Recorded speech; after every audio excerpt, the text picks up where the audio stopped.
Championship fixture between Leicestershire and Sussex. And I'm just looking, the stream seems to be working. That is good news indeed. BBC Radio's Sussex and Leicester bringing you ball-by-ball commentary. Liam Gibbs and Richard Ray, your commentators today, in the fortunate absence of Adrian Harms. He's back down in Guildford, but I'm sure he'll be keeping a close eye on what's going on here at Grace Road. Sussex about to resume their first innings on 386 for 6.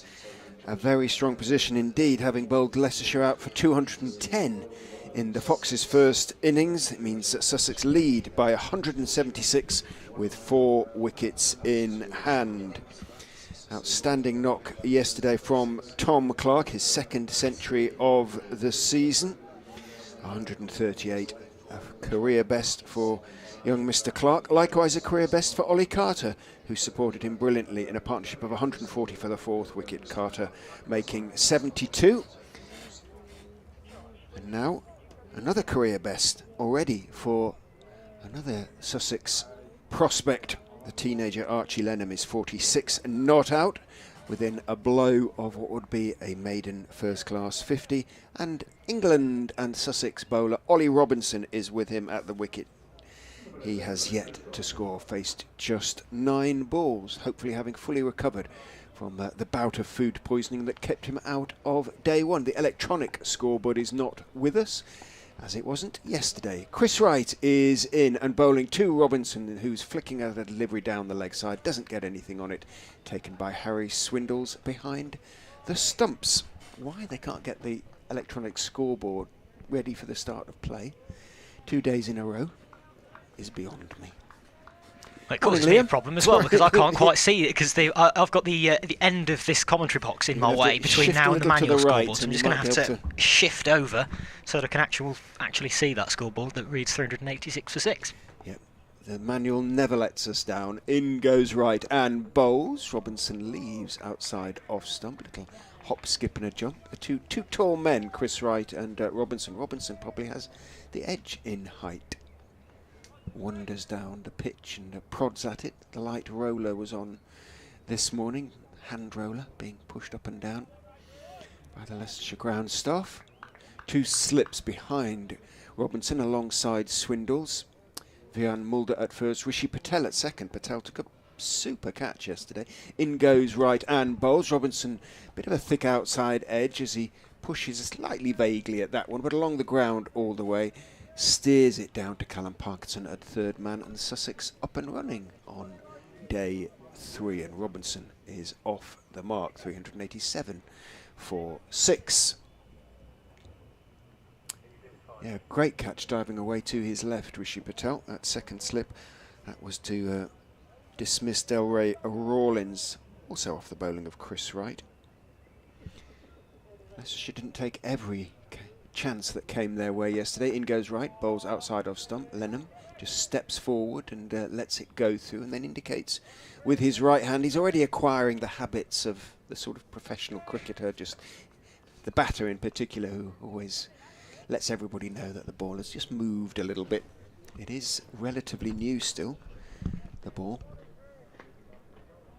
He says, glancing at a completely blank electronic scoreboard to find out exactly how many. So looks to the manual, 106 overs, so it is as Wright goes in and bowls, and Lennon drives but stopped at point diving to his right by Sam Evans.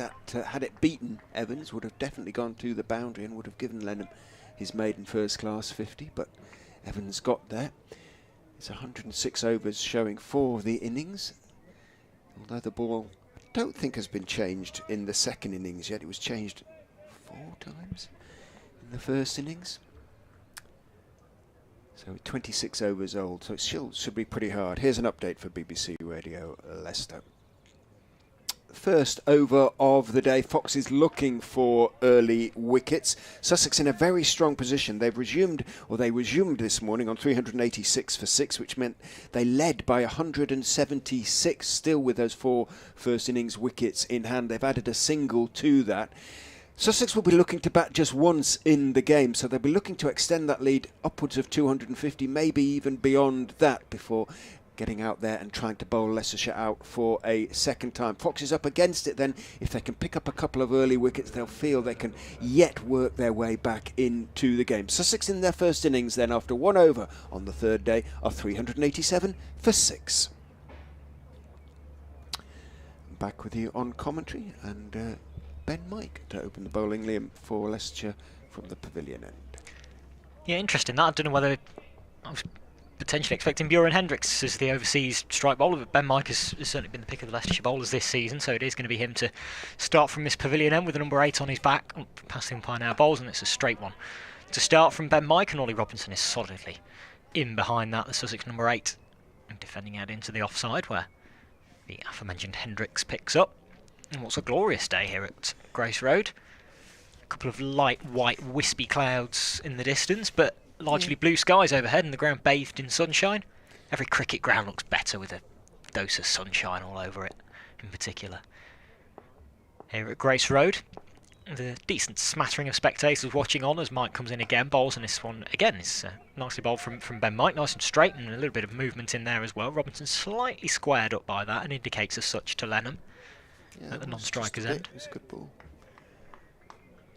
That one just deflected off the outside half of the bat out to backward point. Sam Evans comfortably picked up. A few Leicestershire flags over to the right-hand side on the popular side, sort of just to the left of the meet as we look. Stench and Benno out there. With a blue flag, which I'm presuming is Leicester City based, as Mike comes in again. Bowls this one's fuller and beats Robinson outside the off stump. Bit of an airy drive from the England bowler, and again indicates that there was a bit of seam movement there, or potentially swing through the air, as that one beat him outside the off stump. It was fumbled by Swindles behind the stumps. Shouldn't be too disappointed to see that, I wouldn't think, Robinson. Assuming he's fit to bowl, he's obviously fit to bat, so it looks like he's fully recovered anyway, but a little bit of swing. That's all you need, isn't it? Just to put a bit of doubt in the batsman's mind. Certainly somebody who's as accurate as Ollie Robinson has been for the last few years, as Mike comes in again, past umpire Lungley, bowls. This one's fuller and driven by Robinson up to Colin Ackerman at mid-off. That was the most convincing stroke that Ollie Robinson has played this morning, even though it was a dot ball, but it was fairly crisply hit straight up to Ackerman at mid-off. The Leicestershire captain has both hands on hips and is probably wondering how to get these 4 Sussex wickets quickly, keep the lead to, well, from a Leicestershire perspective, if they can try and keep the lead below 200, and then to take that right now, I think. Pick up 4 wickets for 20 odd runs. The electronic scoreboard is back working with us as Mike comes in, bowls, and again beats Ollie Robinson outside his off stump.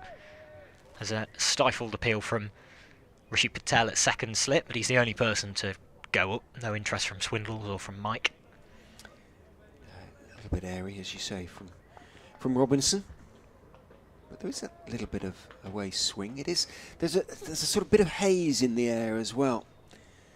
So that just might be helping. I'm not suggesting it's humid or anything like it, but just might be helping the ball to swing a bit. Final ball of the second over of the morning is bowled by Mike to Robinson, and again he's beaten outside the off stump. A good over that from Ben Mike. That one was a genuine a defensive shot as well from Robinson. It wasn't as if that was an airy drive like the one before from the England fast bowler. That was a genuine good delivery from Ben Mike that beat him outside the off stump. Potentially a little bit more movement again from Ben Mike. So a good start from him, the Leicestershire all-rounder, this morning. Maiden for his first over of the morning. 387 for 6 Sussex, with Robinson on 1 and Lennon on that career best 46, and just 1 blow away from his maiden first class 50. 1 for 64, Ben Mike from 15 overs. That's kind of what you sometimes get. He tends to go for 3.5, 4 and over. The run rate for the innings is at 3.6. It's been one of Leicestershire's problems this season, trying to keep some sort of control on the scoreboard if they aren't taking wickets. Right is in to Lennon, who is driving. Thick outside edge, down it bounces to third man. Again, an indication that there's still a little swing there. Looking to be positive though, Archie Lennon. He picks up 1, but maybe an indication of Sussex's mindset really, that they're looking to be positive this morning. The forecast for tomorrow initially it wasn't so good, but it is now okay, essentially. So there's every prospect of certainly full day's play today and plenty of cricket tomorrow as well. Right into Robinson, back foot looking to force it, punches it out into the offside. Doesn't quite time it though, and Lewis Hill in the covers makes the stop. So 388 for 6, a couple of singles added to the score. Leicester City then presumably aren't playing today, are they? Or no, they're all the Premier League games this weekend have been moved to tomorrow because of the FA Cup final today. Oh, it used to be such a huge event, but it just kind of passes me by. Slightly strangely kicks off at 4:45 rather than 3 o'clock. Not quite sure why that is. Right into Robinson straight. Robinson back on his stumps, just dabs down on it defensively, pushing it out towards mid-on. Picked up by Leicestershire's captain Colin Ackerman with a lime green 48 on his back. The Sussex numbers are a fairly sort of gentle bluey grey, aren't they? It's with the martlets, of course. We were talking about them yesterday. I was trying to get Adrian to sort of explain why a mythical bird became the county symbol. In goes right and bowls Fuller, and Robinson tries to drive it out into the offside, but immediately sort of starts shaking his right hand, came right off the bottom of the bat, and it hadn't reached Hill by the time he turned away and was just flexing his right hand. It jarred through the bat and up through his arms. He's fine. 1 of 21 balls for Ollie Robinson. And did we get an answer as to No, why we didn't that? really. He wasn't entirely sure. So, if you know any Sussex listeners, why the connection was made, why the martlet became the county symbol, in goes right and bowls. Robinson flashes and misses, and again he walks away. Struggling a little bit out there this morning, Ollie Robinson. Leicestershire have bowled reasonably well. Very early days. This is just the third over of the morning, but Wright and indeed Mike in his single over have been there or thereabouts. Can't help feeling it's all a bit too late though. 388 for 6. Yeah, he looks a little bit flat-footed, doesn't he, Ollie Robinson? There's not a huge amount of, like Kevin Peterson, big front leg, front stride. He does look a bit flat-footed this morning, Robinson. Right is in, bowls to him. He's defending on the back foot delivery, just about on off stump, dropping it out into the offside. Hill picks up end of another decent over from Leicestershire. Just the 2 singles then added this morning in 3 overs. Sussex have moved on to 388 for 6. They lead by 178. Yes, at Fox's Cricket 22 is the Twitter feed. Best way to get in touch. You can always email me if you like. And my email address is richardray, R-A-E, all one word, 23 at gmail.com. And I will happily read out explanations, having checked them first, so you don't lead me down a fantasy path, like the fantasy bird.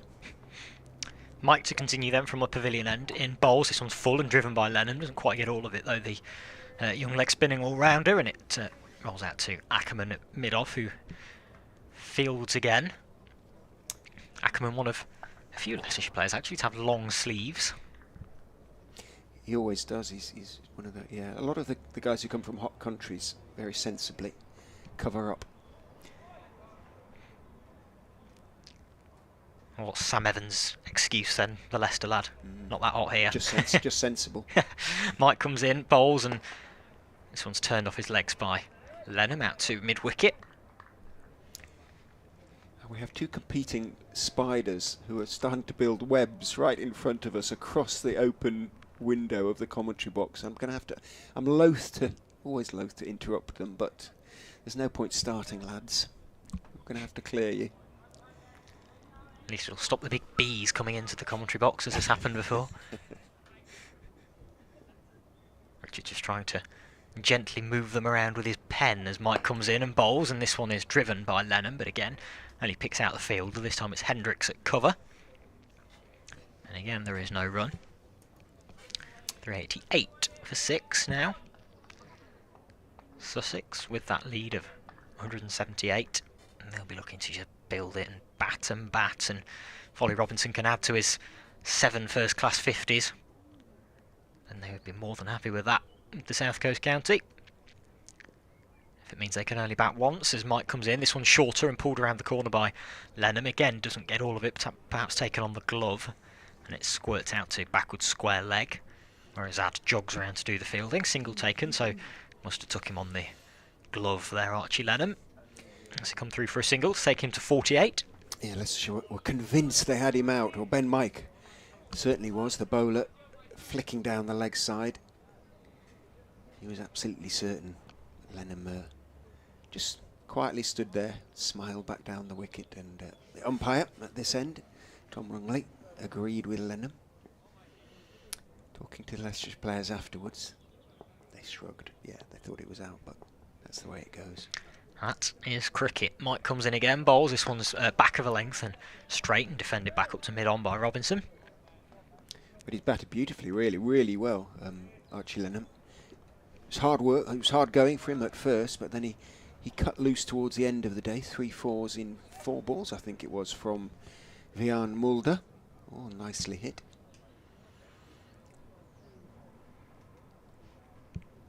High hopes for him down at Hove, certainly. One of a crop of youngsters coming through the ranks down there. As Mike comes in, bowls. This one's fuller and outside off stump, and Robinson does finally get this one away. He crashes it through the offside. That's going to beat between Hendricks and Ackerman and race down to the wide long off boundary, you'd say, sort of between long off and extra cover.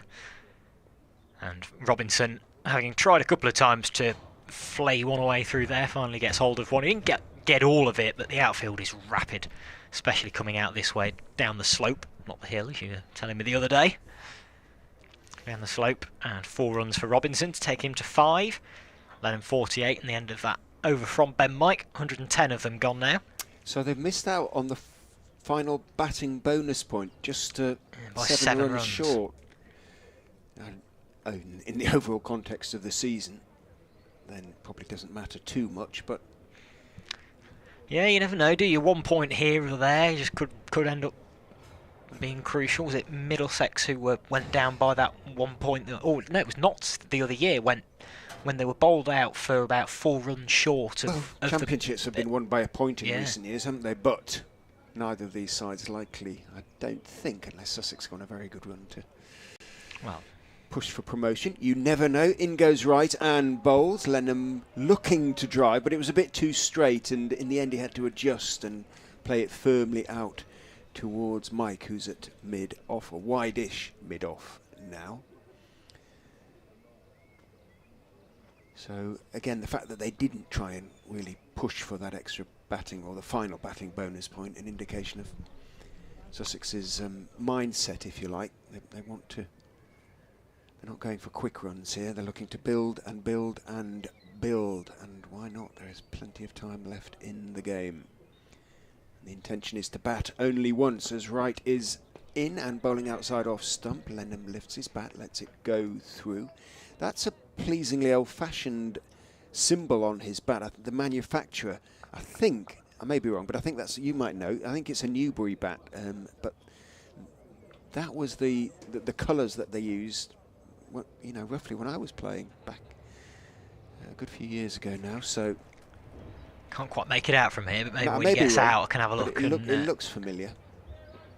Should have brought my binoculars. An orange and black, sort of a couple of orange and black hoops right at the top of the bat. Right is in and bowls. Lennon up on his toes, working this straight ball off, bound around about thigh high, pushing it out towards Ackerman at mid-on. No run. 393 for 6.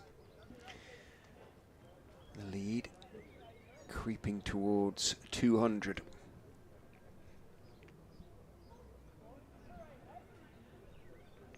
Over 8 plus 3 still. Leicestershire actually managed to finish on time yesterday. That's first time so far this season.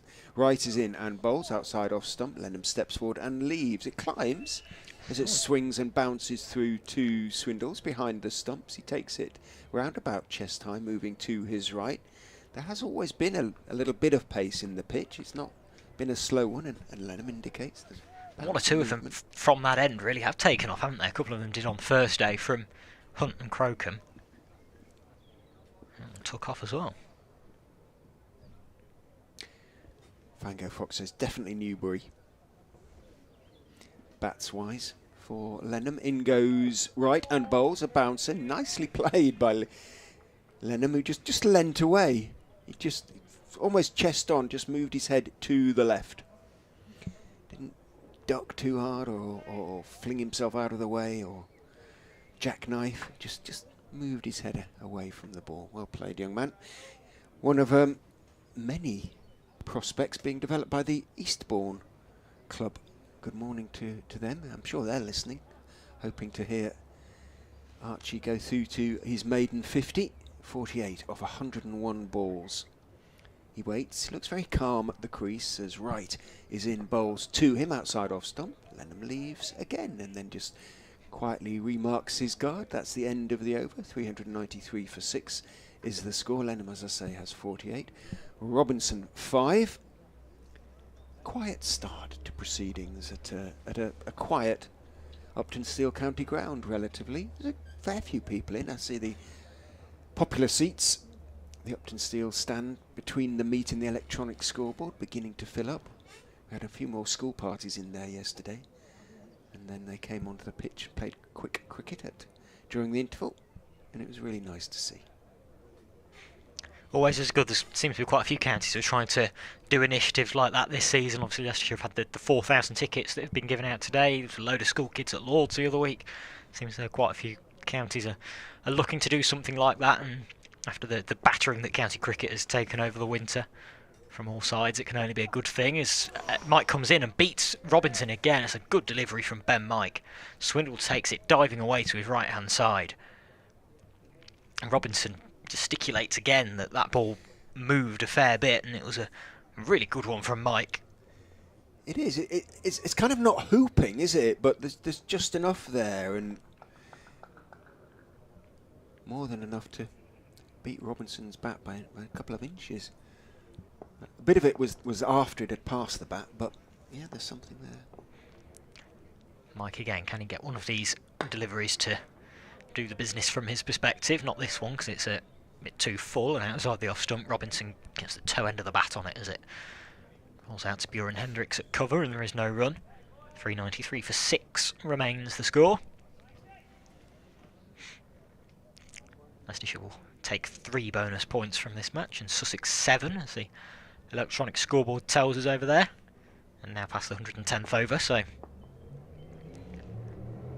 no more to be had in this particular match as Mike comes in again and bowls, and this one is on the hip of Ollie Robinson, who works it away nicely. It's actually pretty well timed. It's going to race away to the boundary for 4. Hassanazad chases it, does really well actually. Fields really well. The ball looked as though it was going to beat him because it's a quick outfield here. But Azad has head after it and pulled out the dive about a yard short of the boundary and managed to keep it in play as well. Good fielding by the Leicestershire opening batsman, returns it and saves 2 runs as well.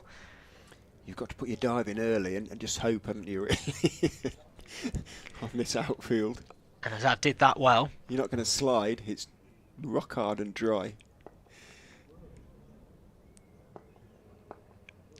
Mike, the end of his marking again. Last umpire Longley bowls. This one's edged and dropped at second slip. Rishi Patel, I think it is, at second slip. It is. He took a wonderful catch yesterday and he's dropped an absolute goober. Straight to him. He can't believe it. Well, we've spoken so much this morning about how Mike has beaten Robinson's outside edge, and we just said, Mike, we just want to find that edge and make one count. Well, he's done it there, and it was straight into Patel's breadbasket and back out again. That's a bad miss from Rishi Patel.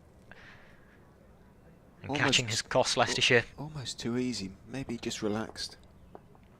Mike's going to have to try and do it again. He comes in, bowls. This one's edged over the slips. It's down towards third man. Is this action to be taken? No. No, it's dropped again. Maybe that one fell a little bit short. It's difficult to tell from this far away.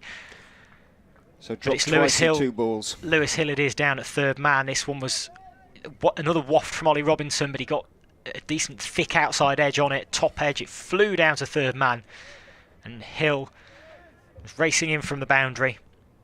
Managed to get a hand on it, but the ball again falls to the floor. Robinson survives again. Incredible. Much harder catch, but having got there, which he did, did the hard part. Rather like the way Lewis Hill got out, actually, and how he was caught by Archie Lennon. It's Lennon facing up now to Mike, and this one is shoulders arms outside the off stump. And there is no run. Yeah, Hill got out in similar circumstances, didn't he? And it was a bit of an uppercut, top edge down towards third man, similar catch towards to that one that Hill has just put down. And Lennon, on that occasion, took a really good low catch. Hill couldn't quite match it. Correct. This particular occasion. And Robinson survives again, 396 for 6, and Ben Mike must be thinking that he's walked under a few ladders. Well, they bowled well, Leicestershire, this morning. They have not caught well. I would have put the old mortgage on Patel holding that catch. As I say, it must almost too easy for him at second slip. And then Hill has, as you say, as ex-wicketkeeper, has a very good pair of hands. Wright is in, bowls to Robinson, who minimal foot movement, defends, blocks it down towards Gully, moving across. Mulder makes a rather messy stop, but he does make the stop. 396 for 6.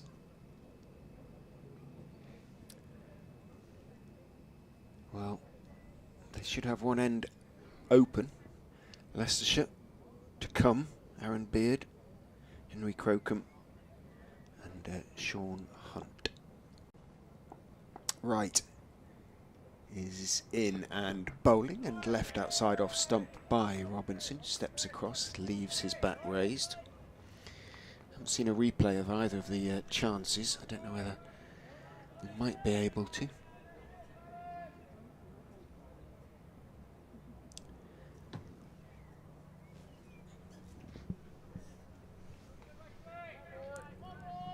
Certainly that Rishi Patel chance was about as routine as they come at second slip. Yeah, it really was.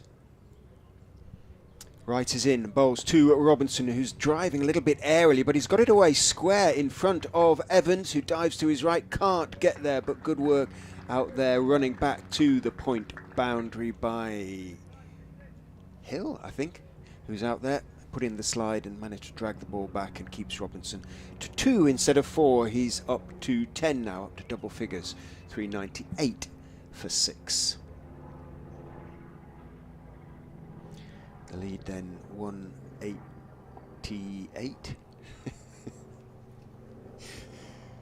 He says tentatively.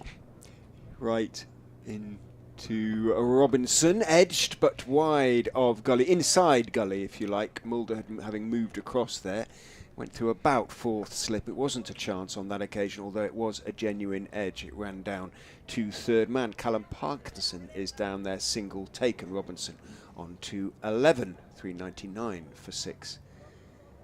He's got this strange habit, Neil Mallender, the umpire at the Bennett end, of sort of waiting with his arm out. It wasn't a no ball and it wasn't a signal for a no ball, but I don't know what.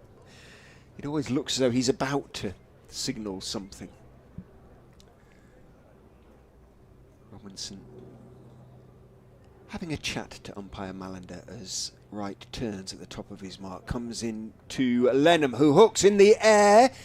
It should be caught. It is caught by Harry Swindle. So Archie Lennon hasn't, unfortunately for the youngster, managed to get his maiden first class 50. Banged it in, Chris Wright. He went for the pull slash hook, got a top edge, and it flew up behind him into the air. And in the end, a reasonably comfortable catch for Harry Swindles. Well batted, Archie Lennon. His head is down and he's holding the bat by the blade as he marches off, very disappointed with himself, but he shouldn't be too disappointed. He's done a very good job for his side. Certainly has. And although he'd be disappointed, of course, to have fallen too short of a maiden first class 50, it's another positive innings for the highly thought of Sussex youngster. 48 he made. He just walks off below us, throws his bat in, almost disgust at how he's managed to get out, just too short of 50. Doesn't look particularly happy at the fact that he's got so close, but there's another good innings from Archie Lennon, and that promise that you can see why he's so highly thought of by everyone at Sussex. In fact, they threw him in last year into the T20s at just 16 years of age, now playing first class cricket at 17. He's clearly got a lot of promise, and he showed it there with a good knock of 48. 104 balls and 6 boundaries It wasn't quite there to hook, was it really? It was fairly straight. He didn't get in the best possible position. He was leaning back a little bit. Took a big top edge, flew up high, and Swindles, well, his heart will have been in his mouth, and Leicestershire supporters would not have been entirely confident, but as skiers go, it wasn't too high, and he didn't have to move very far, and really, had that one gone down as well, that would have been even worse than Rishi Patel's. Would have given up, wouldn't they, really? So Leicestershire have held the chance this morning, the third one that came their way, and Aaron Beard is the new batsman. And then number 14 leads back, the Essex loanee. Sussex at 399 for 7. Another lefty.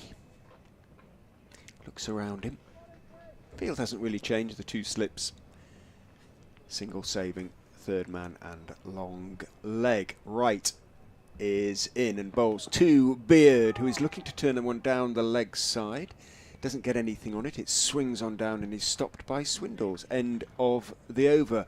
A successful one for Chris Wright. 2 for 81 from 21 for him. Robinson chuntering away to Beard, saying that it is swinging, it is moving around a little bit. So have a care, or look out for that. Sounded like a cow, didn't it? Did a little bit. There's somewhere between like a cow and a drill. Yeah, I suspect the drill, given we're in the middle of the city. Well, yeah, definitely. Yeah, it wasn't a cow. Unless a cow's managed to find his way up to the Borough's balcony up those steep stairs, and. I was telling Adrian that we've had a fox up here. Have we? Incredibly, yeah, on the first day of the first match, out the back. Ben Mike to continue then, bowling to Ollie Robinson, who is leaving outside the off stump. Maybe knows that he got away with a couple in the last over with sort of flaying the bat, and this one is just a little bit more circumspect, and watching that one go through to Harry Swindles. A cow would have surprised me if that had got up the steps. Well, a fox surprises me, but yeah. I think it came across all the sort of various flat roofs and the stands over on the far side, but again, even to manage to get up some of there. Yeah, it's a good effort. Yeah, good effort from the fox. Maybe it's an omen for Leicestershire as Ben Mike comes in, bowls outside the off stump, and this one is sort of pulled from outside the off stump and up towards mid on. Chris Wright comes down to the fielding. He's shown a bit of intent this morning, Ollie Robinson. Try and get on with it a little bit, maybe get that lead up as high as they can, as quickly as they can, and then stick Leicestershire in again and really put them under the pump. Brunty's been in touch. We took a catch! Exclamation mark. We want that ball stuffed and framed. Bit harsh. Took a couple of good ones yesterday. But yes, this morning we haven't had our catching eyes in. At least not until then.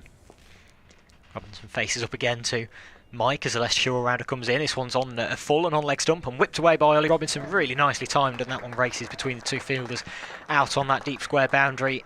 And Ollie Robinson picks up 4 to take Sussex past 400. He moves to 15 rather. And Sussex to 403 for 7. Lovely pick up there from Robinson. Just needed to stand there, turn his wrists, and flew away to the short boundary out there towards our right hand side as we look at it.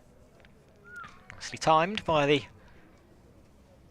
Sussex and England man to take his side past 400, and they're just 7 short of a lead of 200 as Mike comes in again, and this one is wrapping Robinson on the back pad, a bit of an inside edge from there as well as a stifled appeal from behind the stumps.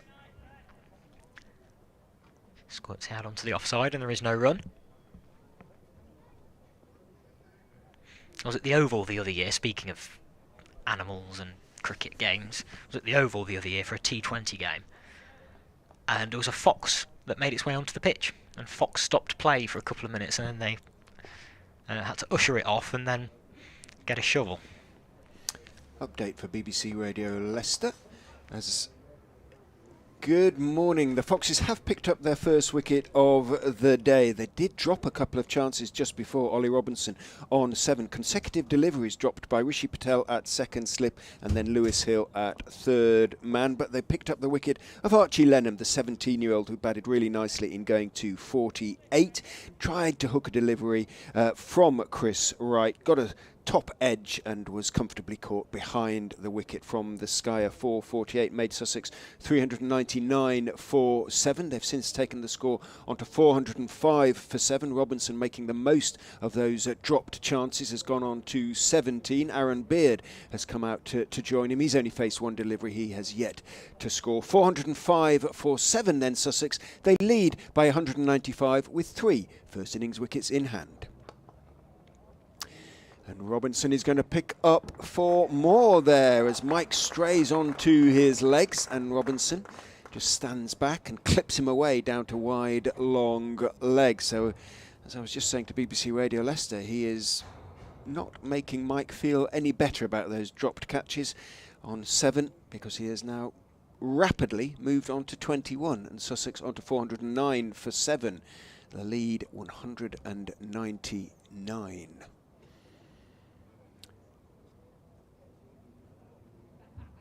14 runs those drops have cost Leicestershire already.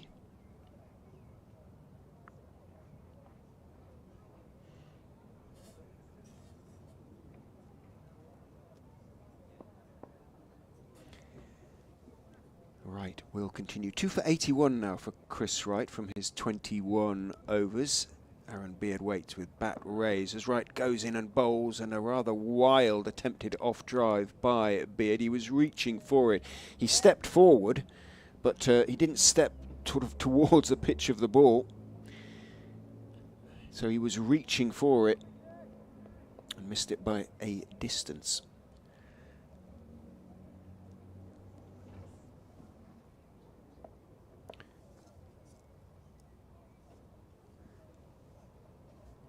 Turns, encouraged presumably, is in and bowls, and it goes past the outside edge of Beard's bat. Dropped it a little bit short and may just have held its own off the seam, but it did. Pushed it across him and beat him absolutely all ends up. Beard. First one was a wide one, but that was a very good one and a little bit too good for the Sussex number 9.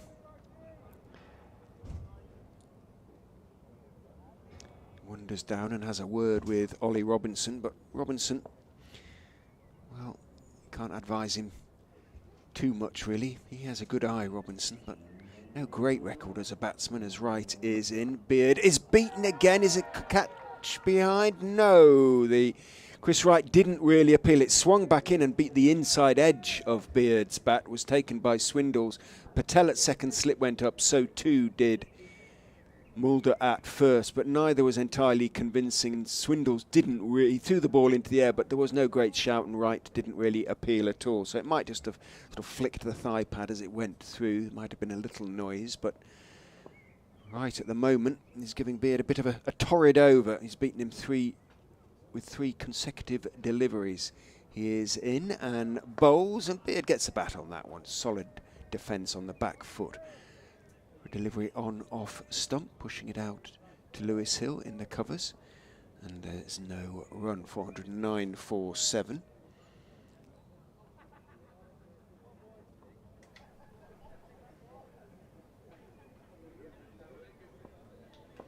Looking for his 3rd wicket of the innings, Chris Wright. Improve his figures. 2 for 81 at the moment. I had a chat to him last night about the pitch. As he runs in and bowls, Beard leaves outside off stump. Pretty flat. Harry Swindle said there were sort of plates of earth on it, but he said the cracks don't look like they're going to, what cracks there are, don't look like they're going to sort of widen. Will be interesting to see whether there's much spin later on today for Lennon and Rawlins, and then Parkinson if he has to have another chance tomorrow. Might see him this morning. In goes Wright and bowls, and again goes inside the bat of Beard. Cuts him in half almost with a ball that bounces and swings back in to the left-hander, who having tried to jab it at it and missed it, peers suspiciously back down the pitch. So beaten 4 times in that over, Aaron Beard, but he's still there. Not out off 7.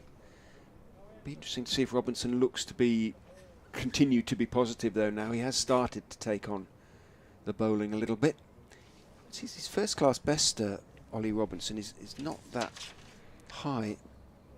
He's got a first class 100, Robinson. Has he? Yes, he. I was going to say 18. Yeah, he's only batted. This is only his second time this season. 750s and 100 for Robinson. He can bat first class average of 20.12. Yeah. He's clearly got a good eye, but I wonder who that 100 was against. It was against Glamorgan. No, it wasn't. It was against Durham. Faces up to Mike, who's in again and bowls, and this one is chopped away off the inside edge out towards deep square leg. Robinson for a moment doesn't know where that ball's gone, and Beard is almost stood next to him at the striker's end by the time that Robinson actually sets off for the most comfortable of singles. Must have been in one of his first games, because it was back in 2015 at Durham at Chesterless Street. I don't know what the circumstances might have been. Away, a first class 100 is not to be sniffed at for Robinson. That average of 20.12 in first class cricket goes down to less than 9 in test matches, but as he's at the non-strikers end now, watching Beard waft at one outside the off stump from Ben Mike, misses it completely and it sails through to Harry Swindles behind the stumps.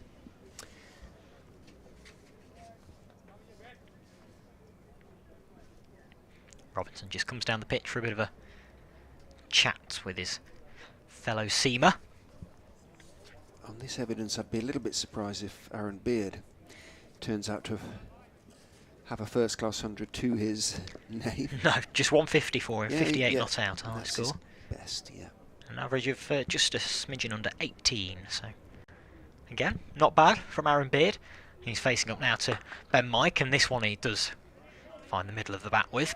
A couple of bounces to cover where Hassan Azad fields, and there is no run. Still 410 for 7 Sussex in a lead of exactly 200. It was made against Durham MCCU. He's 58 not out.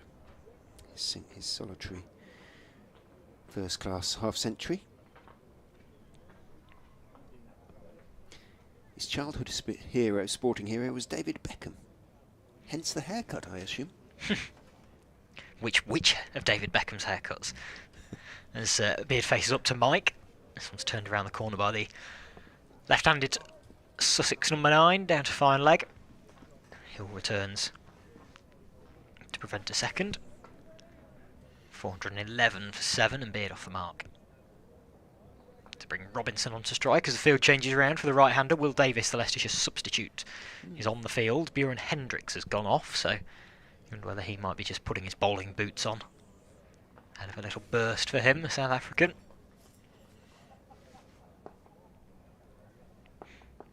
For now, it's Mike to continue. Right arm over, bowls this one outside the off stump. Again, Robinson crashes it through the offside. It's fielded by Davis. They come through for a single. Davis shies at the stumps, misses, and the backing up is done by Callum Parkinson down at fine leg. Single comfortably taken to take Robinson to 23 and Sussex to 412 for 7.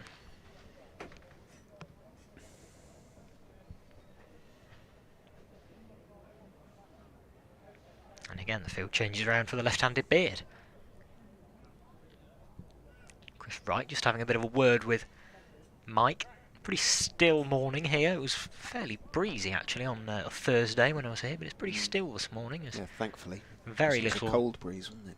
Very little movement from the flags or the trees. As this one is defended back up the pitch by Beard to conclude the 116th over of this innings. Mike's 19th. He has 1 for 81. Should have 2, shouldn't he?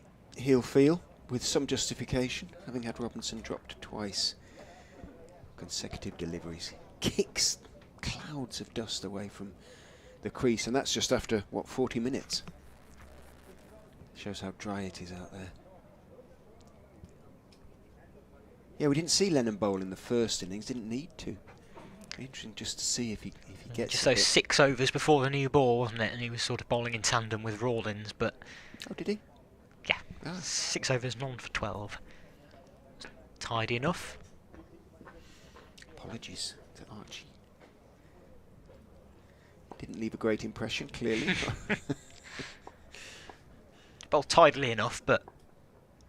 Right is in from the Bennett end and bowls to Robinson, who's a little bit squared up by the outswinger, but plays it reasonably well off the back foot, drops it out into the covers where Hassan Azad, who is fairly isolated out there in the covers, closes quickly on the ball. He's isolated because they have now posted a sweeper on the offside, the short side of the ground, Leicestershire. Usually Lewis Hill who's out there. The Lewis Hill fan club. Right in bowls. Robinson is beaten outside off stump. There's an appeal from Rishi Patel. The ball was thrown into the air, but again there was no appeal whatsoever from Chris Wright. And the appeal, such as it was from Patel, is therefore, and not just therefore because he missed it, is answered in the negative. And even umpire Mallander's signalling that the ball is bouncing and swinging a little bit. Robinson will fancy bowling, you would imagine, assuming he's well enough to bowl. Beard won't mind that, seeing that from the other end either. Right is in bowls and hurries Robinson a little bit on off stump, pushes it back down the pitch towards Wright, who kicks the ball towards Hassan Azad.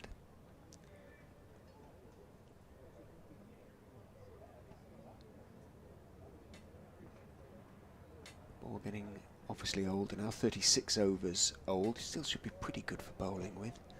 More and more people coming into the ground, so the ticket to distribute, the free ticket distribution for the game has had its effect. Spoke to a few people who had come for the first time last night. In goes Wright and bowls a bouncer. He looks to pull. He should be run out here. If he hits, he doesn't hit. He would have been out by miles. Robinson again. Leicestershire, that was Ackerman running on to the ball. He was called through. He went for the pull, spliced it, and it just sort of trickled out towards mid-wicket. Beard, presumably, called Robinson through for the single. Robinson went, he answered the call, picked up by Ackerman around mid-wicket, had all the time in the world, but as Mike did in the first, well, yesterday, when Clark was on just 31, Clark had more or less given up. Robinson, I think, had more or less given up there. The throw on both occasions missed. He's leading something of a charmed life, Ollie Robinson, who's watching as Wright is in to Beard, who gets in position to cut it away and wisely, I suspect, decides to leave. Beard has been keen to take some quick runs this morning. There was an occasion a couple of overs ago where Beard sort of got halfway down before Robinson had even looked up. I hope Leicestershire getting all these misses out of the system prior to the T20 competition, when they will have to hit a few stumps if going to put other sides under pressure. Right into Beard, who's back on his stumps, defending as the ball swings back in towards him a little bit, but he keeps it out. He remains on 1 of 12 deliveries, 413 for 7. The lead then 203, and there'll be some pessimistic Leicestershire supporters who think that may already be enough for Sussex, but they want, as I say, they want to bat only once in the game. They wouldn't like to be interesting. Could be interesting if they were, I don't know, sometimes around sort of an hour before tea, needing to score 220 or something, or 150 even in their second innings, and the ball was starting to turn a bit. Could be a few nerves. Change of bowling. I'm clutching at straws a bit from a Leicestershire point of view. BBC Radio's Sussex and Leicester, bringing you ball-by-ball commentary. We're going to see some Callum Parkinson. And it was Callum Parkinson who got that first breakthrough on Thursday evening with the last ball of the day to get rid of Tom Alsop. Leicestershire will be hoping that he can work his magic again. His left arm spin. He's bowling a few to Buren Hendricks, who's back on the field and fielding at mid-off at the moment. Be interesting if it turns, that's for sure. And if the clouds of dust that Ben Mike kicked up a couple of overs ago are any indication, might be something out there for Parkinson. We'll soon find out as he comes in now and bowls. This one's a little bit full and defended back up the pitch by Robinson, who smothers it well. He's a big man, he's 6'5", tall man. He's long-legged. Gets to the pitch fairly comfortably. He faces up again to Parkinson, who jogs in. Robinson comes down the track this time and just languidly strokes it to cover. Ackerman fields at short cover, there is no run. I thought Callum Parkinson does quite a long run up for a spin bowler. He's 7 or 8 paces as he jogs in on now past umpire Tom Lungley, and this one again is a nice length from Parkinson, but Robinson can just defend down in front of it. Yeah, not quite Underwood, but it's not far off, is it? It's pretty lengthy. Probably about as far as Tom Haynes ran in for Sussex on that first day from, as Parkinson comes in again, left arm round, this one shorter and cut away by Robinson outside. He's off stump out to Sam Evans on the deep cover. I was going to say deep cover boundary, but he's actually only about halfway out because the boundary is so big out there. Comfortable single taken. Robinson to 25 and Sussex to 414 for 7. Field changes around for the left-handed Beard, and Bjorn Hendricks drops back from what was mid-off for the right-hander to long on now for the left-handed Beard, and Ben Mike comes into a very short mid-on, a short catching position. He took a brilliant catch there last night to dismiss Tom Clark. Leicester will be hoping he can do the same here. This one's turned into the onside by Beard off Parkinson, who's now coming over the wicket to the left-hander. There is no run. Very sedate, isn't it? Very quiet. Yeah. Parkinson again. This one's dropped shorter. It's a bit of a long hop, really. It's pulled away by Beard. Misfielded by Ackerman at short mid-wicket, who gets a hand on it, certainly to stop the boundary. That won't do Ackerman's bruised hand any good. No, definitely won't. Batsman come through for a single, so Beard will keep the strike. He has 2. Robinson 25. 2 from that first over of spin this morning from Callum Parkinson, and Sussex now 415 for 7. With that lead now 205. Yeah, there was no great turn, if any, really, for Parkinson there. The danger for the batsman this morning has come through, a little bit of swing. Mike puts on his extra sweater, so perhaps the breeze is still just taking the edge off the temperatures. I heard somebody say it should be up, somebody, as in the BBC Radio Leicester weather forecasters, say it should be up to 21 degrees today. Wright is continuing in the meantime from the Bennett end. Bowls to Beard, bounces and leaves him, and he fends at it, and it's taken by Swindles, sort of flinching round about chest high. Umpire Malander has his hands on his hips. He's saying, what's going on? Movement, bounce, danger being posed by Chris Wright, and again Robinson standing at that Bennett end. Should be, in a way, quite pleased to see that. I bet he will be, yeah. It was a good ball that from Chris Wright, and actually quite a good take from Harry Swindles, because it did take off a little bit and was still going when it got to him.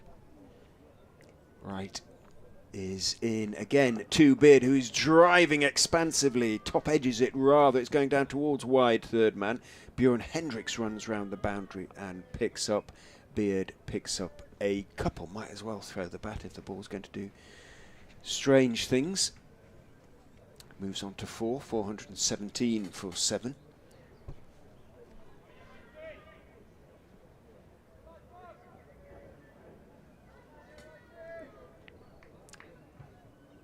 Yeah, there's got a few people in now, quite below us as well. Somebody eating an ice cream down there. Jealous. Wright is in, bowls outside off stump, and that one does nothing at all and is not interrupted en route to Harry Swindles. Beard leaves his bat raised. Leicester have brought out the sort of T20, for want of a better word, dugouts. I mean, they're not dugouts, are they? But they're kind of that shape. And Sussex taking advantage of theirs to sit in it and enjoy the sunshine.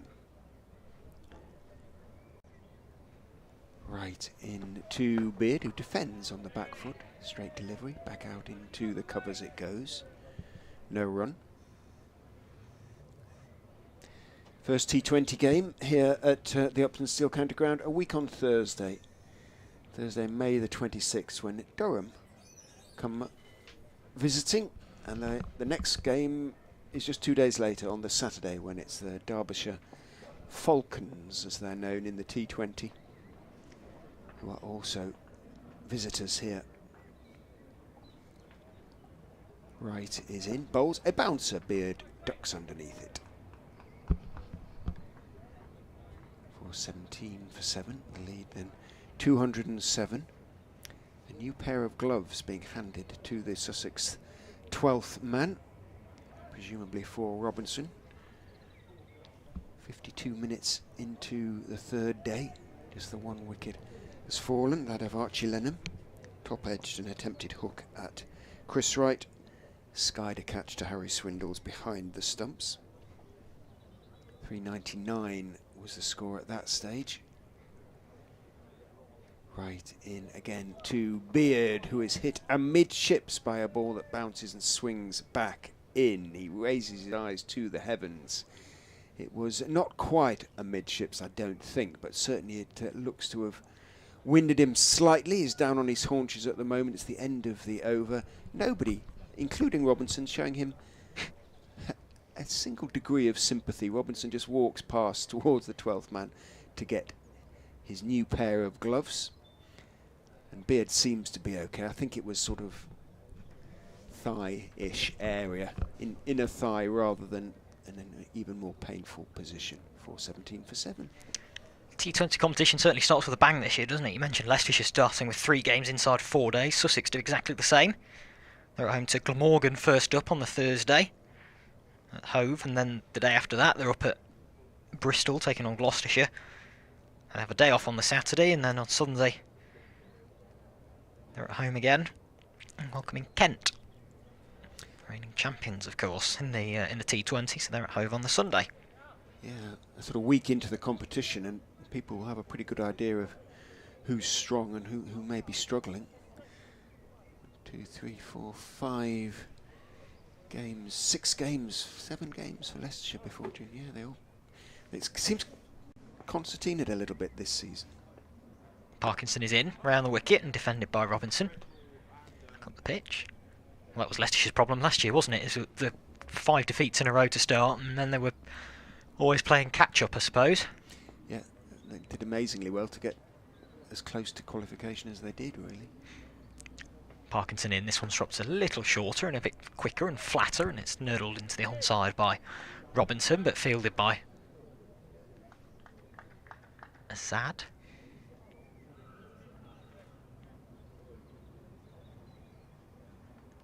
Throws the ball back to Leicester's vice-captain. Comes in now again, left arm around.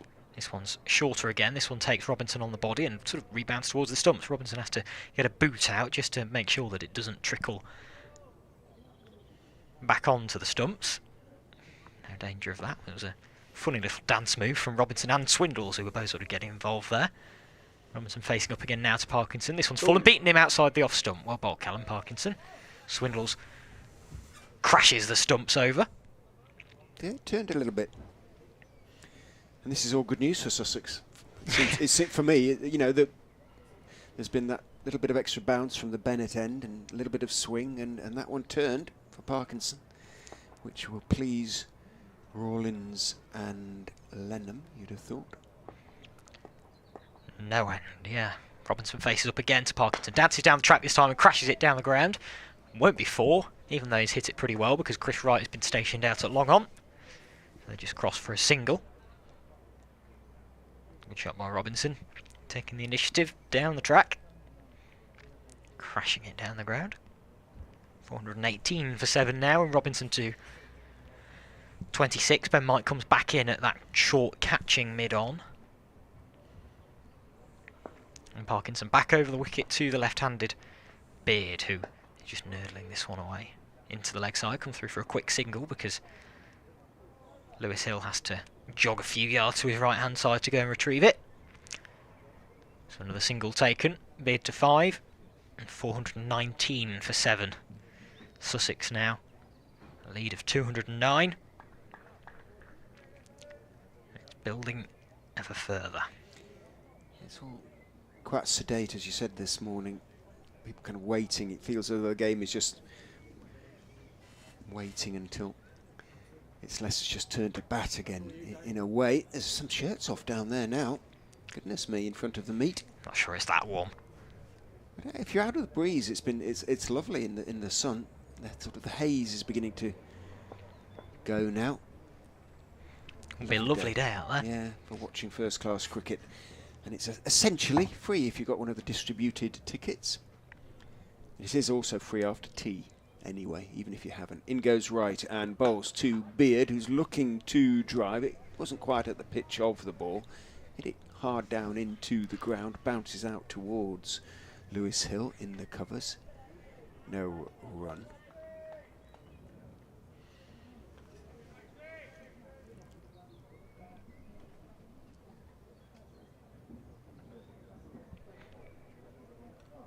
Longish spell for Wright this morning.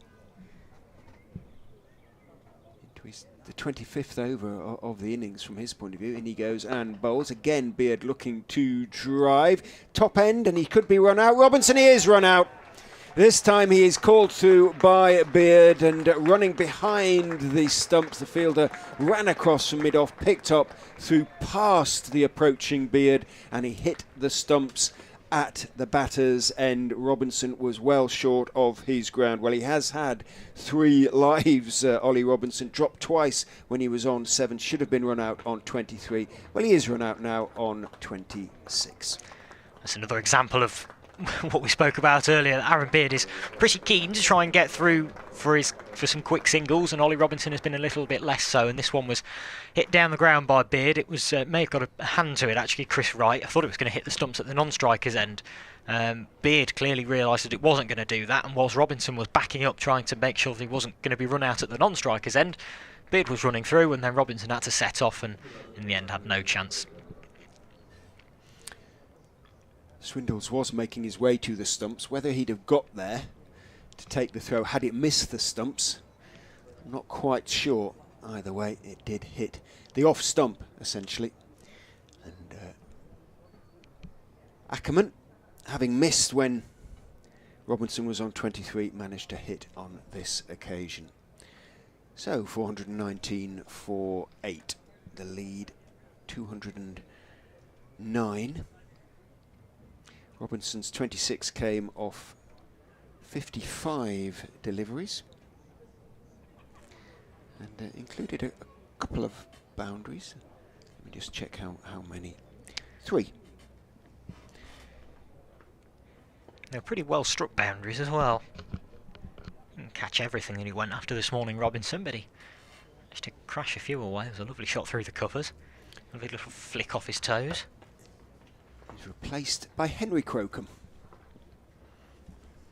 Who bowled well in the first innings. Did.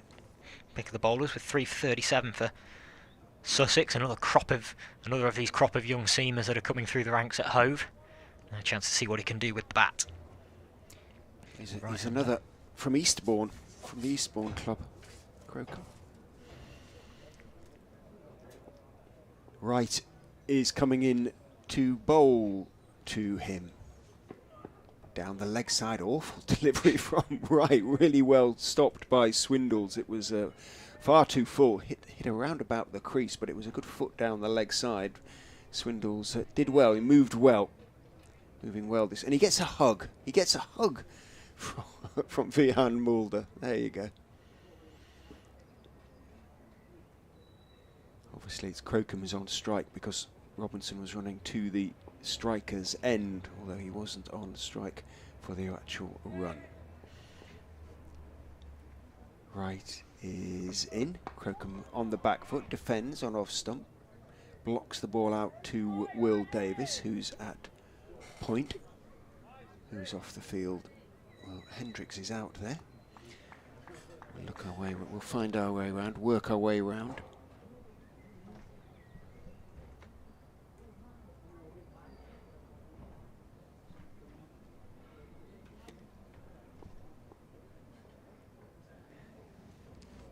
Wright turns in past umpire Malander and bowls. Back foot defensive shot from Crocombe again, solidly behind the ball on off stump. Sam Evans it is, I think, who's off the field. 6 innings for Henry Crocombe this season, 1 not out. Best of 16 this season. Update coming for BBC Radio Leicester. And the Foxes have just picked up their 2nd wicket of the morning, that of the England seamer Ollie Robinson, who was run out for 26. He'd had 3 chances, Robinson. He'd been dropped twice on 7 and a run-out chance when he was on 23. The Foxes finally made one of those chances count. It was Colin Ackerman, the captain, who hit the stumps. 419 for 8 when Robinson was run out, and that is still the score. Aaron Beard is 5 not out. Henry Crocombe has yet to score. 419 for 8 means that Sussex now lead by 209, but now with just 2 first innings wickets in hand.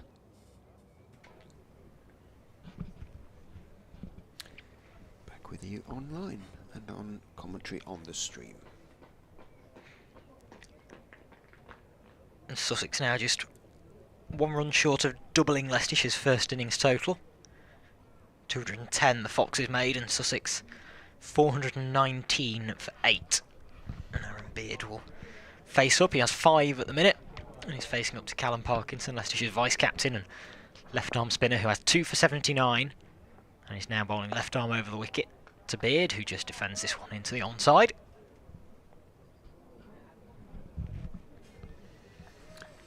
Let's have a look at that run out. Yeah, he did get a hand on it right. Tried to deflect it into the stumps. Parkinson in bowls. This one's flighted and fuller and smashed high by Beard. It could be down to long on. Buren Hendricks. It drops just short of the South African. Parkinson is not impressed. Wonders whether Hendricks could have gone for that. The thing for Hendricks there was that he didn't have hugely far to go, but then it dropped about, what, a yard short, but then such is the hardness of the outfield, it almost bounced over his head. And in the end he just returned it in, but Parkinson didn't look particularly impressed with that. No. Thinks he should have gone for it, tried to get 2 hands underneath it. Single taken by Beard, does take Sussex to 420 for 8. Parkinson in again, this one's defended by Crocombe on the front foot. Yeah, it was one of them, that run out where Robinson, because he'd had to go back to try and, because Wright got a hand on it, he had to go back into his crease to try and make sure he wasn't going to be run out at that end. And then by the time he turned around, Beard was halfway down the track and he's out thinking, oh, hang on, I've got to try and run up the other end. Parkinson in again, bowls this one's down the leg side, strikes Crocombe on the pad, but nothing doing, going comfortably down the leg side. And there is no run.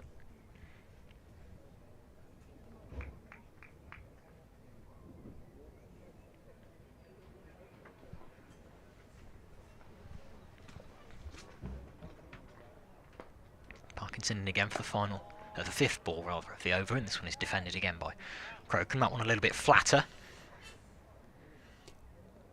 Good technique from Crocombe. They teach them well at Eastbourne, clearly. Yeah, it was almost a get past that sort of defensive shot from Crocombe. See what we can do with this one. Parkinson in again, round the wicket. This time he comes down the track, lofts it high over the extra cover fielder. Hendricks again is deep at mid-on and will chase around. Won't be able to stop the second as he launches that return back in. 2 taken. Crocombe off the mark, he has 2. Beard 6. And Sussex 422 for 8. Nice shot from Crocombe again. Giving himself a little bit of room down the track. Into out over extra cover. Sam Evans comes back onto the field. Will Davis, the Leicestershire 12th man,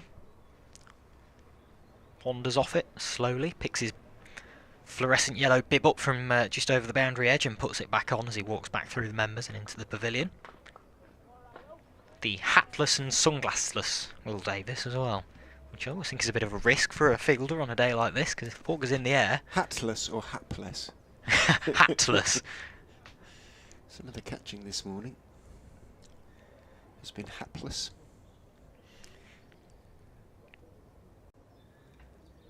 Wright is in continuing this mammoth spell from the Bennett end bowls, and he's cut away, chopped away by Beard out towards backward point. Evans back on the field as Liam said, gets his throw away quickly and keeps the runs down to just a single. Beard moves on to 7, gets an arm round the shoulder from umpire Malander. Having completed that single, brings Crocombe back down on strike. Come on, righty, says Harry Swindles. Must be the 7th or even 8th over of the morning for Wright, who is in and bowls, turned off his legs by Crocombe, but only as far as mid-wicket, where Evans again moved up to mid-wicket for the right-handed Crocombe. Beard, being a lefty, of course, makes the stop. I'm thinking that it must be his 9th now, because there's only 79.4 overs remaining, so that indicates that we've had 8 overs from each end. Yeah.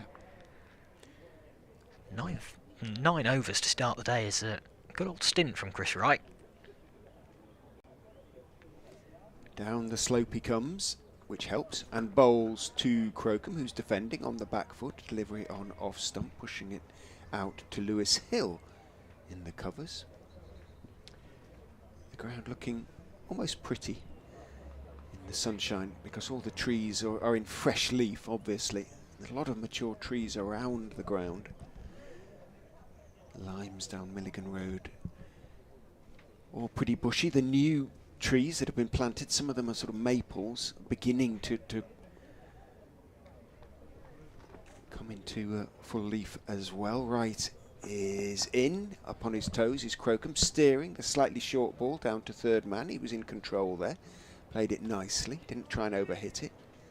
Picks up 1, used his height to get on top of the bounce. Moves on to 3, 4 to 4 for 8. Lead 214 then, so Leicestershire will need to score more than they managed in the first innings simply to make Sussex bat again. And on a pitch that seems to have given a little bit of help to the bowlers this morning.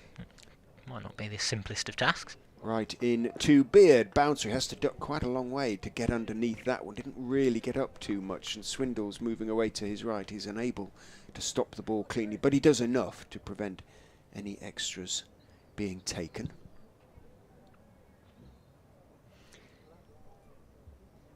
Hasn't been often this season that the camera crew, so to speak, on the various extra cameras around the ground have been able to do their job in t-shirts, but they are this morning. Usually they've wrapped up to the 9s, or have been so far this season. Wright is in to Beard, who is chopping it down past the reaching hand of Rishi Patel at second slip. It was bouncing, it went through almost 4th slip by the time Patel was beaten, scrambling across to his left and rolls on down to Hendricks at third man. Single taken. Beard on to 8. Keeps the strike. Will he take on Parkinson in this over? I suspect he might. Where will he try and hit him? I suspect both of these two might now just be waiting to step on the gas a little bit, maybe. Try and get a few runs as quickly as they can before having a bowl. Same field for Parkinson for the left-handed Beard, with a short catcher on the leg side and Hendricks back at long on, but they're both watching on because this one is guided by Beard, backward of square on the offside.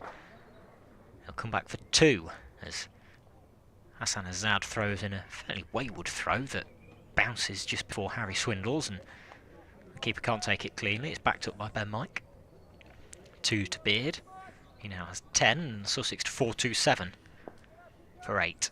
As Parkinson turns again at the end of his mark, left arm over the wicket, and Beard comes down the track this time and then realises it's not quite there to smash over the top, so just defends it into the onside and retreats back into his crease.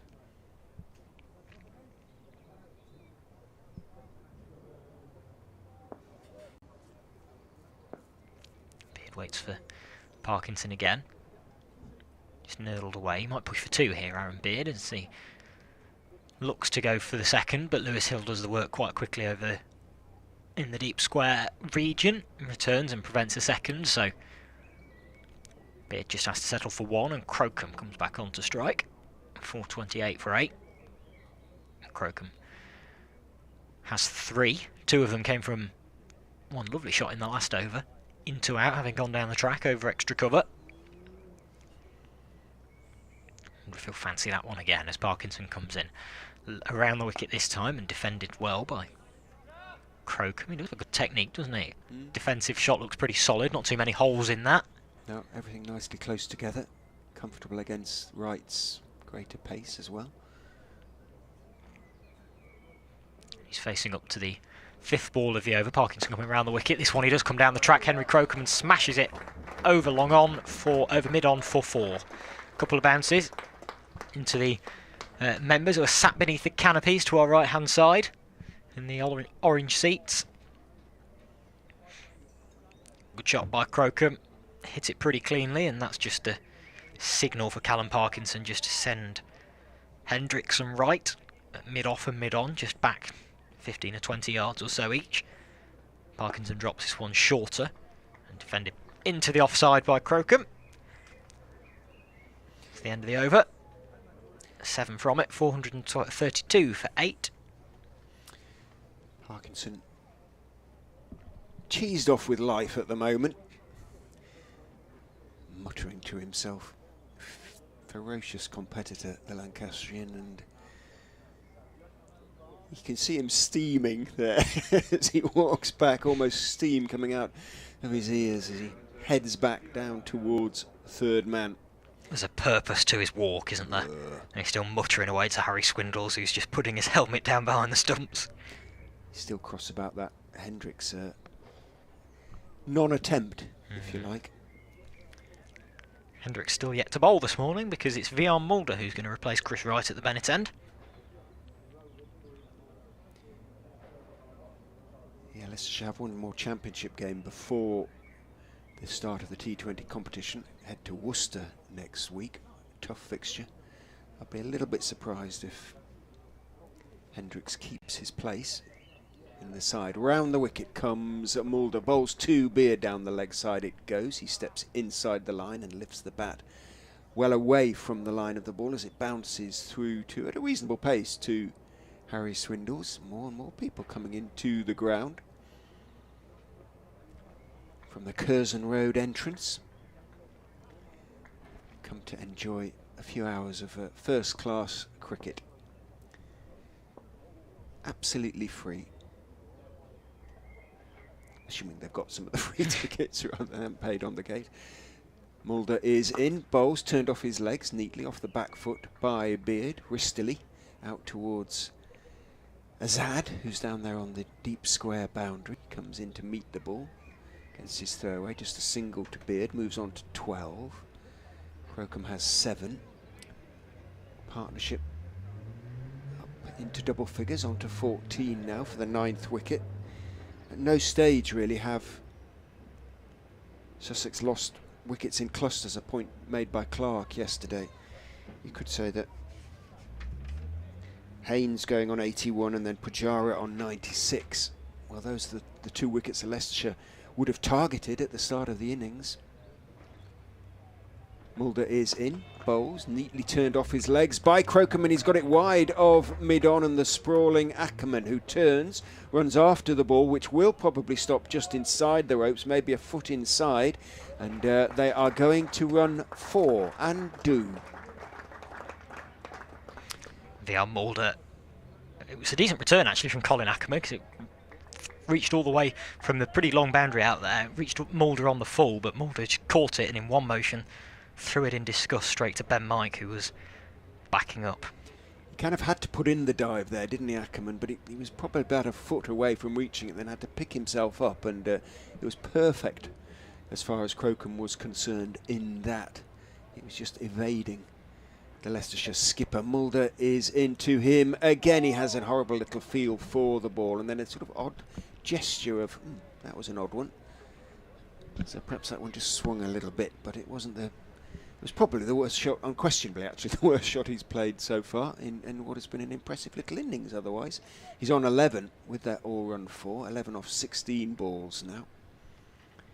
Beard has 12, partnership up to 18. 4:37 for 8. Mulder in. Bowles edged just short of Rishi Patel at second slip, who stopped it on the half volley. Gets a couple of pats on the back from Hill, who's at first slip, and Swindles, the wicket-keeper. Still, I'm sure, thinking about that dropped catch off Robinson on 7. It cost Leicestershire 19 runs.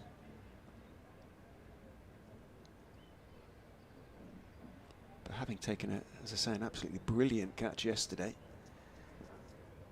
to dismiss Delray Rawlins, in goes Mulder and Bowles. Crocombe defends, not much foot movement on the back foot, drops it out into the offside and then waves at the 12th man.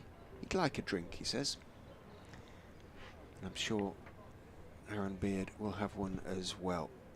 On goes Burrows with a couple of drinks, because it's the end of the over. 437 for 8, the lead then 227.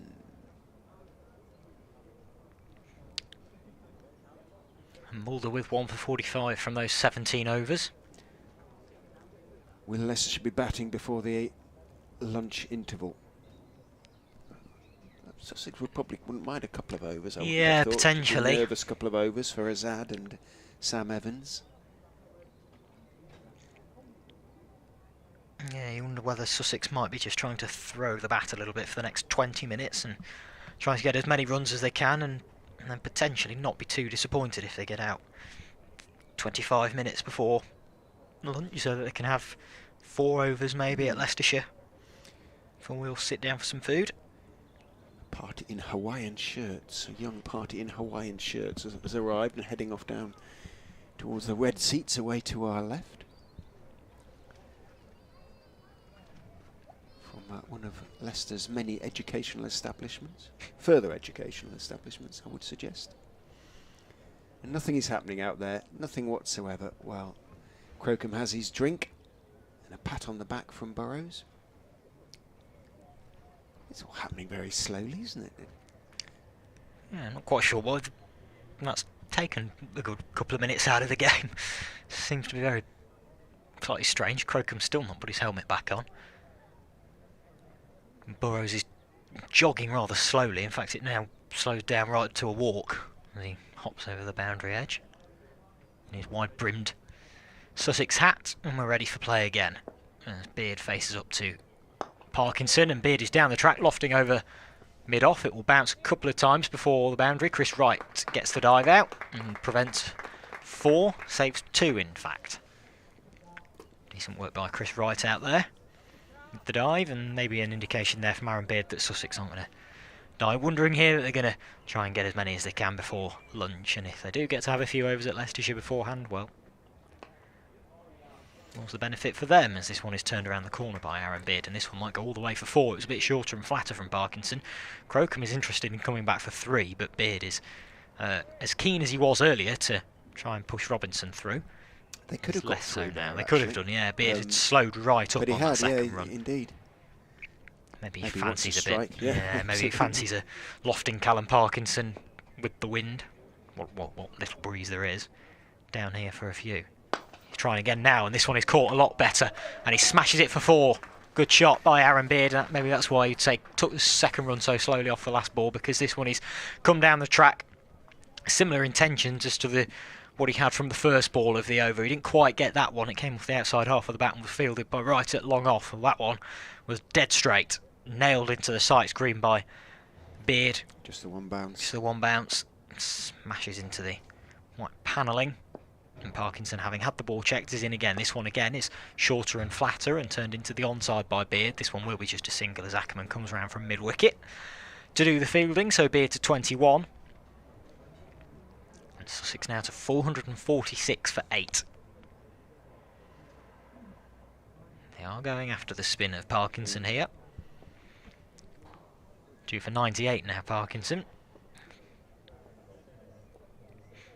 Gets the ball back from Ben Mike and comes in again. Round the wicket now to the right-handed Henry Crocombe, who swipes him down the ground straight to Chris Wright, who takes the catch at long on. Fairly comfortable catch, although it did die on him a little bit, Chris Wright. It was sort of knee height when it got to him, but A relatively comfortable catch at mid-on for the Leicestershire opening bowler, and Henry Crocombe has to go. Callum Parkinson gets his reward, his third of the innings. Crocombe gone for 11, having tried to follow in Beard's footsteps in smashing Parkinson down the ground. Didn't quite get all of it, and it sailed out to right long on, who took the catch. And Sussex now 446 for 9 as Henry Crocombe makes his way off for 11, and Sean Hunt will come out for the final partnership of this Sussex innings. Again, on the subject of partnerships, a useful little 27 there for the 9th wicket. No indication of it, no point in declaring, obviously. Hunt coming out, see if they can whack a few more.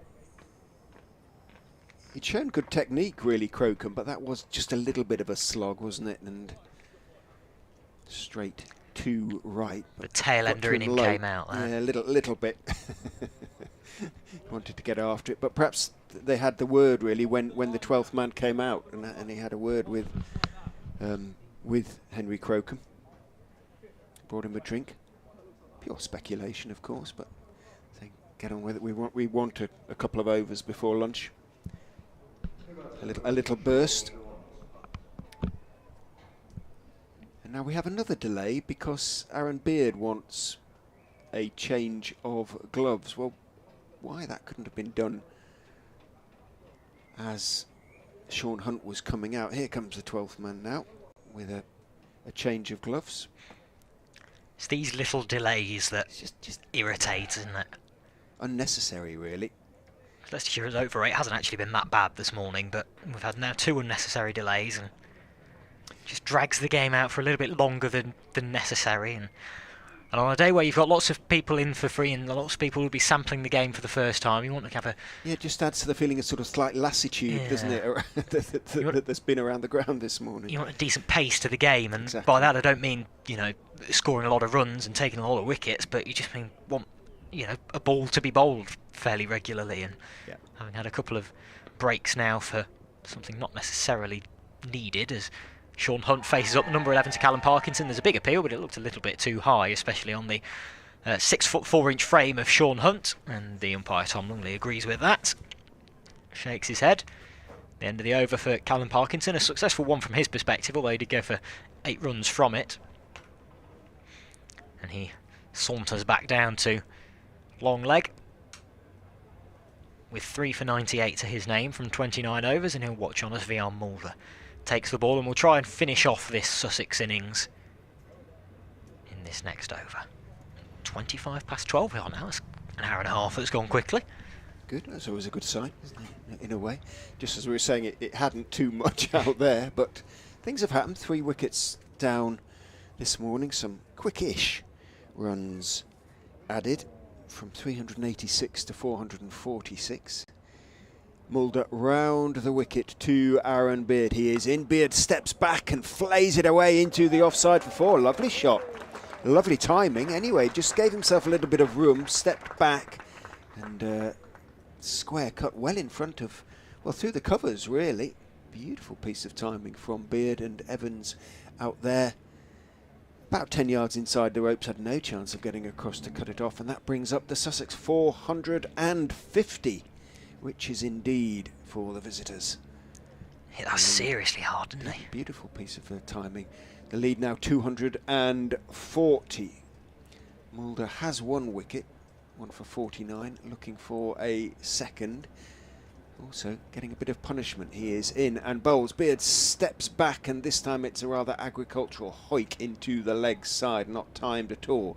Comes off a thick bottom edge and trickles out towards right at mid on sufficiently quickly to make sure that there's no chance of a single. And seeing that, Hill is sent out to the mid-wicket boundary. Indeed, all the fielders, with the exception of Patel, who's at slip, are being sent out to the boundary. Ackerman completely on the defensive now, saying to Beard, well, you're going to have to hit it over the fielders for a maximum. Mulder is in, and he's bowled him. Middle stump is out of the ground. A Yorker ends the Sussex innings. Beard bright little innings comes to an end on 25. 450 all out. Sussex Leicestershire will need 240 simply to make Sussex bat again. And that's done from a Sussex perspective. We said that they were going to try and get a few runs and get them quickly so that they won't be totally against having a bowl at Leicestershire before lunch, and they're going to have exactly that. They'll have about 25 minutes, so probably 6 overs or so, maybe 7 if they're quick, to have a go at Leicestershire before lunch. And if Sussex can pick up 1 or 2 wickets early on, then they'll feel that they are well in the driving seat to maybe even finishing this one today. But a good morning for them. A bright and breezy knock from Aaron Beard, 25 he made from 41 balls, with a couple of boundaries in there as well.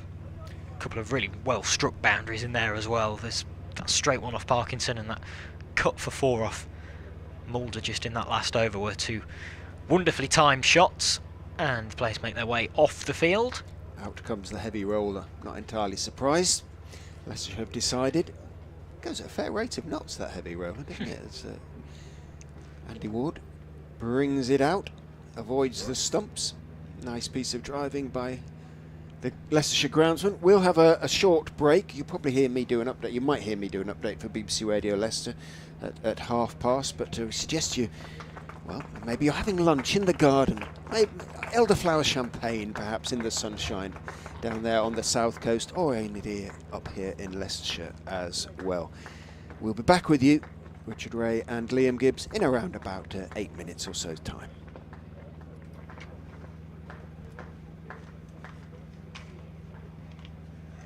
Are you doing a half-past?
Good afternoon. We are between innings at the moment, from which you'll gather that Sussex finally have been bowled out by the Foxes. The last couple of wickets went fairly quickly. Henry Crocombe was caught by Chris Wright down at long on off the bowling of Callum Parkinson for 11, made Sussex 446 for 9, and then Aaron Beard tried to hit out at the end, lost his middle stump to the bowling of Vian Mulder for 25. 450 all out though, Sussex, a formidable score for the visitors, means they lead by 240 at the change of innings. That is what Leicestershire will need to score simply to make Sussex bat again. There were 2 wickets for Chris Wright, 3 for Callum Parkinson, 2 for Vian Mulder, 1 for Ben Mike and 1 for Colin Ackman. They're going to have to bat well to try and fight for the draw in this game, Leicestershire, and they're about to start. They'll face about 7 overs before lunch.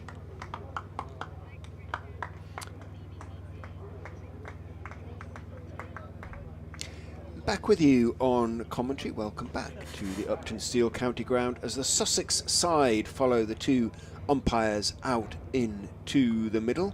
Ollie Robinson appears to be leading the way. Umpires Lungley and Malander will change ends. The pitch has been rolled. Heavy roller has been on it. It has been remarked. And the 2 Leicestershire opening batsmen following the Sussex players out into the middle, Hassan Azad and Sam Evans. BBC Radio's Sussex and Leicester bringing you ball by ball commentary on this LV Insurance County Championship fixture, which is at the halfway point in terms of innings, but very much at the moment you feel beyond it in the way that Sussex are dominating the game. But Leicestershire will be hoping that the pitch, having been heavily rolled, will be even flatter than it was yesterday. There was a little bit there this morning though, certainly for Chris Wright, with his seam bowling, seam and swing from the Bennett end, and 1 or 2 just showing signs of turn. Liam Gibbs and Richard Ray, your ball by ball commentators today, and it is of course going to be Ollie Robinson, who bowled possibly the slowest over I've ever seen of seam bowling. He was feeling extremely delicate on the first morning. Hopefully, from Sussex's point of view, rather more robust this morning, Liam. And hopefully from an England point of view as well, because he was a key part of the side last summer and in the Ashes, and struggled a bit, hasn't he, for form and fitness in particular, really. If he can get back into shape, and if he can get a couple of quick wickets today, then it'll benefit A, Sussex, and B, England. And it's Azad who is facing up to Robinson, as happened on the first morning, and immediately it's a no ball, and Azad pushes it into the onside, scampers through for a quick single, and gets off the mark straight away. So, well, Leicestershire, without even a legal ball being bowled, are 3 without loss. But straight away that looked a bit more, there was a bit more in that from Robinson, wasn't there? Certainly far more than there was on the first morning. Yeah, Leicestershire fans will not like to see Azad scampering for a quick single, especially off a no ball. But anyway, he did, and he got there, but he was, you know, had that throw hit, it would have required a decision of umpire Lungley. I think he had just about made his ground, but remember, run out in the first innings and run out at Cardiff, Hassan Azad. However, he survived. 23 minutes to lunch, so probably 5, possibly 6 if they're quick, but 5 overs probably between now and lunch. And Sam Evans is going to face the first legal delivery of this Leicestershire second innings. It's defended into the offside by the Leicester Ivanhoe right-hander. No run. Sussex listeners should be aware that Leicester Ivanhoe is a club rather than a nickname that he's acquired. Sam Evans, Ivanhoe, a knight in fiction, like the martlet. A bird in fiction, a fictional bird. There's a fiction coming through this morning. Hopefully our commentary is less so, as Robinson comes in, edged and just short of 4th slip by Sam Evans. Very attacking field by Sussex. 4 slips. So Carter is the keeper. The slips are Alsop, Clark and Rawlins. And then Pajara is at the 4th slip. And maybe you could contest that that is more of a gully. Lennon is at backward point. There's a mid-off, I think he's Aaron Beard. Mid-on and mid-wicket, a square leg rather. And a fine leg. As Robinson comes in, bowls outside the off stump, bit of bounce in that one. Evans leaving outside that off stump. Yeah, we didn't hear that grunt of effort in the first, in that solitary over he bowled in the first innings.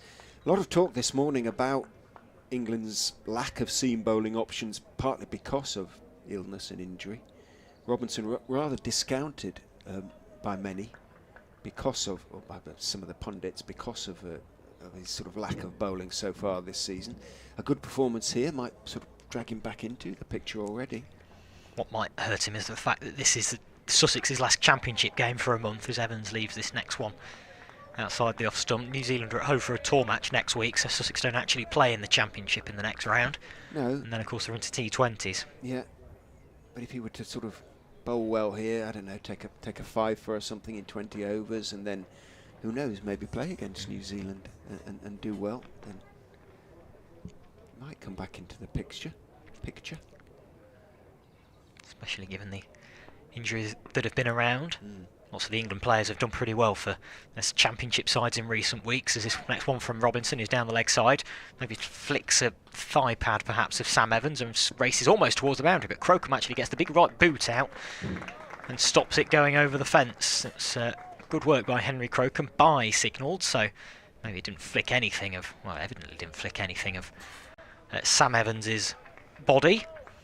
Only the glove of Ollie Carter stopped it going for 4 until that big boot of Crocombe came out. So a couple of byes taken, 4 extras in this first over. Leicestershire 5 without loss, and the over rate apparently +6,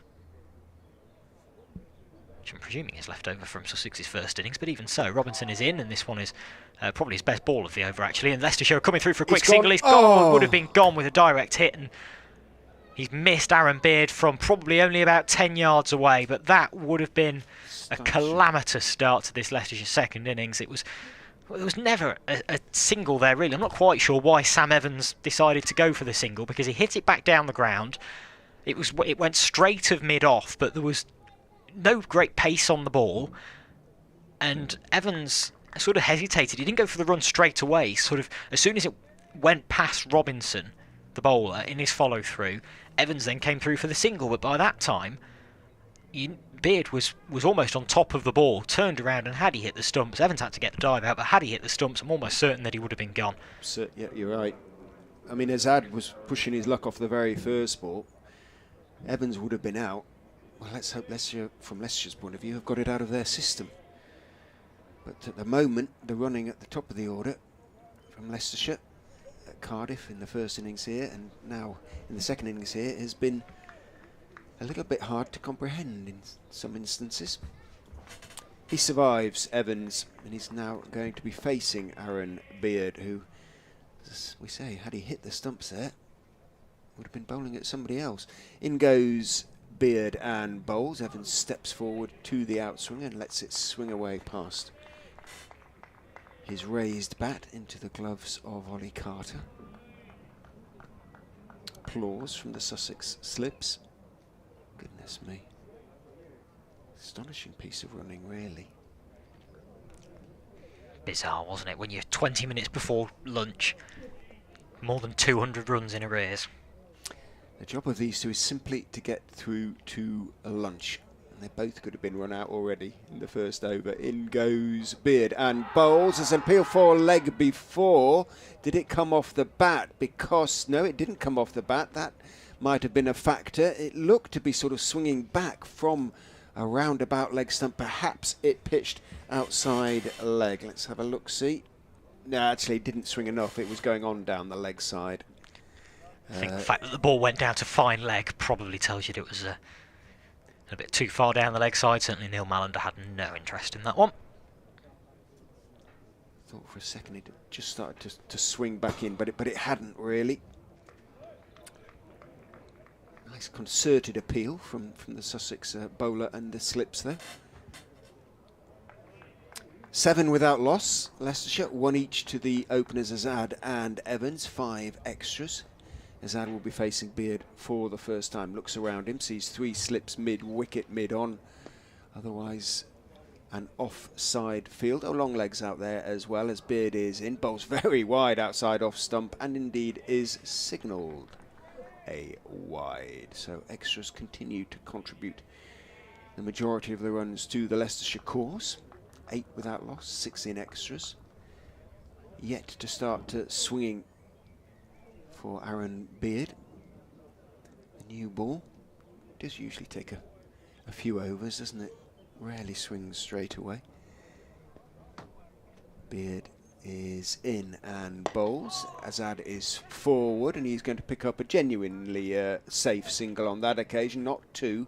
Although he turns inquiringly towards Sam Evans, he pushed it back, the full delivery back past Beard, who put down his hand, couldn't quite get to the ball to stop it. Might just have brushed his fingers, might have slowed down as it went past. Haynes had to run around from mid-on to complete the fielding. Azad picks up a single, moves on to 2-9 without loss. Beard turns, got the right-handed Evans to bowl at now. Charges in and bowls, and Evans is hit amidships with a ball that seems a little bit. He was on the back foot, hit him on the right, just above the pad. He's just adjusting his various pads at the moment. Where did it hit him? Yeah, above the pad. Might just have everything should be padded above it, shouldn't it? But just sometimes it sneaks through between pad and sort of thigh pad. He's okay, Evans. As Beard is in, bowls to him outside off stump, taken on the half volley. Second bounce by Ollie Carter behind the stumps, skipping across to his right. 9 without loss, 15 minutes until lunch, so 3, maybe 4 overs after this one, because it's just the one ball left in this opening over from Aaron Beard.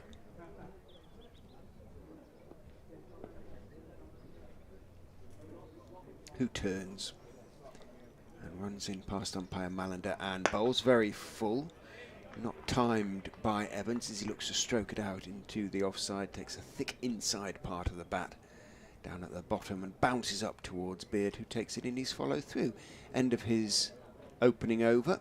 Was a little bit there for him, as one would hope with the opening over. From a bowling point of view, Leicestershire have survived at their 9 without loss after 2 overs, needing 240 to make Sussex bat again. And that is a challenge tricky enough without more run-outs, as we saw in the first innings and nearly saw in that first over of his second innings. Azad takes guard again. He has 2, only faced 2 balls so far, 1 in each over, and faces up to Ollie Robinson now, who comes in over the wicket and bowls, and this one is left outside the off stump by Azad. Watches that one go calmly through to the keeper.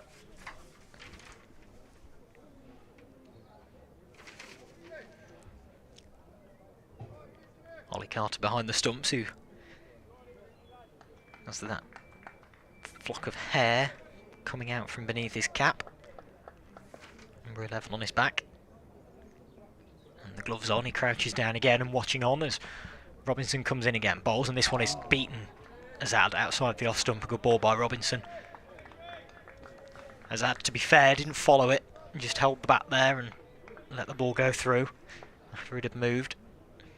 Decent delivery from Robinson. Slight cry of anguish from behind the stumps.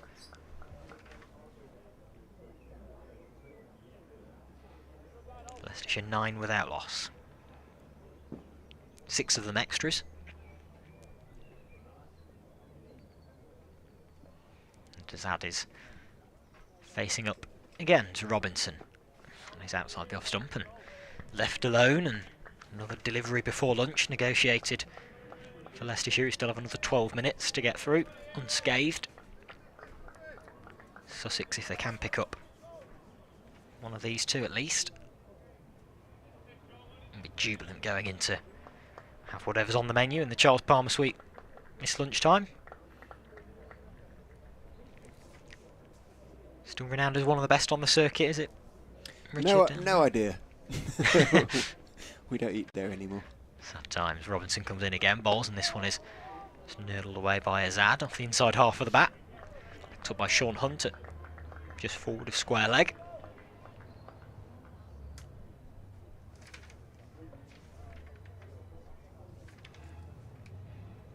And Ollie Robinson is asking for something. Quite sure what, but he's walking backwards and making a signal to somebody. I don't know whether he wants a helmet, whether he wants somebody to go in at short leg. In fact, that's exactly what he's asking for. And Ward, the Sussex substitute, picks the helmet up with his bib on and is not quite sure whether he's supposed to take it out there or not, and in the end goes and sits back down and throws the helmet back to the floor. So bit of a delay there for no particular reason. Tom Haynes sort of made half a move to go and get it and then was sent back. Robinson comes in again, round the wicket this time, bowls to his out, it's down the leg side, and Carter diving away to his right hand side, fumbles a little bit, and it will allow the Leicestershire batsman to go through for another bye. That one was a little harsh on the keeper, although I suppose he did get a good hand to it, but it was a comfortable way down the leg side, and he was pretty much horizontal and in the air when he did get a glove to that one, Ollie Carter. Field changes over for the right-handed Sam Evans, with flashes of green not only on his helmet and the back of his playing kit, but on his gloves and his bat as well. Very on-brand Sam Evans, as he waits now for Robinson. It's outside off stump and left alone by the opening batsman, and that concludes the third over of this Leicestershire second innings. 10 without loss. Azad 2, Evans 1. Extras outscoring the both of them at the minute with 7.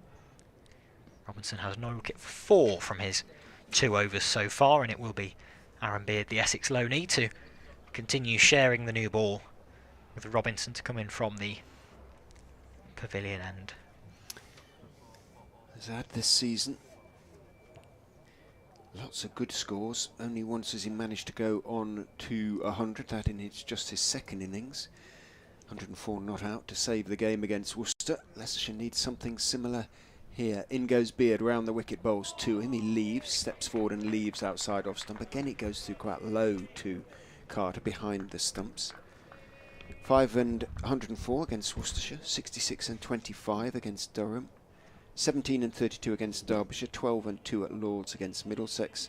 64 and 58 in Cardiff against Glamorgan, and then 30 in the first innings here before a crazy run out.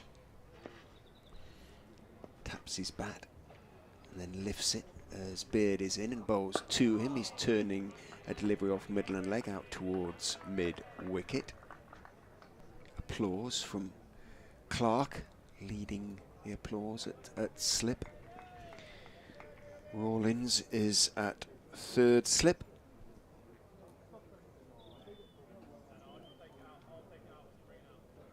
Alsop at first.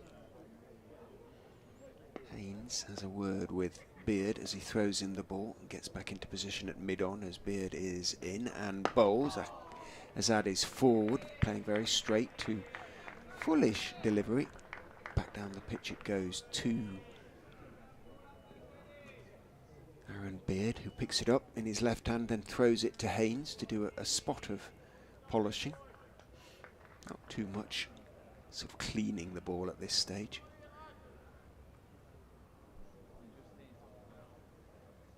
Very wide legged stance for Rawlins at third slip.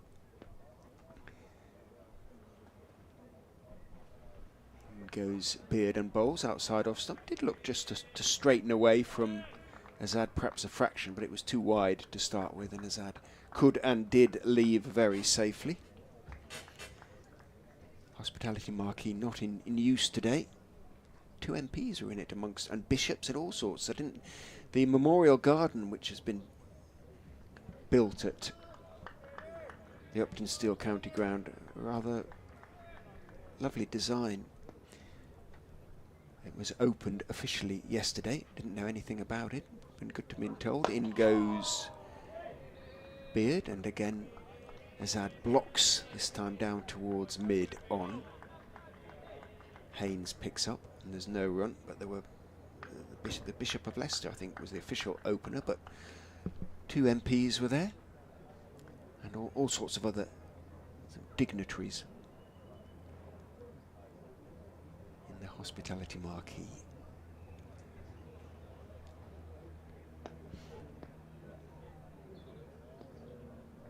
Beard, 14 on his back, runs in and bowls to Azad, who stays on the back foot on that occasion as he defends the straight ball off Midland leg, really out towards mid-wicket, just drops it down into the grass of the square alongside him.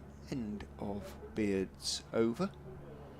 Not a particularly threatening one as far as Leicestershire and Azad were concerned. He dealt with it pretty competently.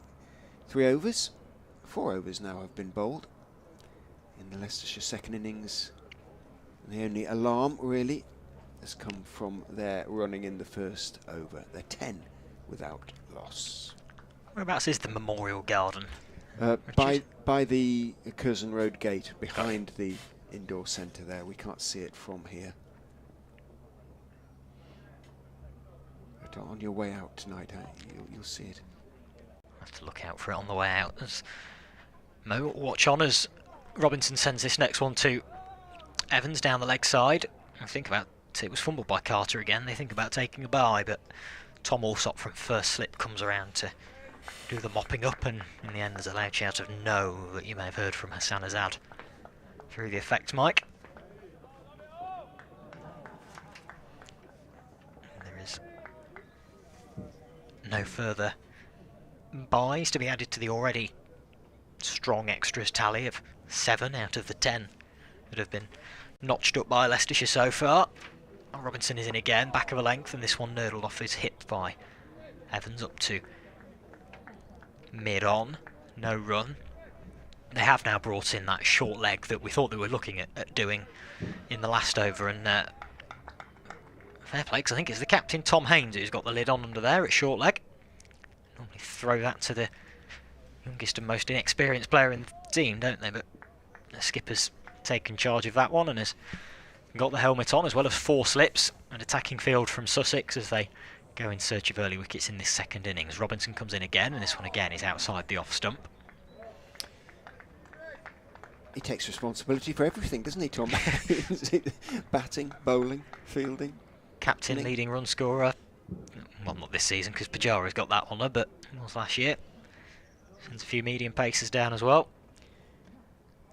And now short leg with the helmet on.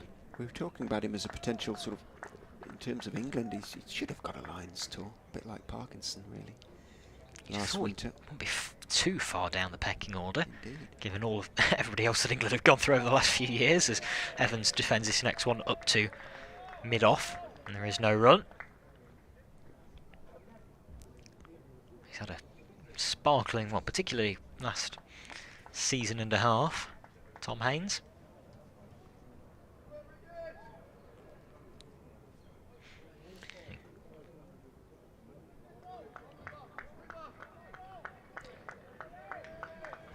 Bronte, this is a very important innings for a few Leicestershire careers, he says. Robinson again, wide of off stump this time, a bit fuller. Evans shapes to go into a drive, it doesn't get all of it, and it sort of plugs off the toe end of the bat really, and out to wide mid-off region. There is no run again. And he points out that as well as 2 MPs and a bishop, there was a colonel and a professor in the marquee yesterday, which sounds, he says, like a game of Cluedo. No murders were committed. The minister in the marquee with Robinson again. Defended by Evans out to the offside. And there is no run, and that concludes Robinson's 3rd over, the 5th of the innings, a maiden from the England man. 10 without loss from 5 are Leicestershire, and we will have another over before lunch at 12:58. So Aaron Beard will have another chance to send down another over and try and sneak one of these 2 out before lunch for Sussex.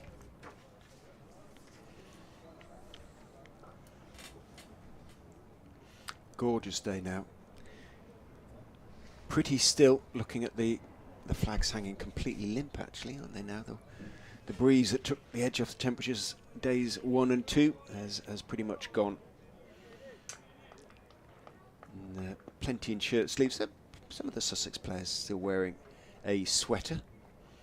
As Beard around the wicket is in to Azad, who leaves outside off stump. Beard's hands start to go into the air, but it was safe enough leave on the part of Leicestershire's left-handed opener. 2 of 14 balls.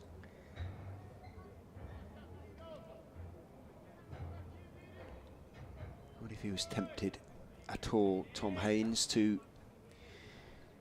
throw the ball to the spinner for the final over before lunch, just to see if there was any turn for him, as Beard is in and bowls again as Azad leaves outside off stump. It was a slightly shorter delivery, not quite as full, but just as wide. And again, a very safe leave by Azad. Beard kicks away some of the dust on the crease. Obviously it was swept and remarked during the break between innings, just 5.2 overs ago.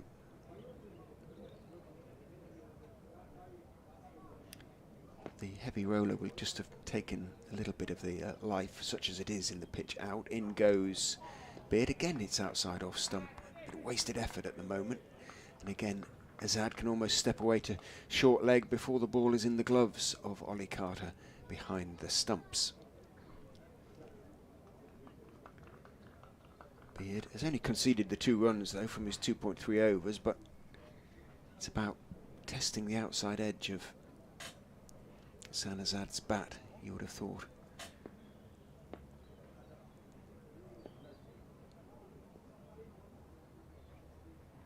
Beard is in and bowls. Azad is back, defending a slightly short of a length, short of a good length delivery.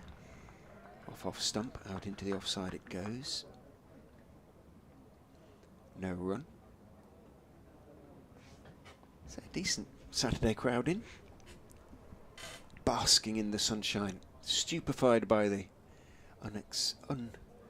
unexpected, to a certain extent, heat, I think, here at Grace Road. Beautiful day, isn't it? Perfect. Perfect day. Very peaceful scene out there at the minute. Crocombe has been sent back to deep-ish backward square. Azad watches and waits until he's in position, about 3/4 of the way back to the deep backward square boundary, maybe 20 yards inside the rope down there. Beard, 2 balls left. In he goes and bowls, and just turned off his hip calmly by Azad out towards mid-wicket. Beard himself has to run across the field, Crocombe having been sent back there. And so the single is comfortably taken. Some of the Harleys coming down Milligan Road, the Outlaws Harley, or a Harley. Can't see them. We could see them in the early part of the season, but the trees now obscure the road. Here's an update for BBC Radio Leicester. Just 1 delivery until lunch, and Leicestershire are back in. They're back in with the bat in their second innings. They need 240 just to make Sussex bat again, having bowled the visitors out this morning. 450 in the end, so it's all about just occupying the crease as far as the Foxes are concerned at the moment, and they've managed to do so successfully as lunch is called. They are 11 without loss. Hassan Azad is 3 not out. Sam Evans is 1 not out. And it is lunch here on day 3 of the game at Grace Road. And that update, with not very much to tell, BBC Radio Leicester on that occasion confirms it is lunch. Well, both batsmen could have been run out really in the very first over of Leicestershire's second innings, but otherwise there haven't been too many alarms. 6 overs have been bowled, 11 without loss. Leicestershire, as I say, needing 240 to make Sussex bat again. Enjoy your lunch, and we'll be back with you here at the Uptonsteel County Ground in around about 35 minutes' time.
Good afternoon, everybody. Welcome back to the Uptonsteel County Ground, Grace Road in Leicester for the afternoon session on this third day of the LV Insurance County Championship fixture between Leicestershire and Sussex. Ball-by-ball commentary brought to you by BBC Radio's Sussex and Leicester. Liam Gibbs and Richard Ray are your commentators today. Glorious sunshine greets the players as they walk out to join the two umpires, Tom Lungley and Neil Malander. The Sussex side looking to bowl Leicestershire out in their second innings. Leicestershire about to resume that second innings on 11 without loss, needing 240 to make Sussex bat. Again, Sussex having been bowled out in their first innings this morning for 450. They'd resumed on 386 for 6, so they added 64 runs to their overnight score for the loss of their final 4 wickets. Archie Lennon made 48, caught by wicketkeeper Harry Swindles off the bowling of Chris Wright. Ollie Robinson 26 before being run out by Colin Ackerman. Henry Crocombe 11, caught by Wright down at long on off the bowling of Callum Parkinson. And Aaron Beard, who lost his middle stump to the bowling of Vian Mulder for 25. 6 overs were bowled in the Leicestershire second innings before lunch. The only real alarms for the Foxes, a couple of run-out chances, one very good run-out chance in just the very first over of the innings, bowled by Robinson. Aaron Beard shying at the stumps. Had he hit, Sam Evans would surely have been run out. He didn't, so Evans survives to fight not another day, but another session potentially. He is 1 not out off 19. Azad is 3 not out off 18. And it's going to be, interestingly, Liam, Henry Crocombe opening the bowling for Sussex from the Bennett end. Interesting to see that it's not Ollie Robinson. Crocombe comes in for his first ball of this innings, and it's short and on Azad's hip. He can just tuck it away onto the leg side towards the square leg umpire, who's Neil Malander. Fielding is done by Aaron Beard, who did open the bowling from this pavilion end before lunch, and the two batsmen take a single. Maybe Robinson is out there, hasten to reassure Sussex listeners. It isn't a recurrence of illness from food poisoning that he suffered on day 1. So maybe he fancies a go up the slope. He's stretching, so just maybe a change of ends for Robinson. He'd have 3 overs down the slope before lunch, but it is now Crocombe who's doing exactly that and coming in right on over the wicket. It's edged by Evans, squares him up a little bit, and the ball takes a thick outside edge, runs down to Sean Hunt at third man. Single taken 13 without loss, Evans to 2. And Azad has 4. Extras still outscoring them both, as they did before lunch. Sussex with that lead, which is now 227. 227 they need Leicestershire to make Sussex bat again in this match. Crocombe under glorious blue skies now at Grace Road, comes in over the wicket, and this one again is turned off Azad's hip to square leg. It's fielded again by Aaron Beard, who threatens to shy at the stumps. It just makes Azad hurry into his ground a little bit, but doesn't actually release the ball, Aaron Beard. And another single taken, so a single apiece to start this first over after lunch, to start the afternoon session. Started a minute early by my calculations. Over 8, still +6. A decent rate this match, hasn't it? Apart from those couple of random stoppages before lunch. This one's a bouncer from Crocombe, and Evans gets on top of it well and defends it with hands so soft that the ball doesn't even actually make its way off the cut strip. Cheteshwar Pujara has to come in from mid-wicket and pick it up from just on the cut strip still. Could do with an innings, Sam Evans. He did have a couple of 50s early in consecutive innings earlier in the season. He faces up again to Crocombe. This one's edged again, and another one that goes wide of third slip. This one's a little bit more streaky than his one earlier in the over, but he gets 4 for it. One earlier in the over was a little more control than that, but there was a bit more force behind that one, and a thick outside edge that flew past third slip down to third man. for 4 runs. I don't think it was too far away from Delray Rawlins at third slip. It really wasn't. It really wasn't the greatest shot that Evans has played, but he's got away with it. Perhaps luck is going to go his way today. He has 6 now from 22 balls. He's facing up again to this final ball of Henry Crocombe's first over. What can Crocombe do with this one? It's struck on the pad and he's given him. Sam Evans looks a little disappointed with that. It looks as though it might have been shaping down leg a little bit, but we'll have a look on the replay. The finger has gone up from Tom Lungley, and Sam Evans, just as you said, Richard, that luck might be going his way. Not the case. We've just seen a replay, but pretty good. And they turned the camera a little late, so it was difficult to get a clear view of that. But yeah, we'll get a replay in. Here we go. Fingers crossed it's from behind the Sam Evans, bowler. Just as you were saying, he needed an innings, Richard, and just as you were saying, he needed potentially a little bit of luck. Well, he's done neither. He trudges off. LBW just shuffled across the crease. Henry Crocombe maybe just drawn him across throughout the rest of the over. And this one, well, umpire Tom Lungley at the far end clearly thought that was going on to strike leg stump out of the ground. Height wasn't an issue, was it? Yeah, I think that's fair enough. He got across his stumps. He was on the back foot, and I think his disappointment at the shot as much as anything. He looks at the pitch in disappointment. Didn't do too much. It just seemed to misjudge the length a little bit. I don't know why quite he was on the back foot there. Crocombe makes the breakthrough. The pick of the bowlers in the first innings, Henry Crocombe, and he's started well in the second as well. A wicket in his first over. And Sussex now well on top in this game, with a lead of 222 as Rishi Patel comes to the crease with Leicestershire 18 for 1. I would think it's an ideal batting day, really. Perfect conditions, and Robinson is going to take up the attack for Sussex from the pavilion end, so up what slope there is. There is a slight slope here at the Uptonsteel County Ground, but Sussex tails well and truly up now. Remember, Leicestershire need 240 simply to make Sussex bat again. Is the end of the drought in sight for the Martlets? Round the wicket, Robinson is going to bowl to Hassan Azad. Removing him would be a huge step towards it. In goes Robinson and bowls. A bouncer, big loopy bouncer, well outside off stump. Azad just leans away from it. Lots of encouragement, lots of noise, as you would expect from the Sussex fielders in the circumstances. A real boost there, a real lift. Evans, a leg before wicket. Looked a pretty good shout to me.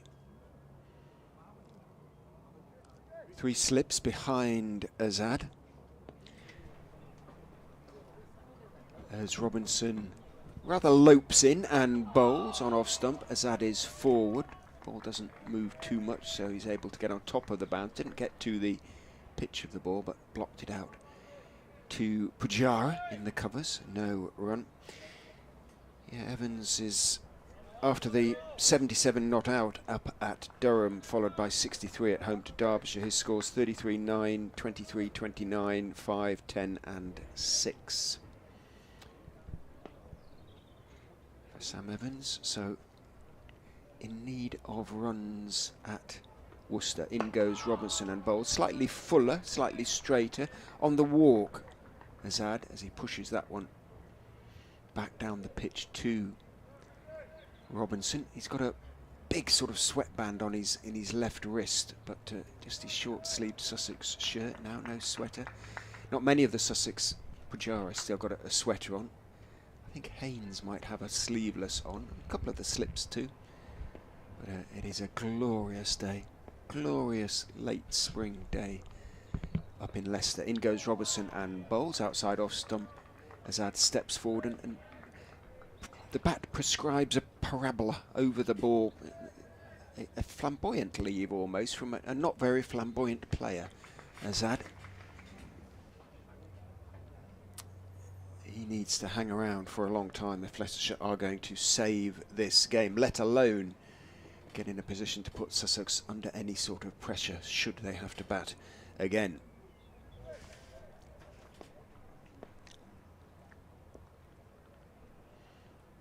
Robinson is in and bowls. Azad defends on the back foot this time, although his weight started to come forward. Off stump it goes, out to Pajara in the covers. No run. Robinson cutting a very different figure to the figure that he cut on Thursday morning. Bless him. Didn't look very well at all.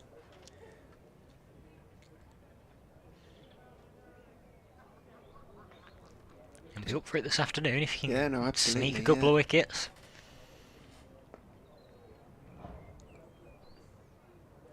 Runs in and bowls, goes past the outside edge, or did Azad play inside the line? He went forward, but he did keep his bat tucked quite close to his front pad.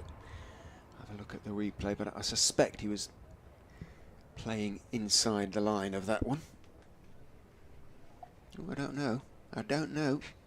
It was a good line from Robinson, and although everything was sort of fairly neat from Azad, I think he was genuinely beaten. But he survives. End of a pretty good over from Ollie Robinson, a maiden.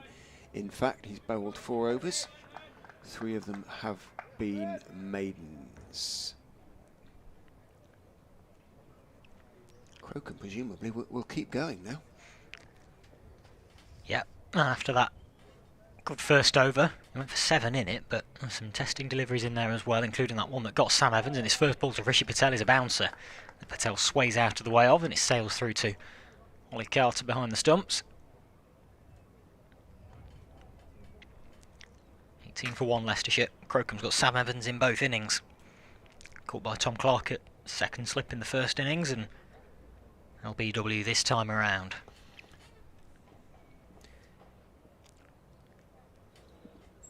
Difficult start to the summer for Evans, but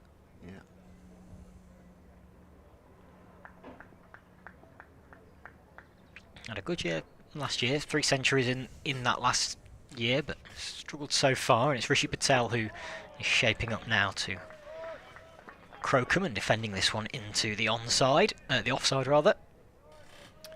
Missed the first 4 games due to injury, and I think he probably would have been selected at 3, Rishi Patel. Paul Nixon really rates him. Signed from Essex, excuse me, a year ago. Played some lovely shots in the first innings before eventually holding out to second slip.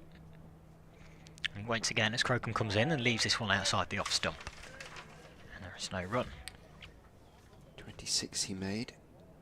Caught, as you say, at second slip by Tom Clark off the bowling of Beard. 56 balls, 4 of which he hit for 4. He made 82 against Glamorgan in the previous game in the first innings at Cardiff. Again, looked very, very good before he chopped on a delivery from James Harris, but just 1 in the second innings, made off 7 balls caught at the wicket edging.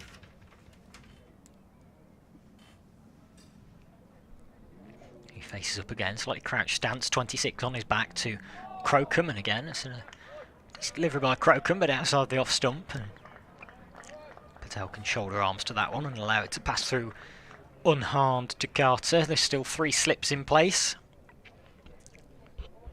as well as a backward point cover. He gets good bounce, does Crocombe, gets good lift. He's a slightish figure, but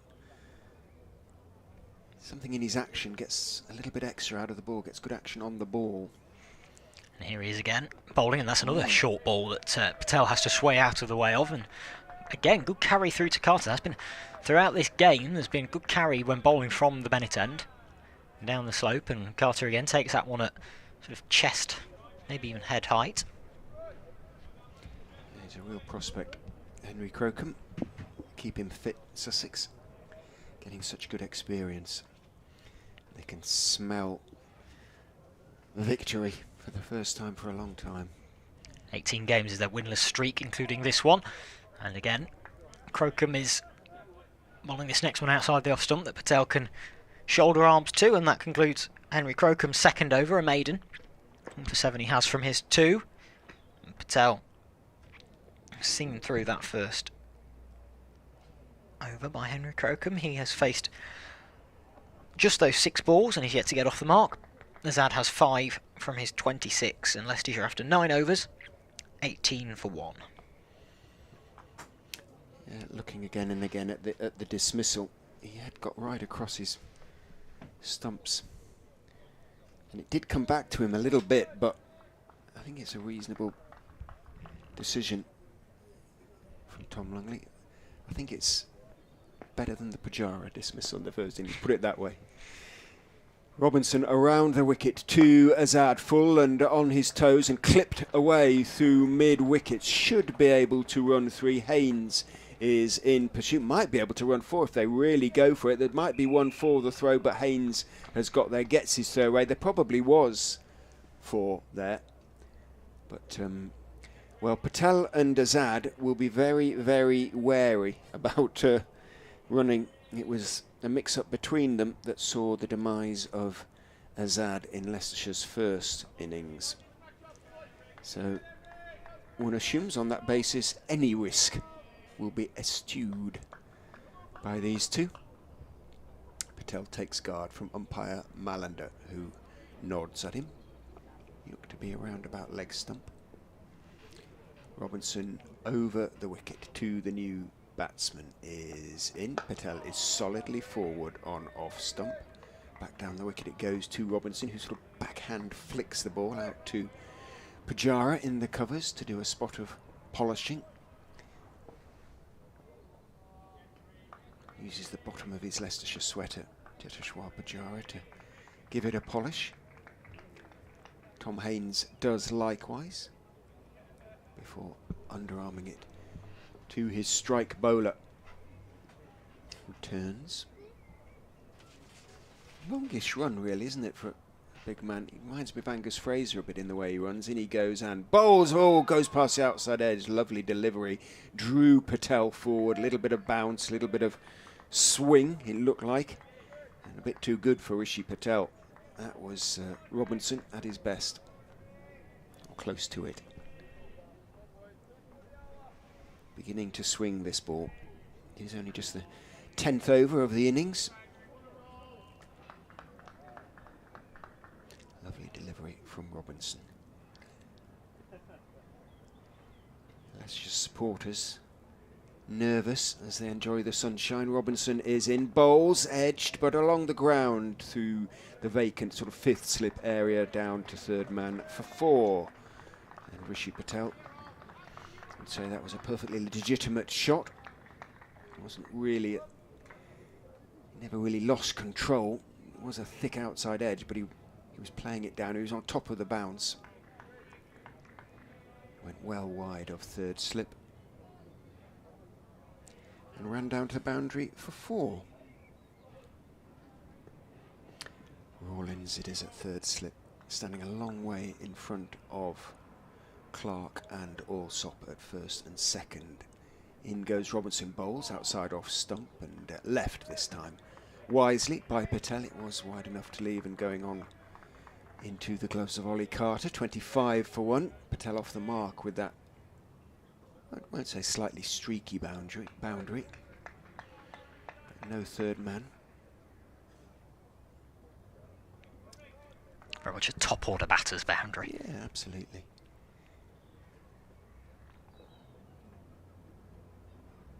Robinson turns. Last ball of his 5th over, having bowled 3 before lunch, goes in and bowls. Patel is looking to drive, checking the shot rather.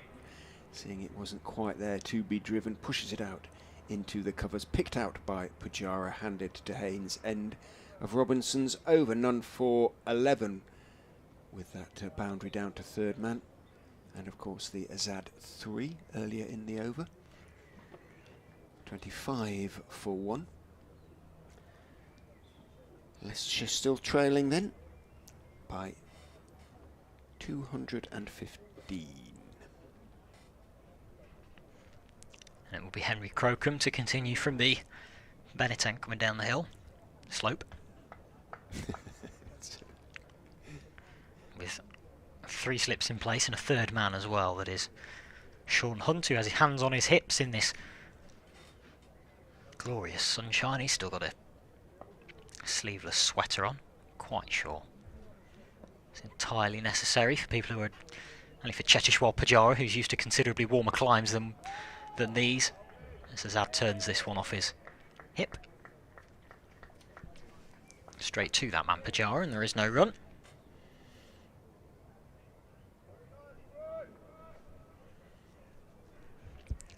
Good number of people playing cricket on the outfield at lunch.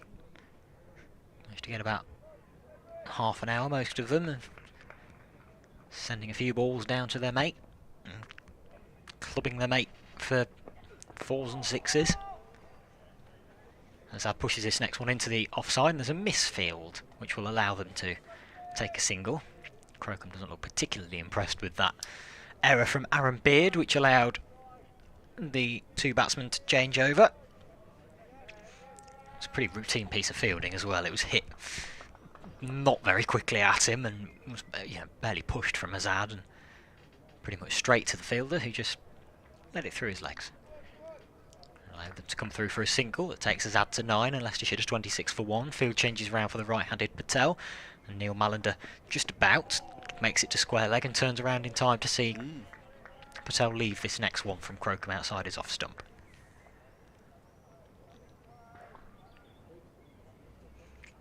Just behind where Beard and square leg umpire Mallender are stood is a considerably lighter wicket than all of the rest of them on the square, which you would imagine is maybe a preparation for the T20 in a couple of weeks. Yeah, absolutely. Usually we'll have a good view of that one, won't we? Yeah. We normally play the T20s over that side of the square. So leaves this next one from Crocombe again outside the off stump. He's left well to start this innings. Patel hasn't been drawn into anything he doesn't need to be yet.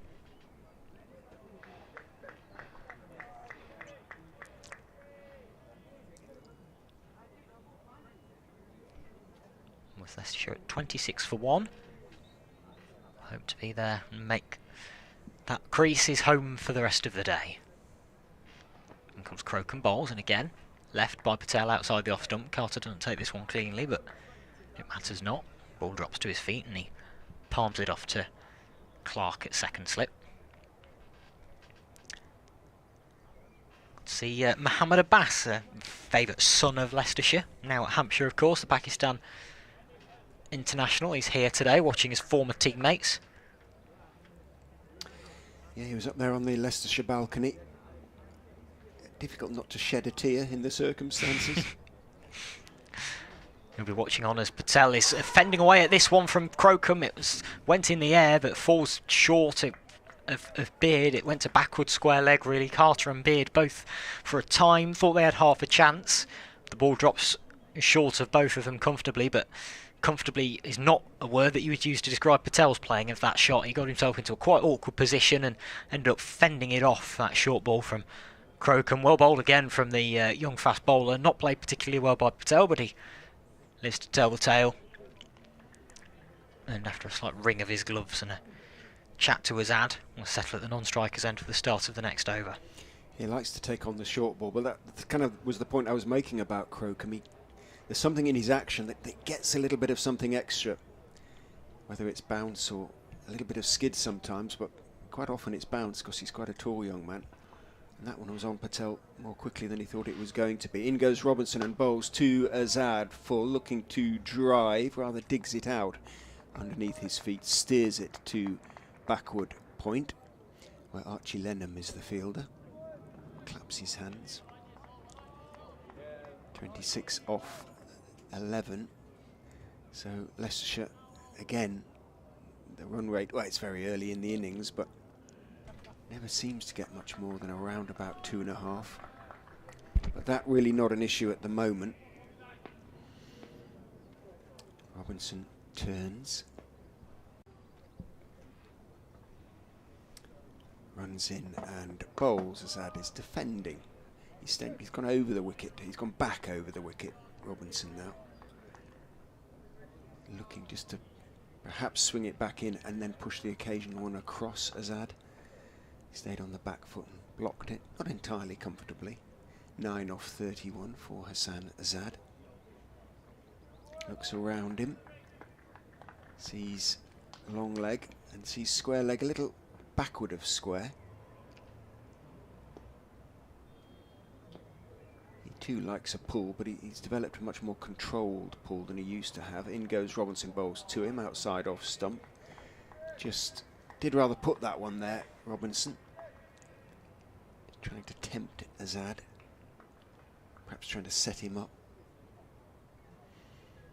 Azad left it. And he goes to square leg, and then it must be quite disconcerting if you're the square leg umpire when Azad is batting, because he goes to square leg and sort of stares. He goes to short leg and then he stares. He stands still and looks to square leg. He's probably just sort of recomposing himself in his mind, but it looks as though he's giving the umpire evils. In goes Robinson and bowls, and Azad waiting for that one. Didn't get up that high, did it, that one? A little bit of shape back into the left-hander, in control, just pushing it out into the covers. Not a movement in the flags, hanging limply on their poles on the Milligan Road, on either side of the pavilion, the Sussex flag and the Leicestershire flag. Completely still, isn't it? But a glorious day. Pretty much. If you're in the vicinity, come on down. Robinson back round the wicket to Azad, forward, thick inside edge as he defends that one, but plenty of bat on it.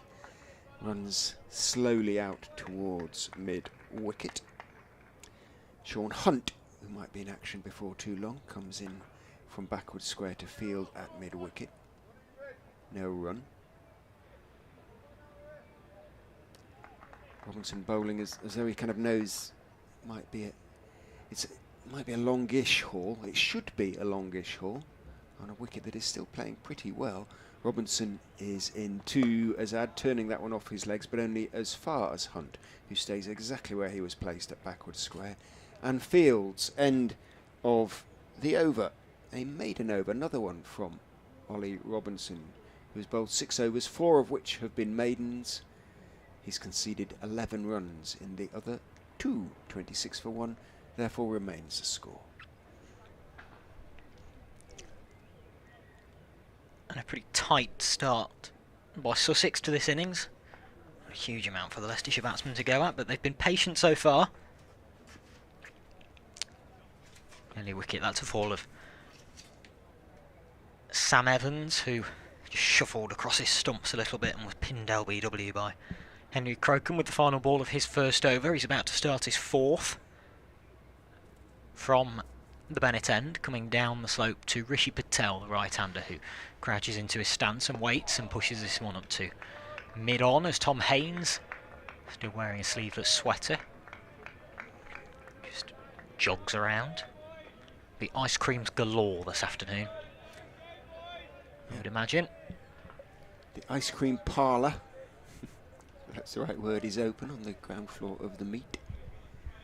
I'll make plenty out of that today. As a ladybird settles onto the window in front of us, and Crocombe rather comes in, Patel just defends. Back down the pitch, and there is no run. Rather foolishly parked under one of the trees yesterday. Got home, had to spend 15 minutes cleaning. It had all dried on as well. Oof. Is that a mistake you'll never make again? It is. Crocombe again. Patel drives this one off the back foot, punched up to mid-off. Robinson is the fielder. Rishi Patel, born in Chigwell in Essex. Nickname Yogi. Born July 1998, so that makes him 23. Younger than me.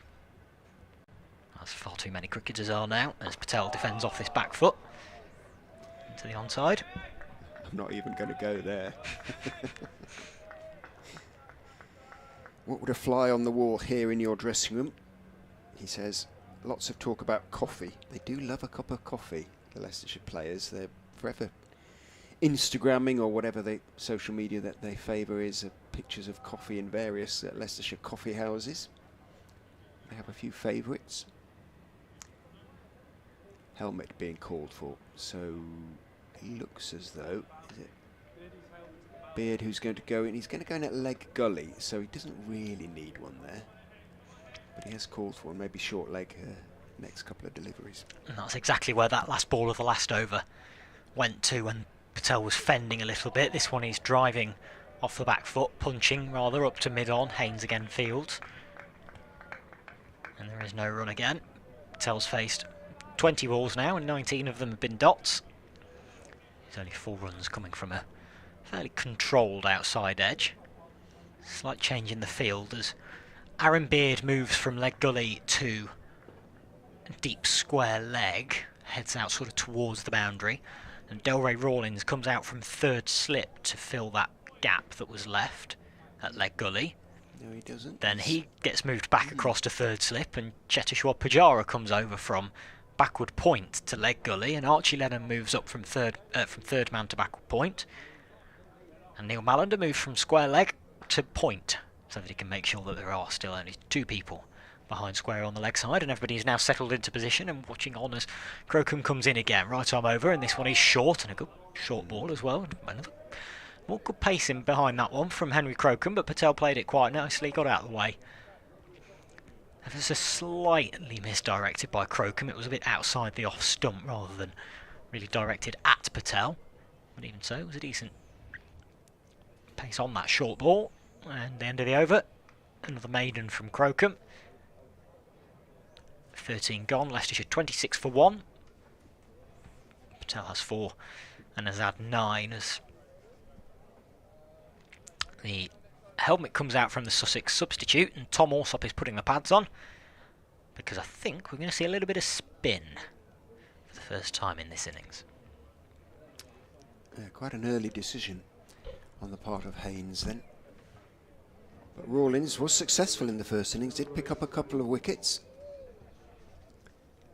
And he will have the footholds such as they are. The pitch still looks fairly unblemished out there, in fairness. But he will have some rough created by the bowler's follow through to bowl into the left-handed Azad.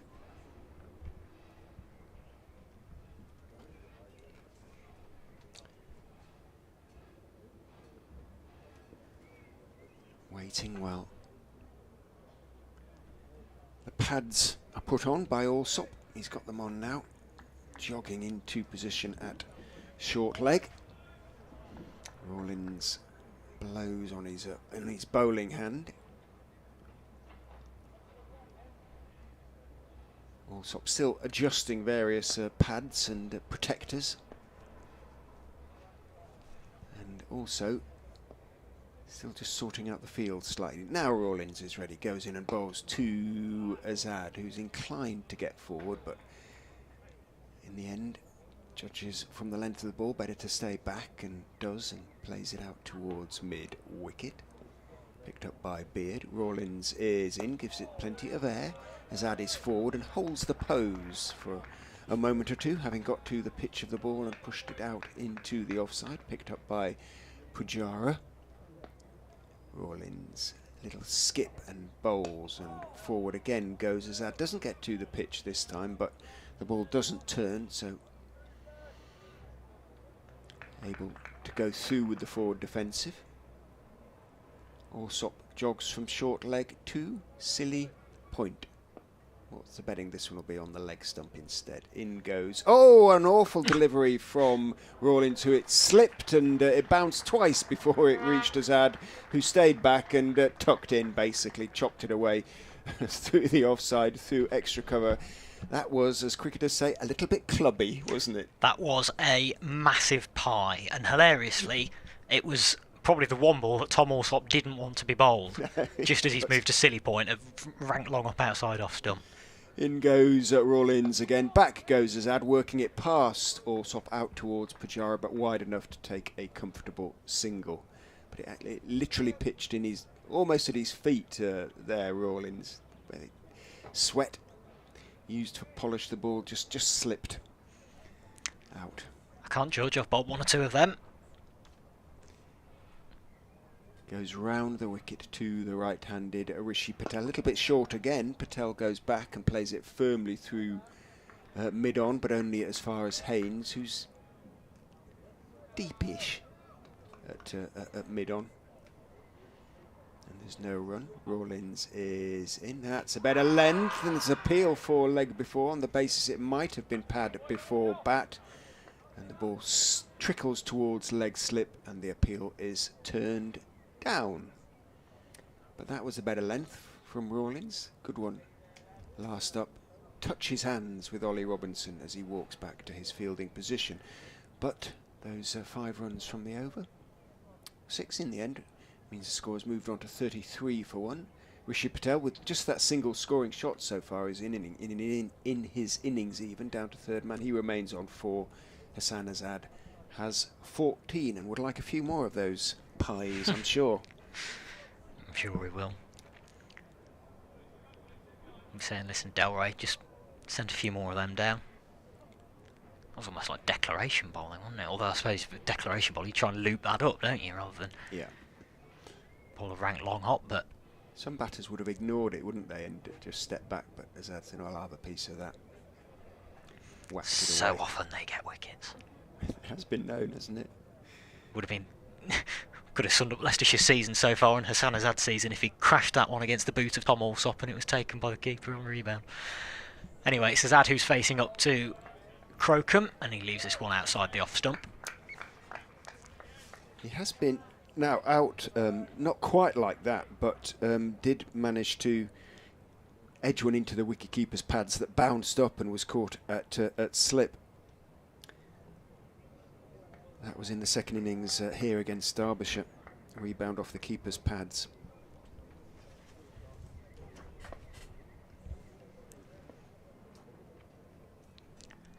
He has 14 so far and is facing up against Crocombe, and it's another short ball by young Seamer. Azad can get under that one pretty comfortably. Watch it go through to Carter. 33 for 1 remains the score. Plenty of other games going on across the country. Still loads of runs being scored, or have things changed? Still quite a few runs. Durham are 111 ahead against Glamorgan. Azad faces Crocombe again. This one is Fuller and worked off his legs by Azad. It might think about a second, but Ollie Robinson gets round well to keep them to just a single. Azad to 15, Leicestershire to 34 for 1. Durham 311 batting first, of which Ben Stokes made 82. Glamorgan replied with 365, despite having been 32 for 3. Billy Root made 88. 4 wickets there for Ben Rain, formerly of this parish. And identical figures, Ben Rain and Matt Potts both bowled 20 overs, 2 maidens, 4 for 61. But Potts it is who might be playing for England, not Rainey. Durham in their second innings, 166 for 3. Alex Lees is unbeaten on 55. Scott Borthwick unbeaten on 79. So Durham lead by 112. And they're at Chesterley Street. It's like changing the field here, but they wait for the right-handed Patel to whip that one off his toes. He might go all the way for 4 actually. Cheteshwar Pujara is chasing it down and just about gets there. A good dive from the overseas player. Pulls it back for Sean Hunt to do the rest of the work and hurl it in, but that was good work by Pujara. It was nicely timed by Rishi Patel. It was slightly aerial going past the leg gully. Yeah, it was kind of what he was bowling for, wasn't it, really?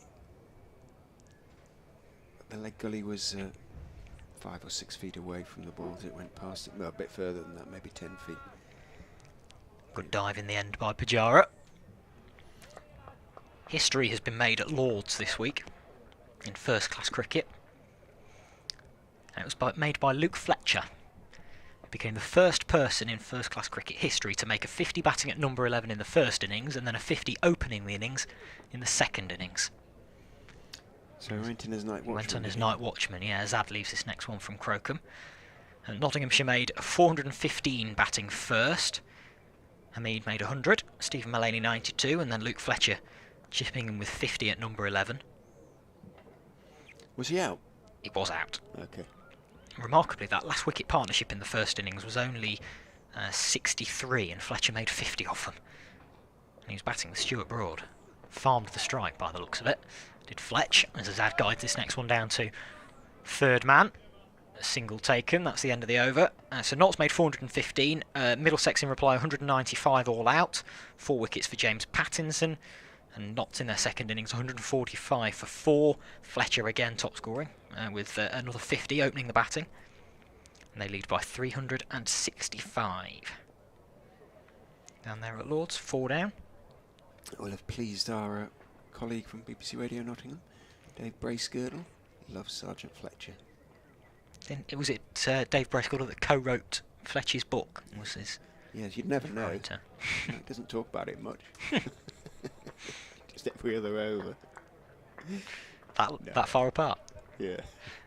I exaggerate slightly. Rawlins then over the wicket to the left-handed Azad, who just steps back and waits for the field to settle. Allsop is in there at silly point again. Rawlins is in. Forward goes Azad. Back down the wicket it goes. And again, he holds the pose for a good 3 or 4 seconds before stepping back into his stance. Liam goes to update BBC Radio Sussex. Rawlins tosses it up. It's driven by Azad, and it's driven for 4. Nicely timed. He did overpitch it. Rawlins on that occasion. It was something of a half volley, and Azad went through with the cover drive, made sure he got on top of it, and it being a short boundary out there to the Uptonsteel stand made it count. Rawlins is in. That does maybe turn a bit as he went forward there. Took a thick inside edge, went onto the pad and then trickles out towards leg a gully. Sort of backward of square. Crocombe it is out there. Rawlins in again to Azad. Seeing it happen, and he plays it out into the offside, but seeing that little bit of turn, Allsop has gone from silly point back to short leg.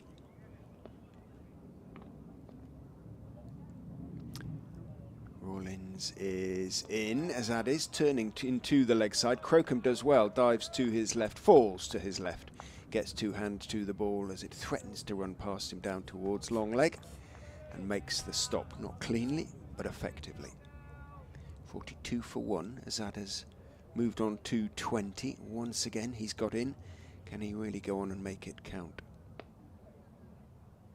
Rawlins is in, tosses it up. Azad leaves outside off stump. It doesn't really turn too much, certainly not enough to threaten the stumps, although always slightly risky for the left-hander to leave to a left-arm spinner bowling into a little bit of rough. End of the over, 42 for 1. 11 runs from Rawlins, 2 overs. Azad 20, Patel 7. So they've put together a partnership worth 24 so far for Leicestershire's second wicket. Coming together when Evans was leg before wicket to Henry Crocombe. The first over after lunch on the back foot.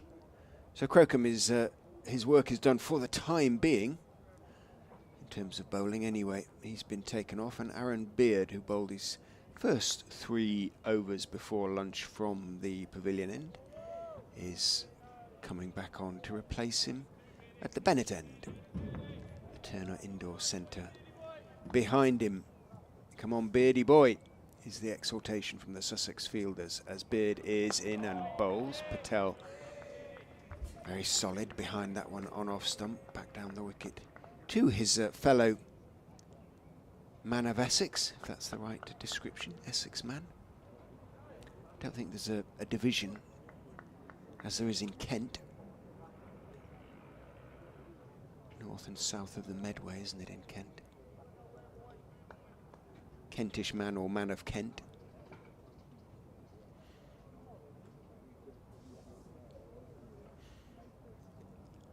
Beard is in and bowls, looking to drive. It's a little bit too straight to put his full weight into the shot for Patel. He strokes it out into the covers, picked up by Haynes, moving to his left at mid-off, but one or 2 arms started to go into the air.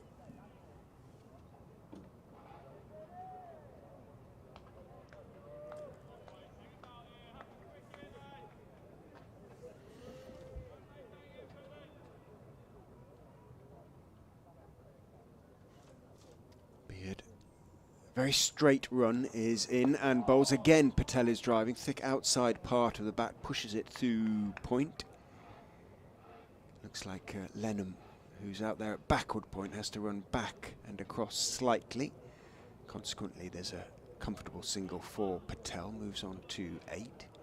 43 for 1. Leicestershire therefore have reduced the deficit to under 200.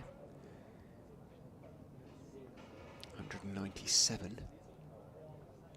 Still an awful lot of work to do to save the game. There are still 56.5 overs left to be bowled today. Keeping the 3 slips in, Haynes, understandably, because Leicestershire aren't scoring particularly quickly. Still 2.6 the run rate. Azad on strike on 20. Beard goes round the wicket to him, bowls outside off stump. Azad steps forward but lets the ball go through. To Carter, the man with the mullet and proud of it. I think it's the only one I've seen this season anywhere.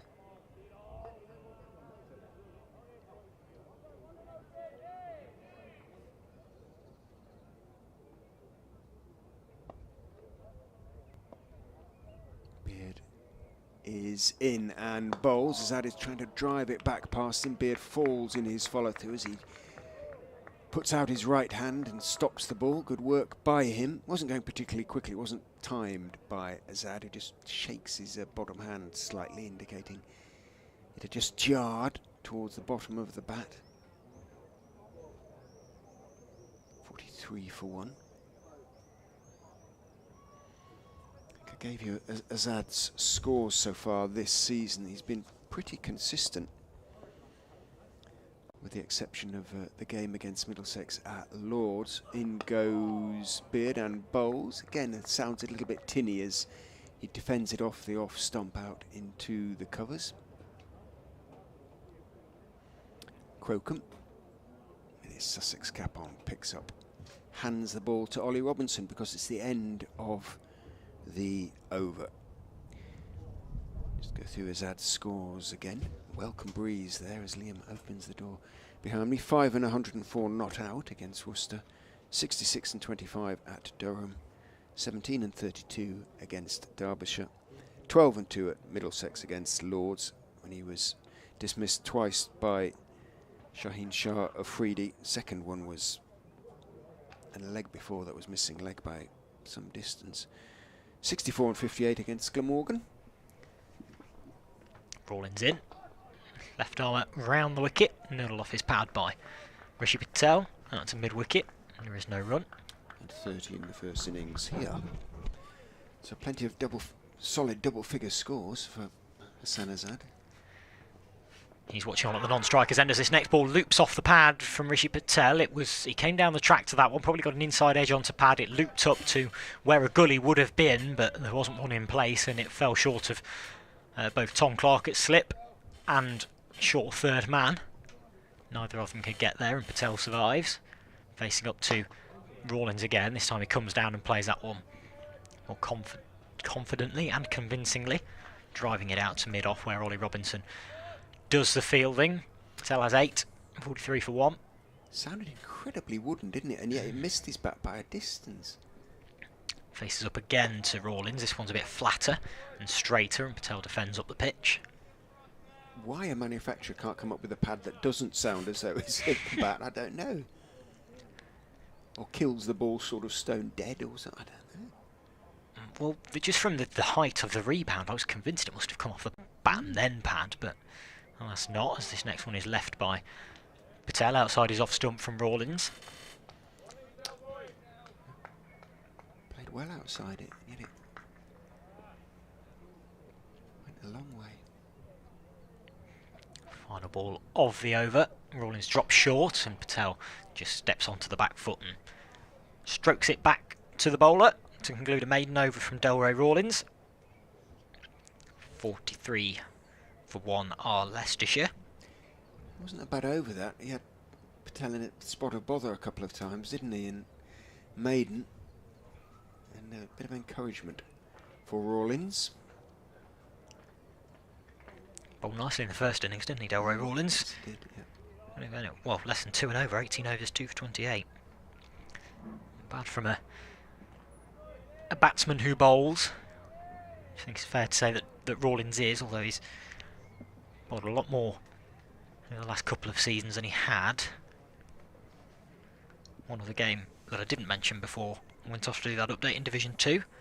It's at Derby. Worcestershire made 368 batting first, and Derbyshire 435 for 6. Beard is in, round the wicket to Azad, who plays it in the air through the gully. It's going to run down for 4. It was a cut of sorts, almost a guide, but it was in the air for a long, long time, that at a catchable height. And just for a second, half thought there might be a sniff of a chance at backward point, where Hunt is lurking, but picks up 4. Azad moves on to 24, maybe wider of Hunt than I thought, but looked a little bit risky. Still got the 3 slips in Haynes, looking for at least 2 wickets in this session. Beard is in and bowls. Azad covers up to a straight delivery, and then, having played the shot on the walk, sort of goes down on one knee rather stylishly. Hassan Azad, first class honours degree in chemical engineering.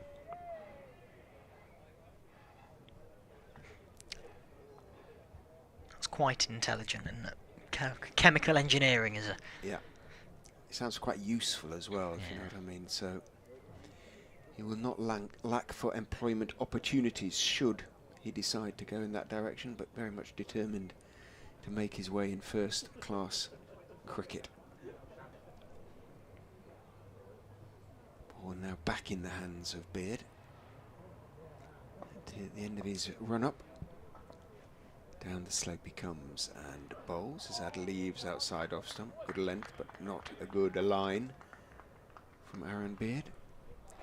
24 now to Azad off 57 deliveries.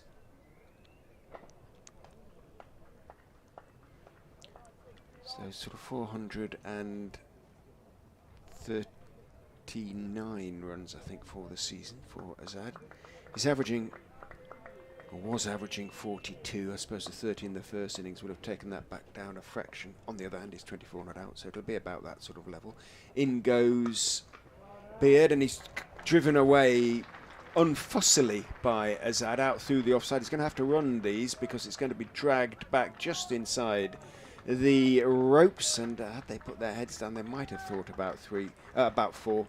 Azad happy to settle for 3, moves on to 27 and brings up the Leicestershire 50. That was a much more convincing shot than the one before. Even though it brought 1 run fewer, it was much more controlled, timed better. Sort of wristy half drive. Half drive, half cut, wasn't it? A nice shot. Was. He's been seeing it well all season. Azad finding some very odd ways to get out.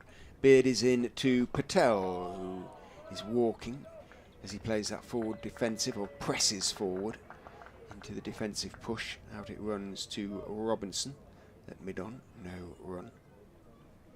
Everything fairly still, the odd movement in the crowd. The Uptonsteel stand is really well populated. I think probably the best part. Hard to tell because we can't see some of the crowd below us in the seats on either side of the pavilion, but looks to be around about sort of, I don't know, 800 people in the ground, something like that. As Beard is in, bowls to Patel, who's on driving firmly, but can't get it past Robinson, who rolls as he bends down to make the stop. End of Beard's over. His 5th, none for 11 for the Essex man. 50 for 1, Leicestershire's score. They need 240 to make Sussex bat again. Sun cream on down below us in front of the pavilion. Many people in shorts. 1 or 2 topless.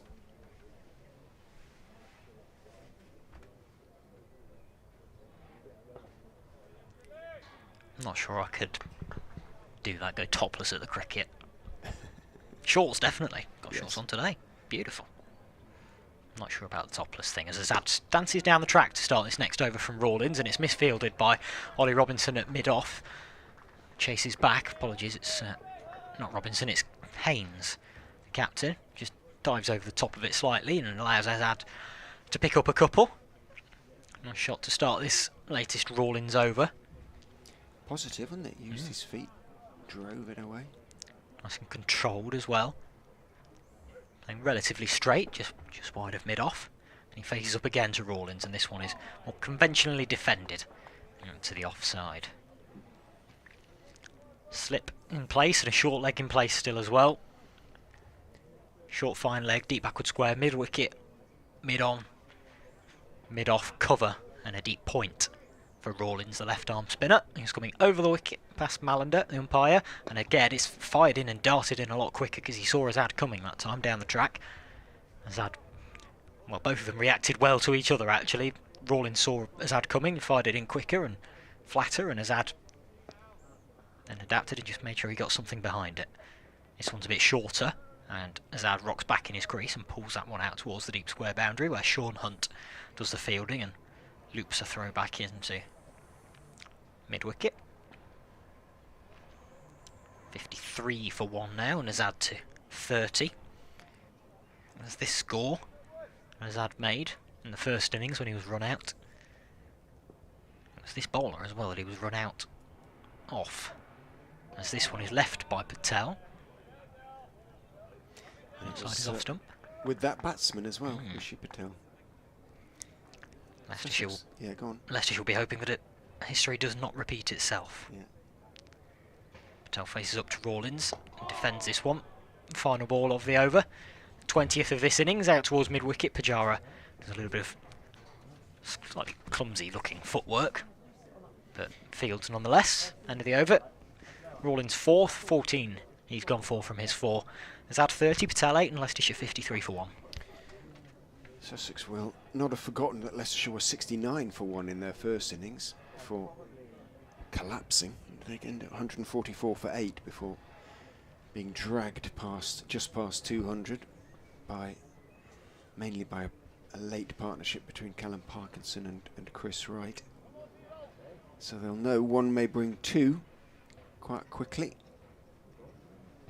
Beard will continue from the Bennett end. Those in the green seats in front of the Turner Indoor Centre in, I'm sure, sort of relieving shade for the most part. Need to be in the shade today. The little covers on the members' stands in use as goes past the outside edge on that occasion. Beard has pressed forward to play down the wrong line. Just the 2 slips now. Allsop at first with the pads on underneath his whites. Clark clapping his hands at second.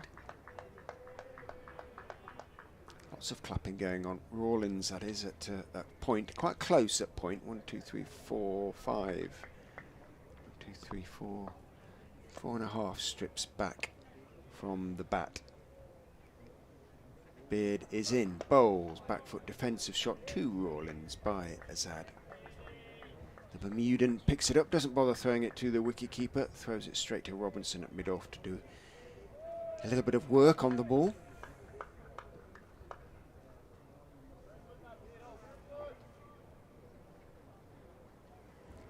Murmur around the ground. The crowd not relaxed, but just beginning to feel a little bit better about the situation as these 2 build a partnership. It's worth 35 now.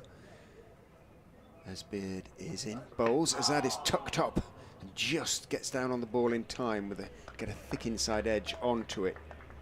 As it came back in towards him. Short leg comes running into field.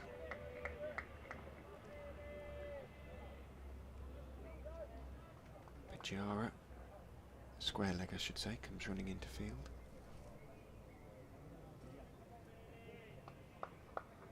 Beardy, come on Beardy.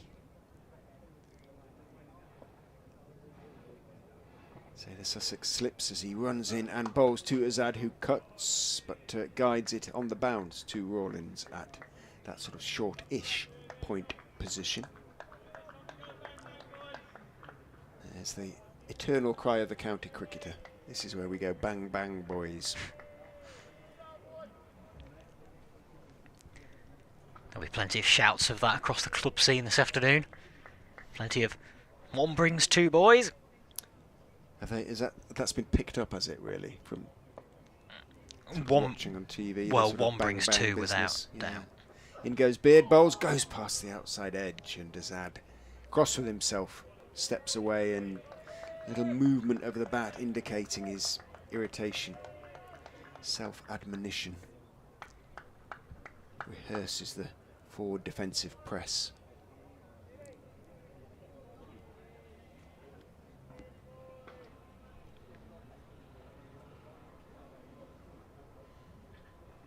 A few sunglasses that are perched on the back of caps out there. Well, if we're not going to wear them when it's blazing down like this, I'm not sure it's worth having them.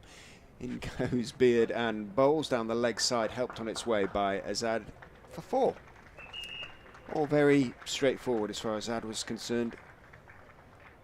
Just turned his wrists on it, and very much fine of Archie Lennon down there. No chance for Carter to get across, it seemed. He barely moved, the wicketkeeper, and it raced down to the fine leg boundary. For 4, Azad on to 34 of 68. So he's scoring at a decent lick. Patel, not becalmed exactly, but still to a certain extent playing himself in. 8 of 37, 57 for 1. And it is Patel who will face up Delray Rawlins again. Left arm spin of the Sussex middle order batsman, and this one just goes off the inside half of the bat. Picked up on the one bounce by Tom Alsop at short leg. I'm seeing Lennon have a little bowl while the ball is hard. Yeah, I wonder if they'll think about giving him a go. Rawlins again, passed by Malander. This time Patel comes down the track, has a go, and swipes it wide of mid-on for 4. Not the most aesthetically pleasing shot that Rishi Patel's ever played, but it was effective in the end. Yeah. And getting 4, he was again came off the inside half of the bat. You feel like he was trying to go a bit straighter than that, but it ends up running away fairly quickly, to be fair, across the rapid outfield here at Grace Road, and jumping over the rope in front of the meet for 4 runs. Till to 12. Leicestershire 61 for 1. Patel again to Rawlins. This time it's more convincingly worked off his legs.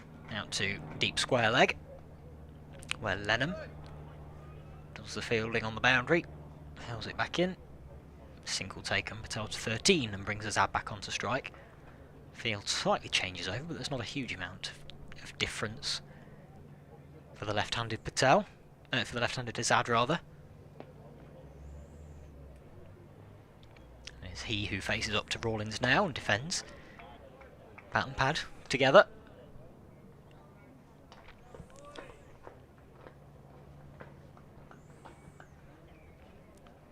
Pajara does a little bit of shining on the ball before returning it to Rawlins. He comes in again now, left arm over, short run. Azad comes down the track, gets a leading edge, and it bounces a couple of yards short of Cheshire Pajara. Wow. But Azad was very quickly down the track there. Rawlins probably saw him coming again because he was very early with his movements. Got a leading edge, and it bounced a couple of yards short in the end of Pajara. Azad faced up again, and this time drives against the spin nicely through the offside. Lenham's got to chase on to try and retrieve that ball before it goes over the fence. Does well on that boundary, gets the dive out and hurls it back in to save 2 runs. Azad picks up a couple. Nice drive that. Got to the pitch of the ball. Just struck it low and past the outside, the outstretched right arm of Pajara. Good work by Lennon to prevent the boundary. End of the over. 22 gone. Azad 36. Patel 13. Leicestershire 64 for 1. Again, there was encouragement for Rawlins in that over. That leading edge could so easily have gone to hand. Could have gone anywhere, really. Looped in the air. looking to play it into the leg side, looped out towards cover. Only just short of Pujara. Again, Azad is riding a little bit of fortune. Will it be his day?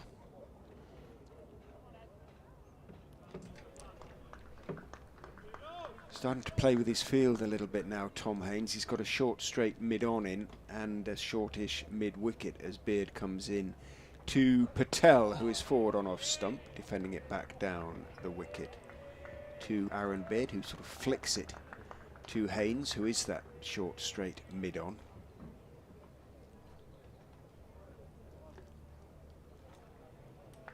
Partnership 46 now between these two.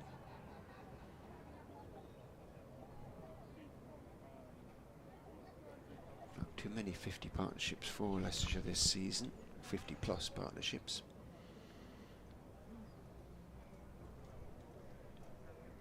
Beard is in and bowling. Patel is playing it between the short straight mid-on and the shortish mid-wicket out towards Robinson, who's a conventional mid-on, slightly wide obviously because Haynes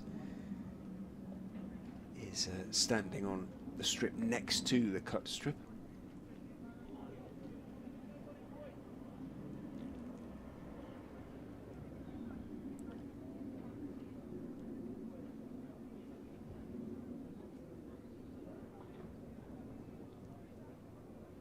Turns, runs in and bowls full, waiting for it deep in the crease is Patel, blocks it back down the pitch on the onside. Haynes fields. Accurate stuff from Beard, and although the run rate has risen just a little bit, as may have been inevitable with Rawlins coming on, Haynes will still feel he's in control. He can certainly keep the close fielders in, play with his field a little bit. He's taken out the short mid-wicket Pujara and put him at a deepish square, and Haynes himself has gone into a short mid-wicket position. Beard is in, bowls on off stump. Patel is leaning forward rather than striding forward as he blocks that out into the offside.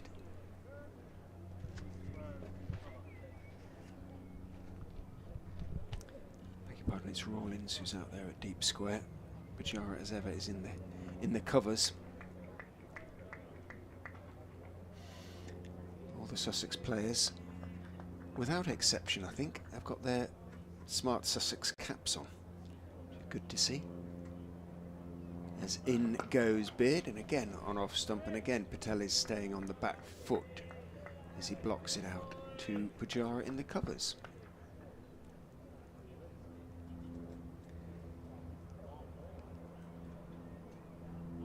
Having a walk round the ground, which you can do here at the Uptonsteel County Ground for the most part. There's a road that runs between, a little sort of access road that runs between the stand and the meet and the nets on the other side. It means you can get all the way around the ground should you wish. Beard is in and bowls, driven, but he half stopped by Beard. Really good work by the bowler, falling away to his left because he got plenty of that. Rishi Patel. Beard slowed it up considerably and made life an awful lot easier for mid-off to effect the stop, which he did. End of the over, 64 for 1. Beard none for 15 from his 7 overs. But Azad and Patel sort of keen not to let Rawlins just bowl at them. And they want to not smash him out of the attack, but just milk him for enough runs to make Haynes think about taking him off, I suggest, because he is quite dangerous. Robinson's starting to swing his arms a bit. He's at mid-on at the moment as Rawlins comes in to start this next over, and Azad onto that big front foot. Just defends into the offside, no run. There are about 4 or 5 people sat under the canopies in that far to our left-hand side, Richard, as Rawlins comes in again, and as that comes down the pitch, and it's gone down the leg side, and that will run away for 4. There's a slight cry of anguish from Delray Rawlins, and I think Azad must have got some bat on that because it's been signalled as runs, but he came down the track. Rawlins fired it down the leg side, And Azad probably just about got something on it, which not only has given him 4 runs, but has probably saved in his innings as well, because had he not, and Carter took it cleanly down the leg side, then he probably would have been out-stumped. He's not just enough partnership. There is 50 partnership indeed. Come up in decent time in this afternoon session. Rawlins. This one goes back to Zazad. Keeps a little bit low, but he manages to get bat on it out towards the deep point boundary where Archie Lennon does the fielding.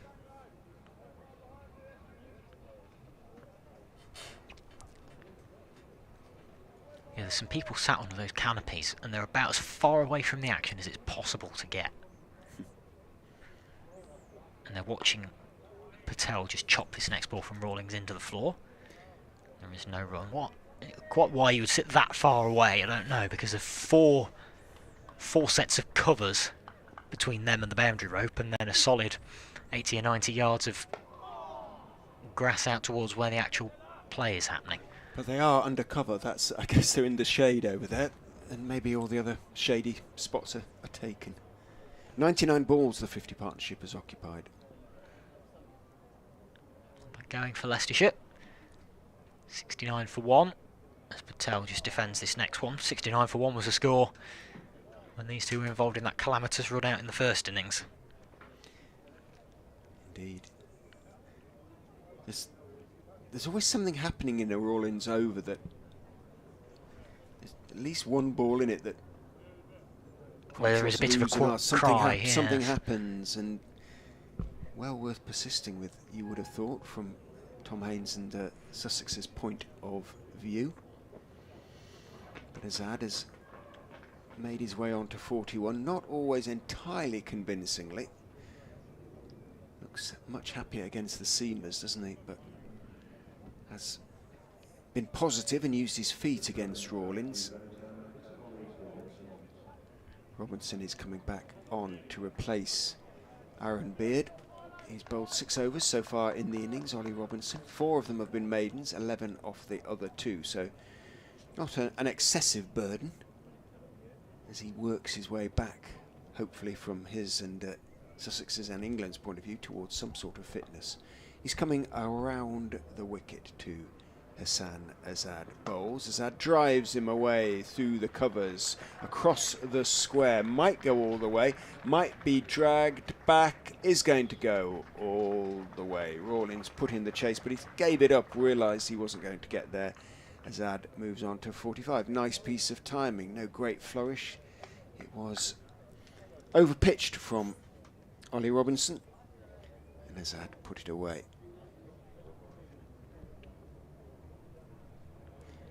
Mentioned all those other games in Division 2, there's 4 in Division 1 as well. Somerset on top in the Cider Derby at Bristol. Made 591 for 7, batting first. Tom Abel made 142. Gloucestershire out for 186. Robinson into Azad, a little bit tucked up as he steps across and turns the face of the bat on it as he pushes the ball away off middle and leg out towards Haynes, who's at mid-on. Jack Leach took 5 for 49 for Somerset in Gloucestershire's first innings, and Gloucestershire following on a 28 for 3. Ooh. So Somerset on the verge of winning that one. Marcus Harris made 32 in the first innings and 15 in the second, the former Leicestershire overseas player. Robinson is in and bowls to Azad, well wide of off stump. Azad steps forward, lets it go through. The pitch looks very light underneath the sort of blazing sun at the moment, and it continues to look pretty much unmarked, frankly. Obviously there's the sort of scuffs around the footholds, but essentially it looks blameless. Surrey well on top in the game at Beckenham against Kent. They made another, I mentioned Luke Fletcher made county cricket history. Surrey made first class history as well. Robinson is in. Forward is Azad, bat and pad close together, defending out to mid-off. They made in their first innings 671 for 9, which was the highest ever score in a first class match without a century. Ollie Pope made 96, Jamie Overton made 93, Ben Folkes made 91, no centuries in that. 671 for 9. And they're well on top as well. Kent 182 for 7 in reply. 3 wickets for Will Jacks. Afternoon to Jake, whose dog Chanel has found some shade by the marquee. As in goes Robinson, bowls. Again it's over pitched. Again looking to drive Azad, but this time he doesn't pierce the field. Rawlins gets across from cover and makes the stop. 300s for Northants in their first innings at Edgbaston. 597 for 6 with Vasconcelos, Young and Proctor all getting to 3 figures. And then Warwickshire in reply, 234 for 3. Sam Hain is unbeaten on 83 and Will Rhodes with him on 52.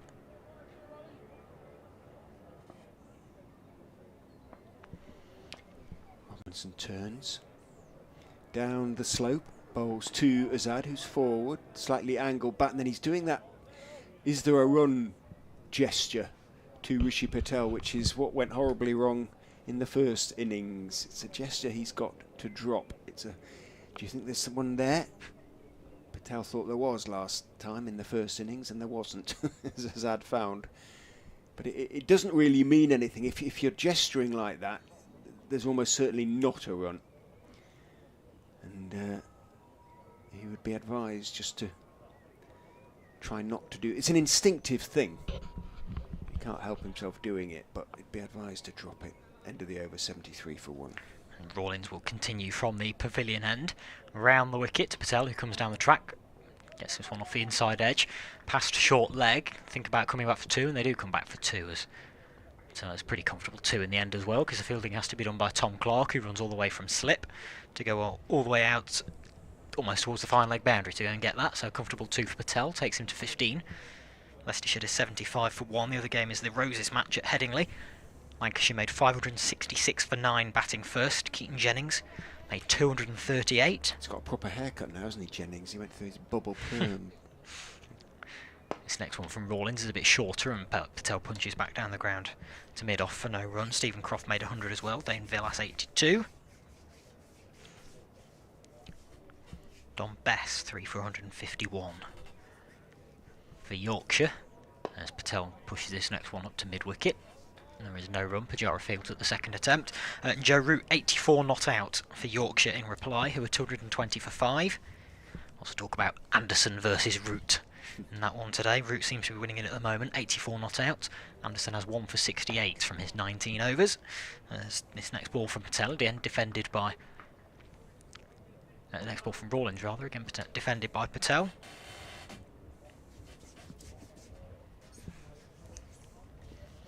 There is no run. Richard's putting his sun cream on.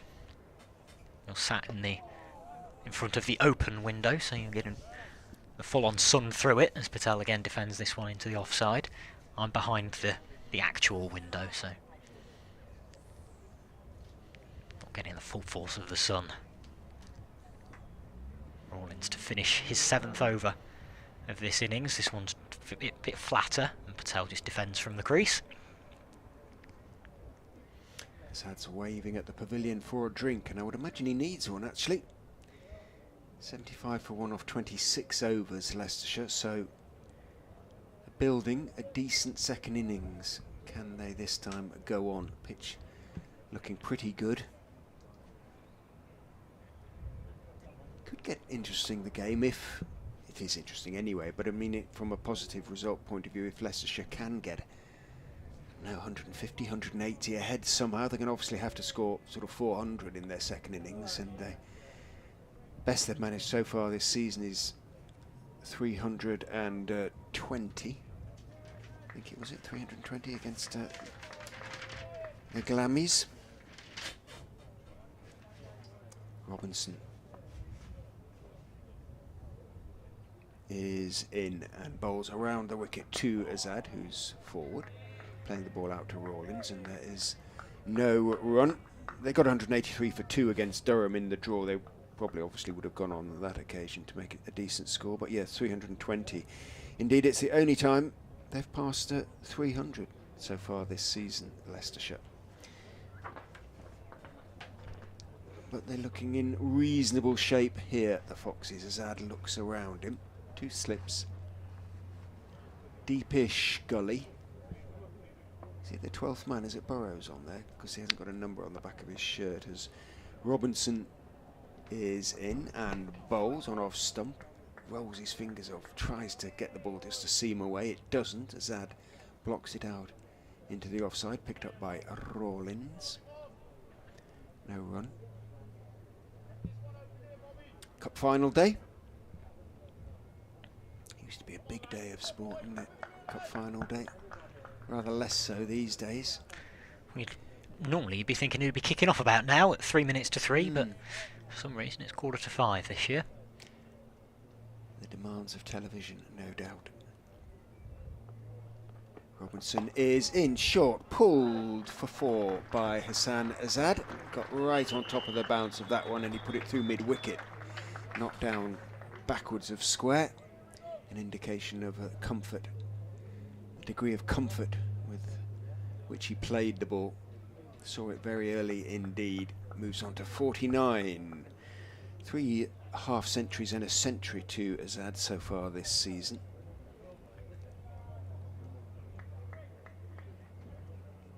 Looks around him. No changes to the field consequent to that shot as Robinson is in, bowls to the Leicester opener, who is half forward to that good straight delivery. Blocking it out as far as Rawlins in the covers, and there's no run.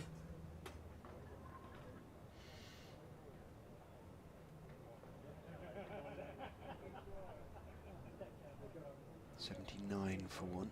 The boundary makes the score. Still 161 behind Leicestershire. So an awful lot of work still to do by the Foxes as Robinson is in, bowls, back foot defensive shot from Azad.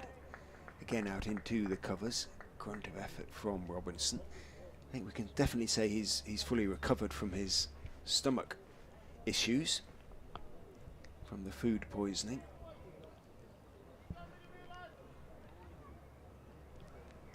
Just looks in really need of a gallop, as they say of racehorses, isn't he? Yeah. Get some overs in. Just needs to get plenty of them under his belt, doesn't he? Good long ball.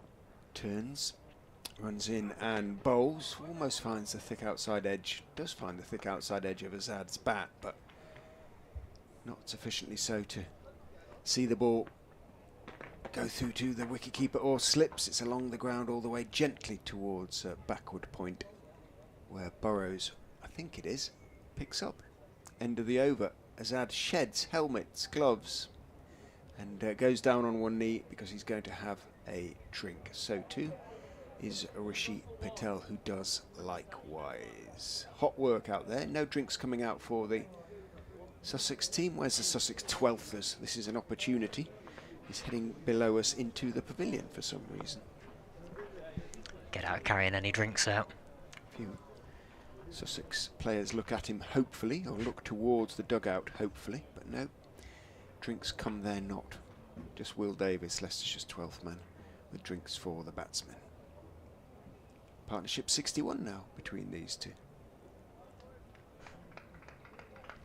I'm slightly surprised we didn't have sort of a proper drinks break on a warm day. Warm afternoon. How long until tea? Another 14 overs. Over 8 is not +6. I'm not having that. Sorry. It just isn't. Rawlins does help with the over 8. In fact, he tries too hard to help with the over 8 there because he tries to sneak in and Patel isn't ready. Well, Robinson wasn't. He had his back to play. He was talking to the 12th man, so Rawlins looked a bit annoyed, but it wasn't Patel's fault. The Sussex 12th man has just come and sat down on the boundary edge with a drink. So whether Ollie Robinson is going to request one of those gets brought out as Patel defends his first ball of the over from Rawlins. Back up the pitch and there is no run.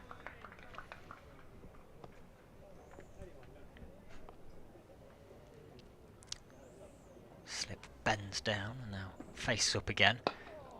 As Patel drives, and this one Rawlins tries to field but doesn't bend down far enough. And then in the end the ball goes under his hands and smashes against his ankle. He limps a little bit as the ball rebounds out to Ollie Robinson. No run taken. Rollins comes in again. Flatter this time. And again defended by Patel,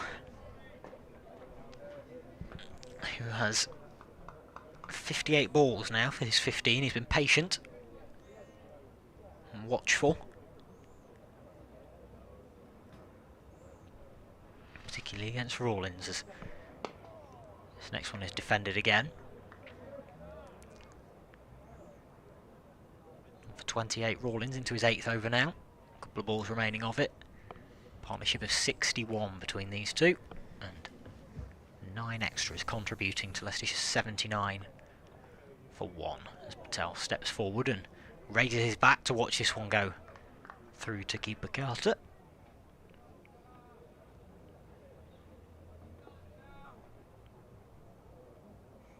And Rawlins finishes his over by coming around the wicket.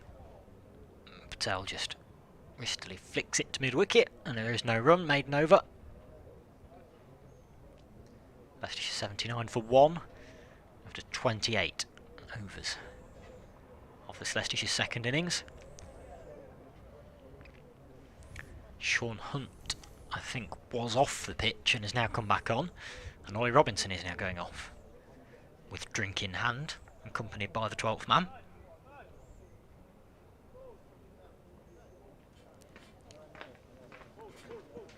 Delray Rawlins new comes ball. over there after a new ball. 28 overs. It's being changed. Plenty of ball changes in this match. Day 1 in particular. A couple before lunch. Yeah. Well, one ball lasted 5 deliveries, didn't it? Which is... presumably, Duke have to give the money back on that occasion, because that is not fit for purpose, isn't it? But anyway. Neil Mallender is inspecting various different balls to see which one we can use. Delray Rawlins has come down to have a little bit of a drink down by the advertising hoardings. It appears to be the home team's responsibility to have a selection of used balls available. I saw Neil Mallender talking to the Leicestershire sort of backroom staff about it yesterday, saying we need more of this age or that age last night. So it is the home side's job to make sure that there is a wide selection readily available to the umpires should a change be required. Robinson is going to continue. He's had a drink. No, he's not. It's going to be Hunt, you're right. Robinson is sitting now at mid-off doing a little gentle stretching of his trunk. Sean Hunt, for the first time in this innings, is going to have a bowl. I wonder if Lennon might get a little bowl from this end. As Rawlins not looking as quite as threatening as he did on several occasions in the early part of his spell.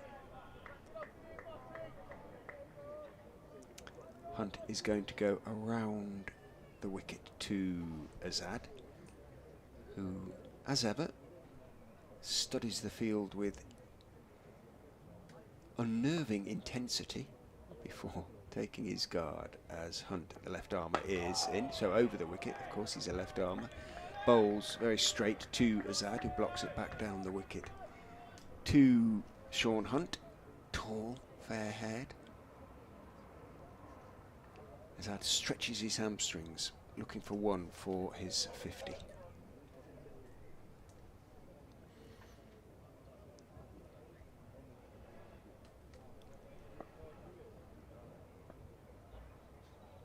Hunt is in and bowls outside off stump, left by Azad. Did it shape a bit away from him? Still looks pretty good out there.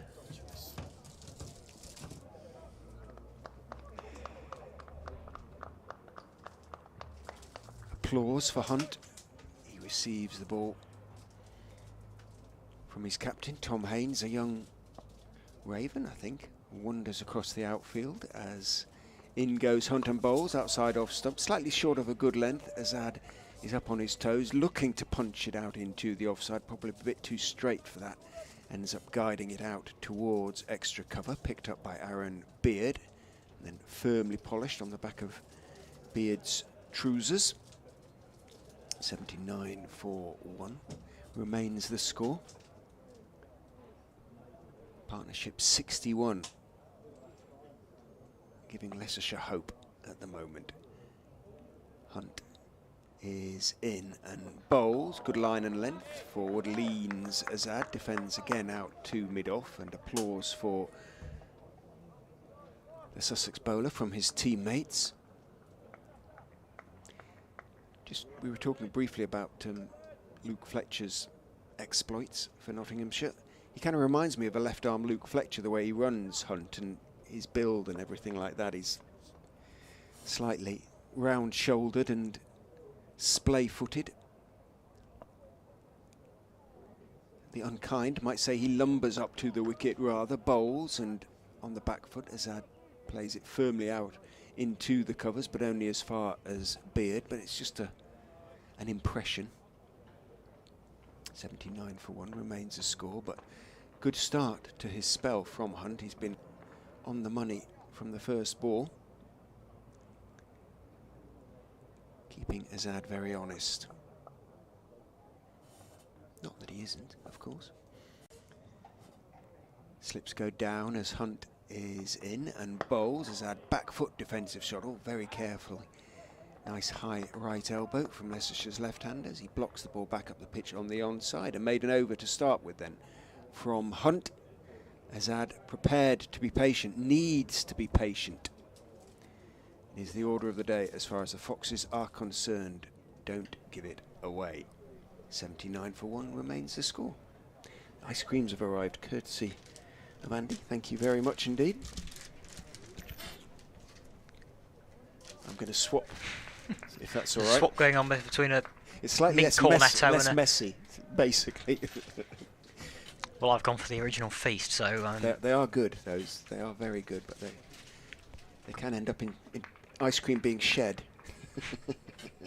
I've deliberately put it down for the moment in the shade. Well, that's long in the shade. Even so, it's hot in here now, isn't it? And by Tom Longley has just hurled something over the boundary edge and is now back in position.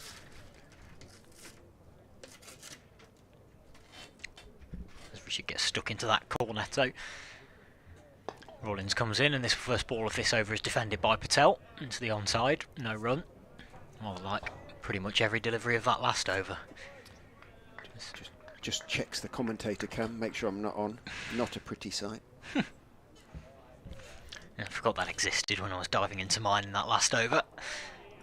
Patel advances down the track to this next one from Rawlins.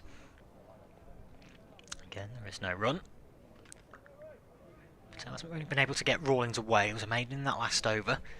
Just looks a little keen to get a couple of runs here, does Patel. And he drives this next one up to mid-off. Hunt. He's just come into the attack in that last over. Does the fielding. Again, no run. Leicestershire's still 79 for 1, as they have been for quite a while now. This next one is flatter and shorter by Rawlins, and Patel again, probably a response to Patel coming down the track. Again, it's just defended. Rawlins has bowled nicely here. He just does, even though he's got none for 28, there's been things that have happened off his bowling. Regular cries of oohs and ahs. Patel defends this one solidly. To the offside. Beard with a little tubey grip thing on his left arm. Does the fielding, shines a little bit of the ball. Underarms it back to Rawlins, who can hop in again off a couple of paces. Drags this one really short, and Patel works this one slightly aerially, but it's in the gap, and it's gone for 4. In front of the meet, Archie Lennon got the run on, but couldn't quite stop it, and he throws his head in the air, does Lennon, because he might have already had a chance of stopping that one, but the ball just carried on racing out to the boundary. 4 runs for Rishi Patel, so that breaks Leicestershire's spell. A long sequence as well on 79 for 1, takes Patel to 19. Leicestershire to 83 now for 1. In that lead of Sussex's is now just 157. And Azad remains on 49, just one short of his half-century. Sean Hunt from the Bennett end. These two starting to give Haynes something to think about. And he's wandered across and had a word with Rawlins, Haynes, before running back to his mid-on position. So a discussion perhaps about whether Rawlins is going to continue. 11 overs until tea. Hunt, the left armour. Torman is in and bowls over the wicket on the back foot force. Nice piece of timing by Azad, but it goes straight on the third bounce to Rawlins at that backward point position. Azad looks behind him, sees Clark clapping in encouragement at second slip, ditto Alsop at first.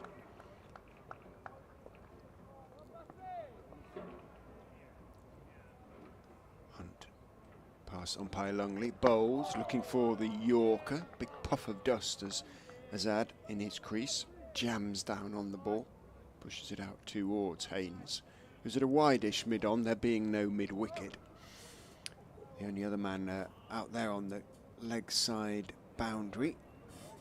I'm assuming that's still Lennon out there, a deep backward square. No, Lennon, I think, maybe down at... He's down at long leg now, and he's starting to stretch, so I think he's had the word. In goes Hunt and bowls, turned wristily again by Azad, but only as far as Haynes. Again at wide mid-on, he remains on 49, as he has been for over 3 overs now. Yeah, we're definitely going to see some Lennon, who's doing some interesting calisthenics, lying on his back down there at long leg in front of the members' stand.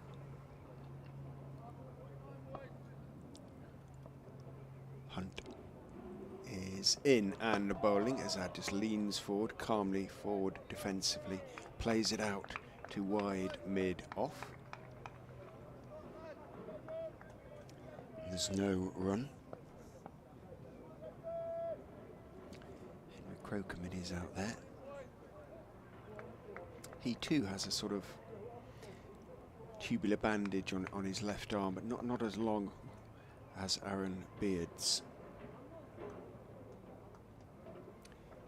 In goes Hunt and bowls again, another solid forward defensive from Azad, but they like this, Sussex and the fielders keeping it very, very tight. Hunt yet to concede a run from 11 balls bowled, and that's not through bowling wide, it's through, I think Azad has had to play at every single delivery, pretty much he's bowled. Bang on the money. Sounds of action from some of the various businesses that occupy the garages on the other side of Milligan Road. Hunt is in, Azad again is sort of jamming it out rather. It wasn't quite a Yorker length delivery, but all he can do is push it out to mid-on.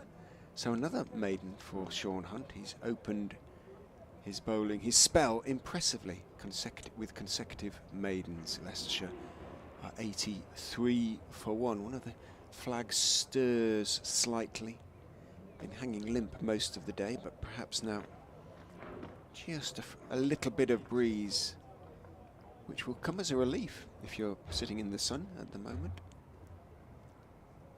83 for 1 Leicestershire after 31 overs.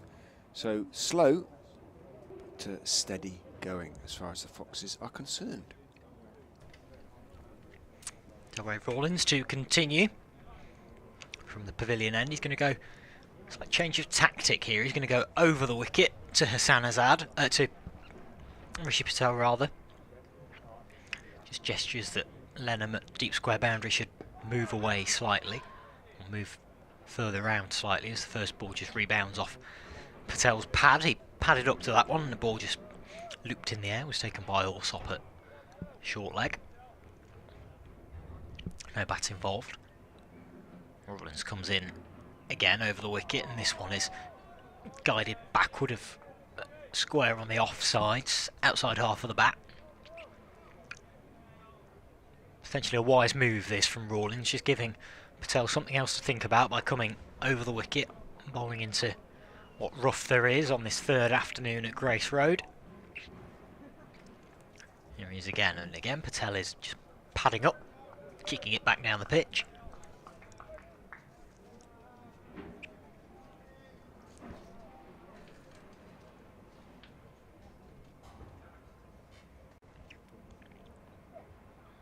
Patel again. He defends this one, has to get his foot out to make sure that the ball just doesn't bounce back and roll onto his stumps. A couple of birds chase each other around one of the floodlight pylons. As this next one is edged by Patel, a thickish, fairly controlled outside edge. Thinks about coming back for a second and wisely, I think, says no as Beard comes round, does the fielding. Restricts them to just a single. Patel to 20 and Leicestershire at 84 for 1.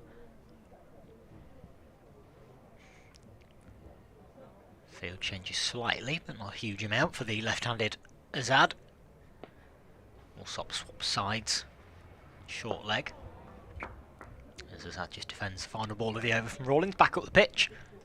Azad remains on 49, as he has done for quite some time now. He's been made to work for this 50, made to defend his way to this 50. Patel has 20, Leicestershire 84 for 1, and that deficit is now 156 in this Leicestershire second innings. They have 9 second innings wickets in hand. And Ollie Robinson comes back onto the pitch in place of the substitute fielder.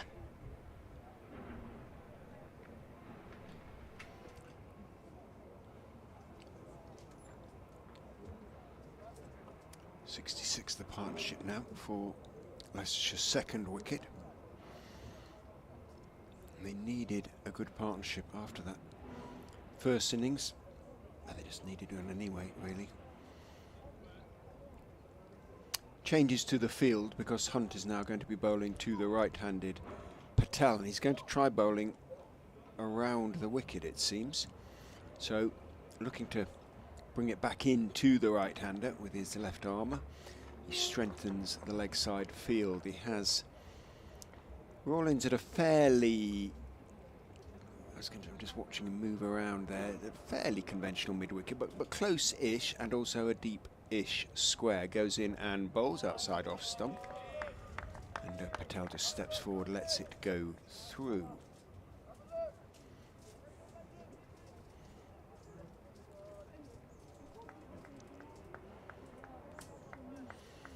Robinson has his shades on. Not surprised, because certainly we're high up here on the, obviously on top of the pavilion, but outfield glaring under the sun. In goes Hunt, bowls outside off stump, goes through Carter, and that is going to run down for 4 byes. It was absolutely straight at Ollie Carter. It was low down, but you would think he'd kind of form a long barrier of sorts or something, but he just reached down with his gauntlets. It was very low, it burst through them and has run down for 4. So Sussex out cricket on that occasion. Scope for improvement, as they say, as many of my reports at school used to say. A kind way of saying make an effort. In goes Hunt, and on the back foot Patel defends. A delivery on off stump, just drops it out towards silly point. Pujara jogs in to field.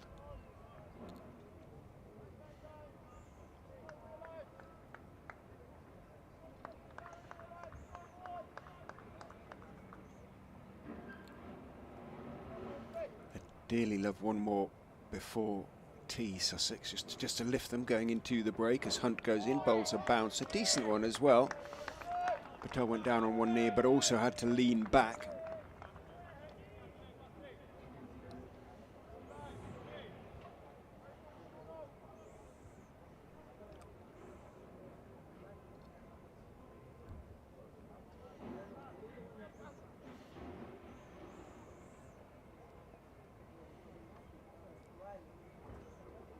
Still yet to concede a run, Sean Hunt, as he runs in, bowls to Patel, who forces out into the offside off the back foot, but Pujara runs across and fields to his right, maintains that record for Hunt. 17 deliveries he's bowled now. without conceding a run.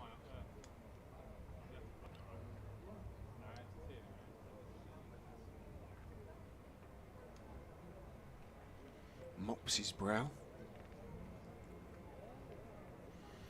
Umpire Mallander's at point rather than square leg. Patel just had taken off his gloves there, whether he just needed to fasten a shoelace or something. Apologises. Raises an apologetic hand to Hunt, who's ready now. Comes in and bowls. Bat and pad close together on off stump. Defends a line and length delivery. Down at his feet. End of a third consecutive maiden from Sean Hunt. No obvious signs anymore of the bat being beaten, but really good, accurate stuff from Hunt in particular. Means that the scoreboard isn't kind of getting away from the bowling side. And Haynes, to an extent, can maintain his field, which in the case of Rawlins means short leg and slip. Looked as though Lennon was going to come on, but maybe that was him trying to force his captain's hand and remind him that he was there. Possibly. Wonder if we might see him from the top end, but Hunter's bowled pretty well so far. In the meantime, it's Rawlins from this pavilion end, and Azad still on 49 and is defending comfortably. That was his 100th ball, Hassan Azad. He faces up again, just playing almost one hand, one bounce cricket there with Tom Alsop at short leg, just noodled it into the floor. Alsop picked it up with his one hand on the one bounce. And Azad faces up again to Rawlins. This time he can leave outside the off stump. It's far enough outside that off stump that even with the limited amount of rough outside that off stump, Azad was comfortable enough to shoulder arms and let that one pass through to Carter unharmed. Rawlins again. This one's flatter and straighter and on his toes, and Azad can work this one behind square on the leg side, come through for a comfortable 2 and go to his 50. He gets back to chance of Leicestershire, raises his bat to the changing room, albeit very briefly. That was a very brief acknowledgement of 50, as if to say, yeah, fine, but we've still got a long way to go, which Leicestershire have, still trailing by 150. It's a good knock from Hassan Azad, 103 balls for his 51 not out now. 7 fours. 7 fours as well. You see, he leaves this next one from Rawlins.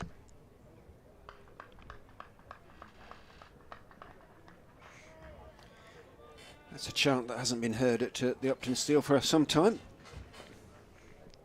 We'll be in T20 season, I'm sure, as this next ball squirts off the inside half of the bat from Azad, but harmlessly drifts out to mid-wicket, and there is no run, so 2 from the over, and those important 2 taking Azad past 50. He has 51, Patel 20, Leicestershire 90 for 1, and this partnership now up to 72.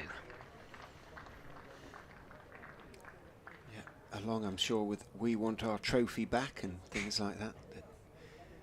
Well-rehearsed chants for T20.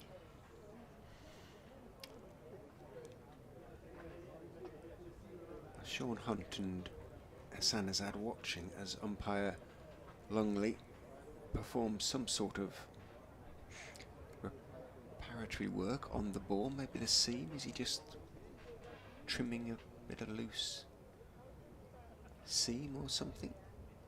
A bit hard to tell, isn't it? Is he putting it? He's not putting it through the template, I don't think. Something to do with Azad's bat. I don't know. No, it is to do with the ball, isn't it? Now he hands it to Sean Hunt. No idea what was going on there.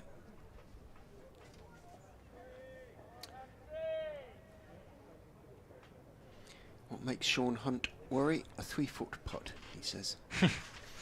Obviously a golfer, as he comes round the wicket to Rishi Patel, who works him off his legs down towards deepish mid-wicket.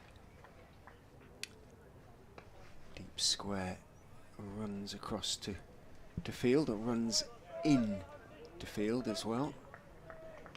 Good throw.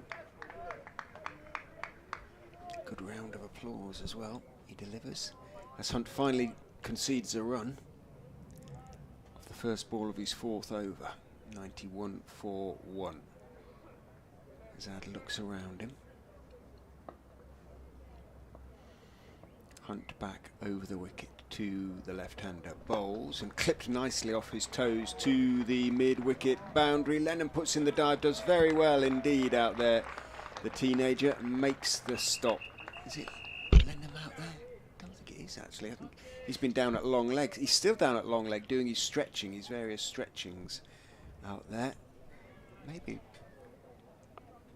Pujara, who ran across there from deep backward square out towards mid-wicket and made the stop. Lennon's bowling so many overs down there. I'm certain he's going to come on. Yeah, it was Pujara out there. Good bit of work from the overseas. Hunt is in, leaves outside off stump. Big stride forward from Azad as it zips through into the gloves of Carter. Picked up a couple with that previous clip out to the mid-wicket boundary, or close to it. Moves on to 53, and now we have second slip being taken out. Clark is going into, well, it's still a catching position. He's at short mid-wicket, 1, 2.5 strips away, around about 12 yards from the bat as Hunt is in. To Azad, finds a thick outside edge. It runs along the ground through round about fourth slip, almost gully, down towards Robinson at third man. Azad jogs his single. Moves on to 54. They calling him Busby, something like that. Does it say what his nickname is in the Cricketers Who's Who? You know, it says, who's your lookalike? He says Sean Dyche, the ex-Burnley manager. There's something of him about it. In he goes and bowls to Patel, who's up on his toes to a slightly short of a length delivery, blocking it down towards backward point. Len comes bouncing into field. Oh, in nickname it just says Hunty, so can't have been Busby, but I'm sure there was an S in there somewhere. He's got more hair than Sean Dyche. But he doesn't talk like him. He might. Turns to finish his fourth over. Relatively expensive. In he goes and bowls, and Patel is driving, but no real weight into the shot. Punches it out, but only as far as Haynes at mid-off. We haven't seen Haynes yet, who was very effective in the first innings. Oh, an update for BBC Radio Leicester.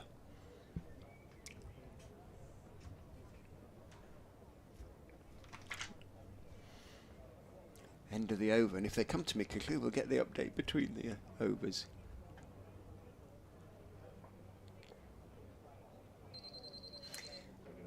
Yeah, one of the things that most of the crowd are doing, and it's a good crowd, are eating ice creams because it is baking down here at the Uptonsteel County Ground, and they're enjoying themselves, the Leicestershire crowd, because for once the Foxes performing with the bat, particularly Hassan Azad, who has just gone to his fourth half-century of the season. He's 54 not out. He's also got a century to his name, and he'll be determined to try and get another today. He's 54 not out. Rishi Patel is with him. He is 21 not out. Together they've taken the score from a concerning 18 for 1 to a rather less concerning 94 for 1. The partnership therefore is worth 76 so far, and it's come off 169 balls. They still trail by 146 runs though, Leicestershire. That's the score they need simply to make Sussex bat again, so still an awful lot of work for the Foxes to do, but at the moment they're rather enjoying themselves in the sunshine down here in Aylestone.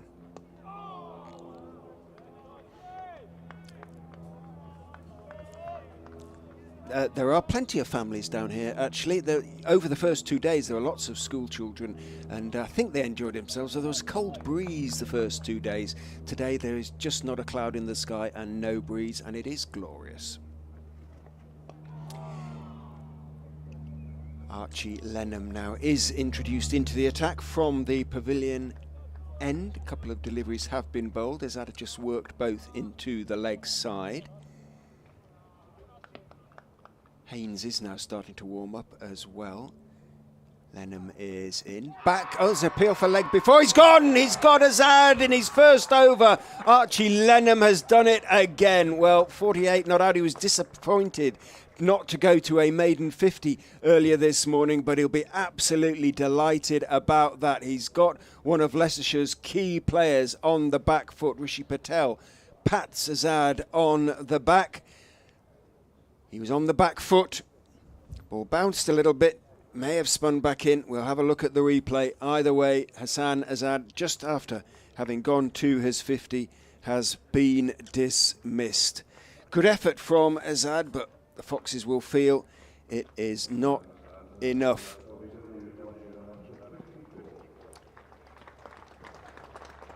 His 54 came off 110 balls and included 7 fours. We'll see a replay shortly. Let's have a look-see. Around the wicket comes Lennon. Yeah, fair enough. Just beaten in the flight a little bit. He started to come forward. It might just have turned back a little bit. Didn't really get up as much as he thought. He was on the back foot, hit him above the knee roll, but, well, Lennon has done it for Sussex. That is probably not the only time that will be said over this young man's career. Huge breakthrough. 94 for 2. Partnership was therefore worth 76.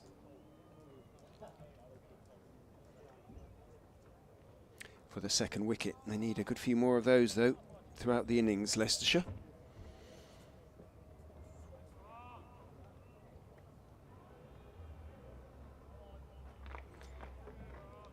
Lennon has the new man to go. If he can get Ackerman before tea, and there are 5.5 overs to go, Leicestershire's captain, who's been struggling a little bit for form so far this season, well, Sussex will feel that they're right on top. Had to be patient this afternoon. Lennon is in to Ackerman. Big stride. Pushing slightly across the line as he defends that one out towards mid-wicket.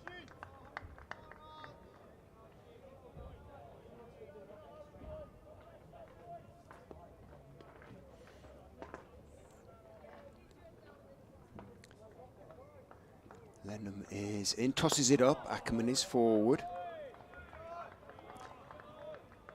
Defending out towards mid-on.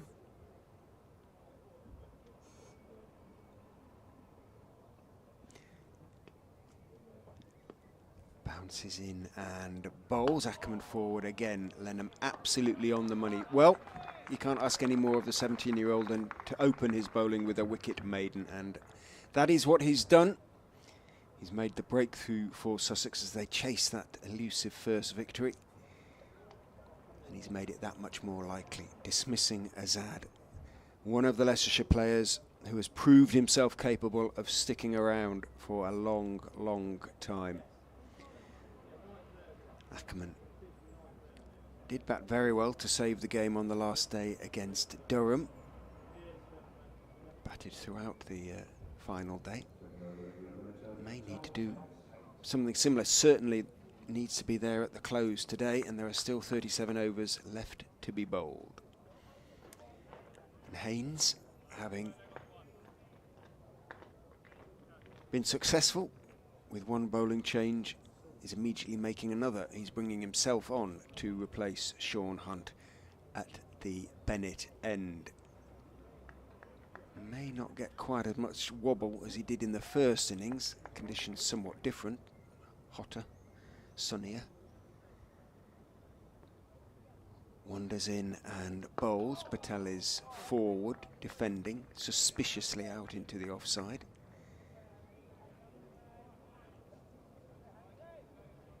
Huge lift for Sussex, that. Before tea, and as I say, one more before tea, 3 in the session. I think they would have taken Evans and Azad, the 2 Leicestershire openers, back in the hutch now.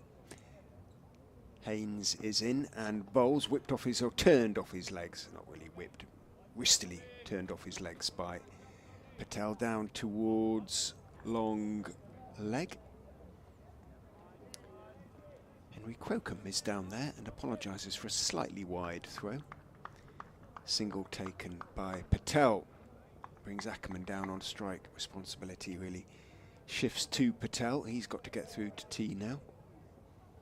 Haynes is in and bowling to Ackerman, who's looking to get forward. Does. Blocks it out to extra cover.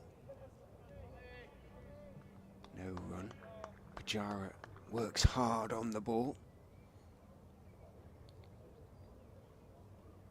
Haynes wanders back to his mark, turns, and is ready to bowl. In he comes. Ackerman is forward driving, hits it hard down into the ground. It bounces high up into the air. Pujara walks in and picks up the ball. We'll get to work on it again immediately. The ice cream van, which may not have had too much joy so far this season, comes down Milligan Road with every chance of making a few sales, you would have thought. Haynes is in and bowling. Ackerman is flicking it down to fine leg, thick inside edge. Crocombe puts in the slide, gets his hand to it, cannot stop the ball crossing the ropes. Ackerman off the mark with a boundary, a slightly rueful Crocombe just rubs his knee, putting in the slide on the Grace Road outfield. He's rather asking for a scrape. It is hard and dry. Got his whites on, of course, so some protection. Haynes is in. Forward goes Ackerman. He wasn't quite sure where that had gone. It was a bit thick inside edgy. It might just have cut back in on him a fraction, but he got plenty of bat on it. End of Haynes' first over. None for 5 for the Sussex skipper. 99 for 2. Leicestershire needing 240 to make Sussex bat again.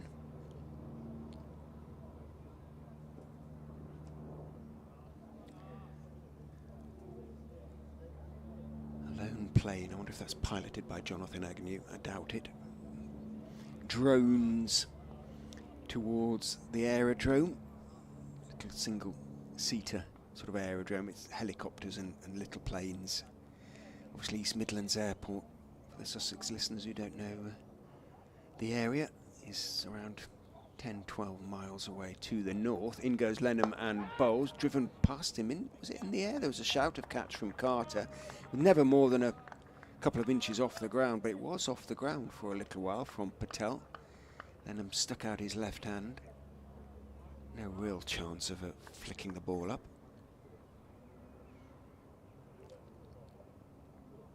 Walks into his run and bowls. Down the wicket goes Patel and lofts him high over long on. Does it go the distance? It does. Well, Lennon won't like being hit for 6 to bring up the 100, but may not necessarily be such a bad thing from his point of view. The ball thrown to the umpire to inspect, but he'll kind of want, I think, Patel to be prepared to go for his shots if that had bounced a bit more. Ollie Robinson has gone back 3/4 of the way at long on. Now he bowls. Lennon bounces as he plays it firmly into the ground. Patel into the hands of Rawlins at extra cover. 105 for 2. Patel on to 28. Lennon is in and bowls fullish and waiting for it on the front foot. Patel turns his wrists on it, clips it out towards straight mid-wicket, intercepted by Cheteshwar Pujara. No run. Lennon is in. Drew drops short on that occasion, bit of a long hop. First one he's bowled, and Patel went back and worked it in the end. Had to wait for it, it was so short, and it stayed at fraction low, so he didn't try and overhit it, just worked it away down towards deep square and jogs a single. Moves on to 29. First drag down from Archie Lennon. He is in to finish his over, and again that's a little bit short. Might have been the googly actually, because it sort of bounced and came back in towards Ackerman, who had gone back hoping it was just going to sit up so he could pull it away. Ended up just blocking it back to Lennon, who ignores the ball, just walks away from it, and as it finishes more or less at the crease where he's just delivered it from, and it's Carter, the wicketkeeper, walking up the wicket, who is the one who bothers to pick it up. End of the over, 106 for 2, 3 overs left until tea. What time is it? 22, so a little bit late. Well, how can it be +6 if we're 3 overs? I can only imagine that is left over from the first innings, because it started on +6. Yeah, but surely anyway, I don't know. I don't pretend to understand it. It has been explained to me. Haynes, first ball of this next over is defended by Patel. Back with you, by the way. That was quite a long... It's gone for quite a while with that update. I joined them just as Lennon took the wicket. Just as Lennon took the wicket, and just as BBC Sussex and Surrey went to Hotel California. Yeah. So I sat there for 6.5 minutes, listening to the Eagles. Listening to the Eagles, and then came to me after that. Haynes in again, right arm over the wicket, bowls, and just defended up to cover by Patel. Did see that glorious straight 6 from Patel. Beautiful shot. One of the biggest 6s we've seen down here in quite a while. He does not lack confidence, Rishi Patel. You can tell that from some of the shots that he plays. He's a very stylish batsman. He drives this one softly into the offside. Pajara Fields. And there is no run. 106 for 2. Ackerman on 4. In need of some runs, the out-of-form skipper. Patel 29. He's faced 91 balls for that 29. He's normally a quicker scorer than that, Patel, but he's had to battle hard in this one as he defends this one again from Tom Haynes, who's coming down the hill down the slope from the Bennett end, having come up the slope from the Pavilion end in the first innings. You'd think that would kind of slightly more suit his bowling, not just because of his lack of pace, but sometimes it helps if you're just bowling little gentle outswingers to come up a slope. But here he is again, right arm over, and again Patel defending. It's kind of like Mulaney, isn't it? Someone like that. Daryl Mitchell, Worcestershire. Steve-O even, up to a point. Not quite as effective.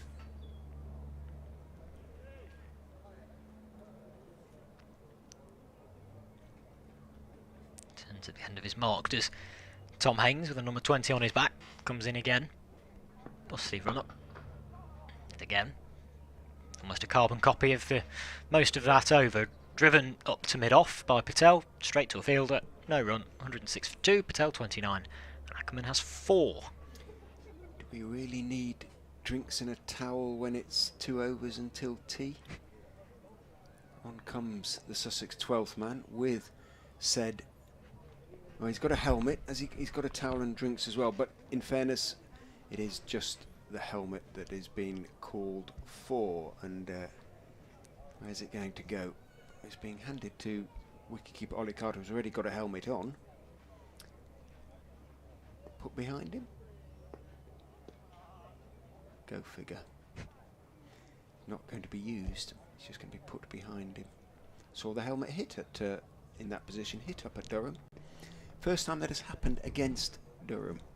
Is it? Martin Emerson have that stat? Cricket. He didn't actually. He had to be told.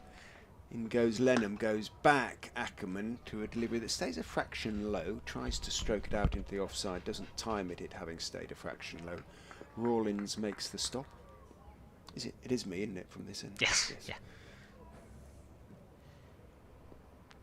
Lennon tosses it right up, and Ackerman drives, goes straight out to Haynes, who throws at the stumps, misses them at the non-striker's end. Ackerman had, I think, pretty comfortably made his ground on that occasion, had the throw hit. Certainly there was no reaction as the throw just missed the stumps from the Sussex fielders. Ackerman on 2-5, 107 for 2. Now Will Patel, given the proximity of the tea interval, have another go at Lennon, who's going to go around the wicket to Patel, who's kicked a few away when Rawlins went sort of over the wicket with his left arm spin, didn't he? But leg slip has put the helmet on. In goes Lennon. Bowls to him, appeal for leg before, but no, surely not from around the wicket. And it was a little bit high as well. But it beat Patel's somewhat tentative defensive shot. Yeah, pitched a mile outside leg stump, young Archie. Might just have gone on to hit leg stump. But the enthusiasm of youth, I suspect, there. In he goes back over the wicket to Ackerman, a leg bite having been taken from that previous delivery. Ackerman blocks it back down the pitch towards mid-on. No run.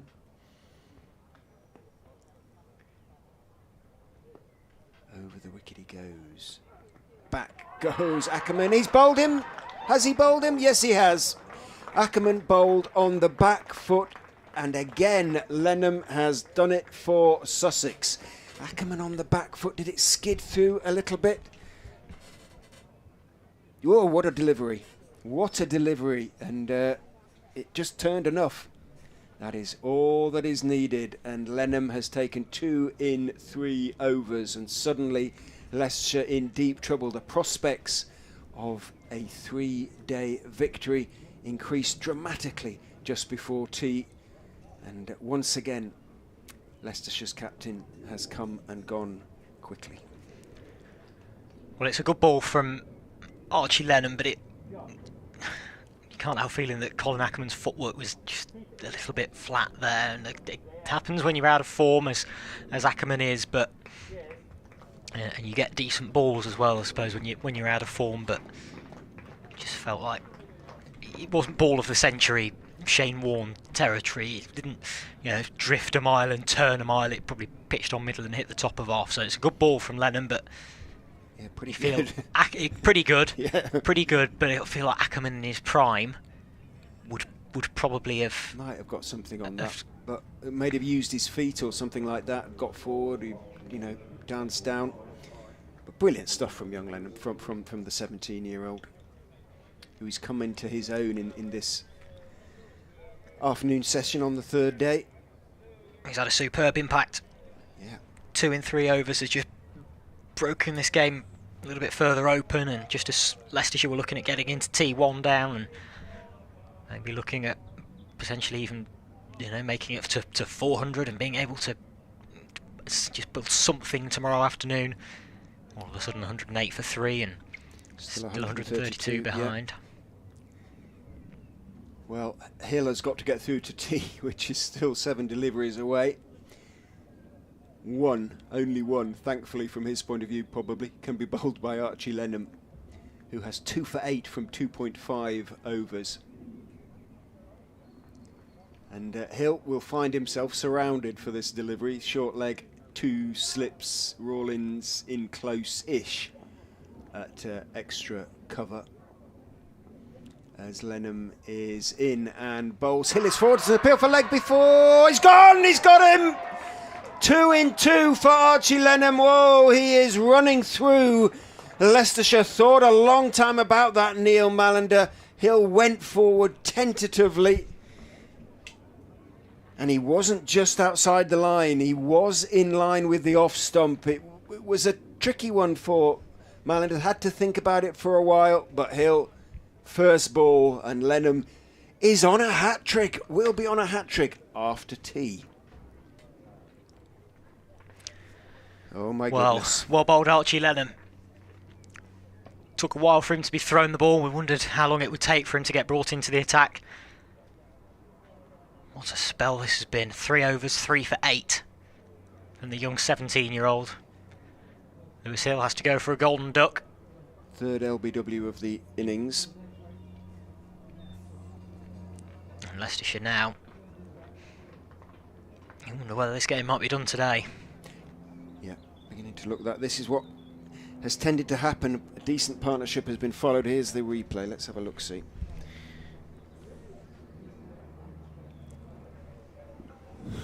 He's fairly close to being outside the line. Yeah, he's not far off, and there's his bat sort of rebounds, and I don't quite know whether that was off maybe inside edge of of bat onto ball or bat onto pad is probably more likely, but he moved his foot after the ball had hit the pad. There's no question about that. So he moved outside. He moved definitively outside the line, but after the ball had hit the pad. But even so, the one that hit him might just have. It was close. And umpire Malander sent Hill on his way. 108 for 4, 94 for 1, and cruising just, 10 minutes ago? Suddenly 3 wickets fall in the space of just 14 runs. And still an over left before tea. Rishi Patel has been standing at the other end watching the carnage inflicted by Archie Lennon, who is now 3 for 8 from 3 overs. Well, seeing that, Tom Haynes has taken himself off and brought Delray Rawlins back on to bowl the last over before tea. And it's Rawlins who comes left arm around the wicket to bowl to Patel, who defends solidly. Fielded by Alsop at mid-off, and all of a sudden Sussex now believe that this game is there for the taking today. There's 3 wickets in quick succession by Archie Lennon. And this one is worked by Patel into the leg side. It's potentially half a chance there for Tom Alsop at short leg, but it came off the middle of the bat really, and there's no chance of Alsop really able to react quick enough to go and get a hand on that, but it probably did hit his ankle on the form. Hence the brief cries of catch it. As Patel faces up again to Rawlins and nurdles this one into the leg side. Thinks about taking a single, but Pujara is round quickly to prevent any notion of that. Not sure we mentioned that it's Vian Mulder who's come in to replace Lewis Hill. He's at the non-striker's end and he's just had to change sides because Rawlins is going to come over the wicket for these last 3 balls of this over. Robinson is running from the covers to leg slip. Robinson is going to stick the pads and the helmet on here. Maybe just the helmet at this stage, is he? Yeah. Helmet and the box, slip. Maybe. Yeah. He's in a leg slip. There's a slip, a leg slip, a short leg. A shortish extra cover as well as Rawlins comes in around the wicket and Patel sort of bat pads that away. It wasn't too convincing. Or taken much more bat and pad in there for it to have looped up to Alsop at short leg. And Rawlins again. This one is a bit shorter and Patel can play that one with a bit more comfort and block it down. It does bounce a little bit. Patel gone on top of it well. Final ball before tea then. Patel 29 off 100 balls. He's been very sedate as this one is a bit of a flat and filthy long up and nearly run out at the non-striker's end. Vian Mulder. Really clever cricket from Delray Rawlins. The ball was punched back up to him by Patel, and spotting that Mulder was out of his crease, Rawlins just picked the ball up and flung it back between his legs towards the stumps in one movement. Mulder, well, it might have been interesting had that hit the stumps as to whether Mulder was out of his ground. As it was, it missed the stumps, and Leicestershire do get through to tea just 4 wickets down, but at one stage it looked as though they were going to get there just 1 wicket down, and that spell from Archie Lennon has really ripped this game wide open. 3 for 8 he had from 3 overs in those last 4, in that last 15 to 20 minutes before the interval, and he's broken this wide open for Sussex. And the young leg spinner didn't quite make 50 earlier, but he did make his highest ever first class score in this game, and he's now got 3 for 8 as well. 3 overs, 1 maiden, 3 for 8. And that is also his best ever first class return. 3 for 8 for Archie Lennon, so he's had a good game as the young leg spinner, and he'll hope to get a few more wickets on the board after tea. Surely he will carry on after tea, you would have thought, having I was going to say, I think he may better that even further. Bowled that, but warm applause for the Sussex fielders who make their way off for a 20-minute break. Leicestershire's batsmen will have plenty to think about. Evans, the first wicket to go, LBW to Henry Crocombe for 6. And then it looked like being pretty comfortable for Leicestershire up until 20 minutes before tea. Lennon with 3 wickets in the space of 3 overs. Azad LBW for 54. Ackerman, the Leicestershire captain, bowled for 5. And then Lewis Hill, LBW first ball for a golden duck. And that has left Leicestershire 108 for 4 at tea. tea, and with work to do in the in the final session of the day. Richard has just touched the surface in front of us, which has been baked by. I just touched the box, which is the QB box. So we may switch it off during the interval just to let it cool down a little bit. It is hot, the metal. You might also hear me do an update for BBC Radio Leicester just after 4 o'clock. But Sussex listeners, do not go away. That first win in 17 since last April may not be so very far away, and it may be a teenager who bowls you there. We're back on BBC Radio Sussex and BBC Radio Leicester very shortly.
Welcome back to the Uptonsteel County Ground, Grace Road in Leicester, for the evening session on this third day of the LV Insurance County Championship fixture between Leicestershire and Sussex. Ball-by-ball commentary brought to you by BBC Radio's Sussex and Leicester. Liam Gibbs and Richard Ray, your ball-by-ball commentators.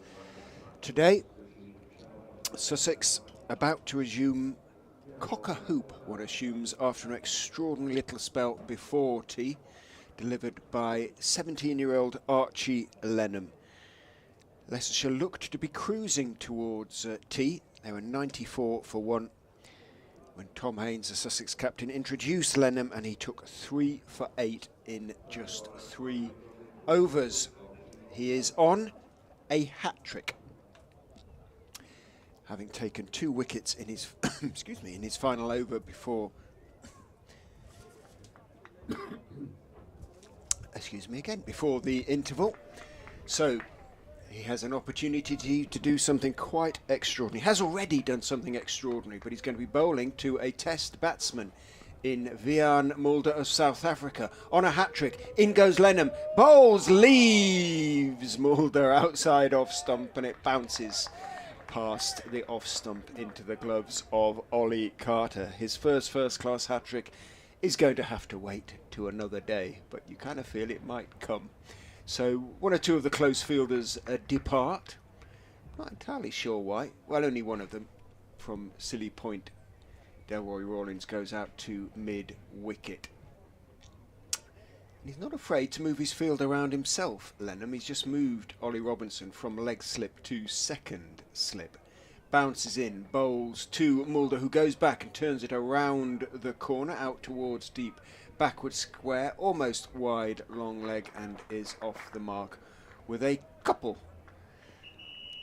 Googly that from Lennon. He's straightened. Turned around the corner nicely by Mulder. 110 for 4, Leicestershire. Still 130 behind as in goes Lennon and bowls to Mulder again, who determinedly plunges forward. Pushes the ball back down the pitch to Archie Lennon. Figures ruined by that too. They're 3 for 10 now. In he goes and bowls. Nice loop to it, a big puff of dust as Mulder waits for the ball under his nose and plays it firmly into the ground out towards Haynes, the Sussex captain, who's at mid-off.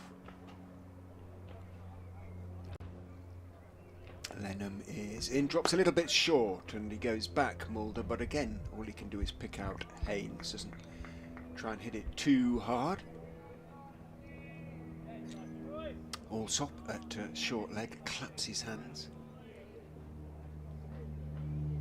Crouches down as Lennon is in, bowls a little bit short again. He goes back, Mulder, and chops him away through the vacant point area out towards Henry Crocombe, who's the sweeper on the offside boundary, well, 10 yards in from the rope, which is a long way out there, and one is taken. So a relatively normal, in inverted commas, over from Archie Lennon, his 4th.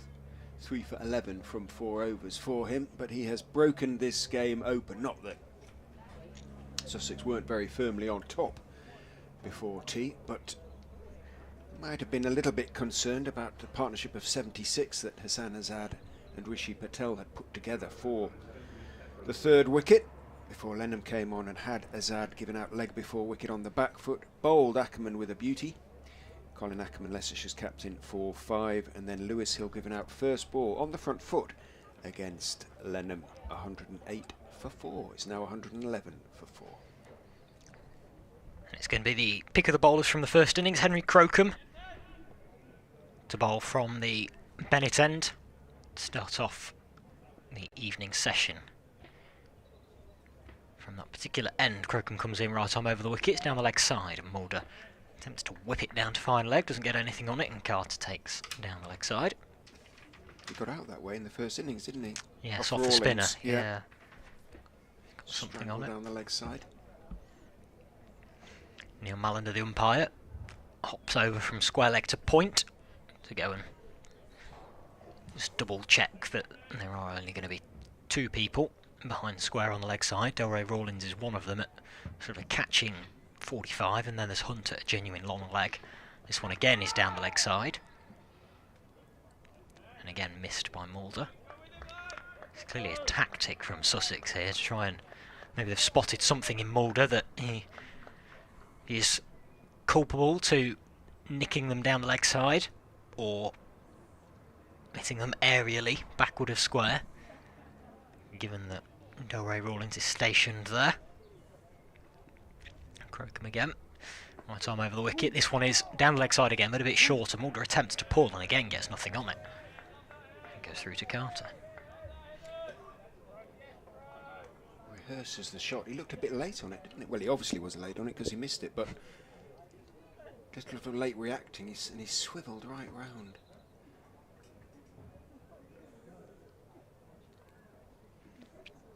Mulder settles into his stance again and awaits this 4th ball of the over from Crocombe. It's another one, again down the leg side. That's 4 in a row from Crocombe that have been down the leg side. That was even wider than the ball before, and again Mulder attempted to pull and didn't get anywhere near it. This must be a tactic. He's tried to hit every one, hasn't he? It's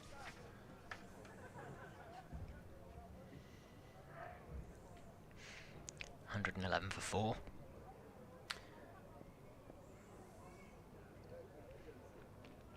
Again. Awaits Crocombe, and again it's down the leg side, and every single ball so far has followed the same pattern. It's been down the leg side, Mulder hasn't got anything on it, and Carter has taken it diving away to his left hand side.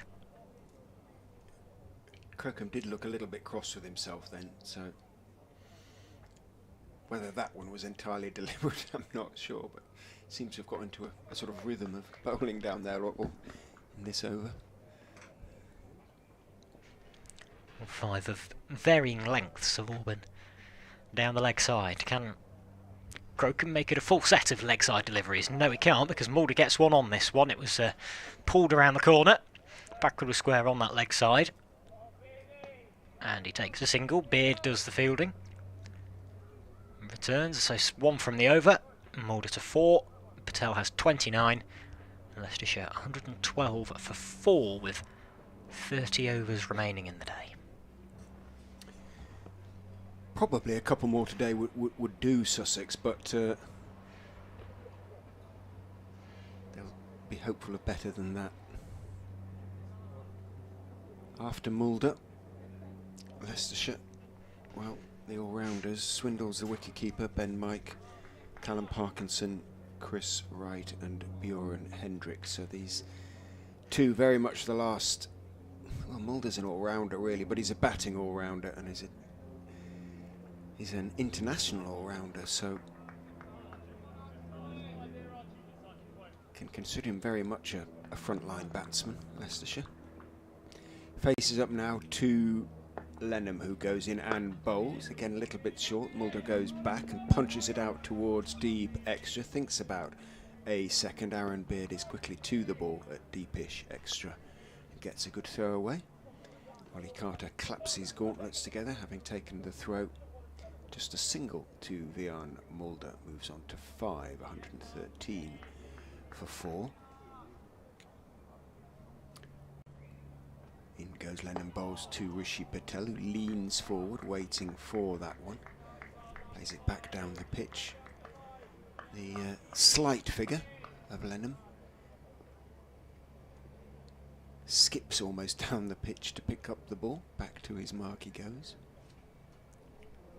Bounces in and bowls. That's a nice line. Forward on off stump goes Patel. Defends out between point and cover. Rawlins almost walks across from cover to make the stop. Patel was certainly going nowhere.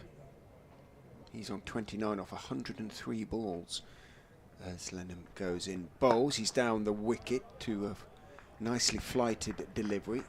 Doesn't time the drive. Lennon doesn't stop it in his follow through, but it just rolls out to Haynes at mid-off. Short leg and slip. The close fielders. Lennon in. Bowled. Little bit short. Back goes Patel. Plays it past Rawlins, who went down to his left. Should perhaps really have stopped that. And he's still down on his knees, a little bit disappointed with his efforts. And it was, of course, Beard running around from deep cover towards deep-ish extra cover, who cleared it up, who cleaned up. Patel takes 1, moves on to 30. Lennon in, Mulder goes back, whips it away, bounces and is stopped at short leg, somewhat inadvertently, I think, possibly by Allsop, but he made the stop either way. Takes off his helmet, puts on his cap, because it's the end of the over, 114 for 4. Bjorn Mulder has 5. Rishi Patel, as I say, 30. 29 overs now left in the day. Overweight now plus 7, courtesy of Lennon's quickly delivered overs, and of course those by Delray Rawlins earlier, and a hangover from the first innings. So we might get finished about on time again. Leicestershire trailing by 126 still. Good game going on at, well, not good game, but a dramatic game going on at Lords as Crocombe comes in and Patel drives nicely, times it well, but it's straight to the fielder at mid-on, and Haynes gets out the old-fashioned long barrier and does a neat piece of fielding, no run. Stephen Mullaney hit a 58-ball century for Nottinghamshire at Lords to set them 511 to win, and Middlesex are 0 for 2. My goodness. Don't tell me Luke Fletcher's got them both. Luke Fletcher has got them both. Crocombe again, short ball high in the air from Rishi Patel, who's underneath it. Delray Rawlins steadies himself and drops it at backward square leg.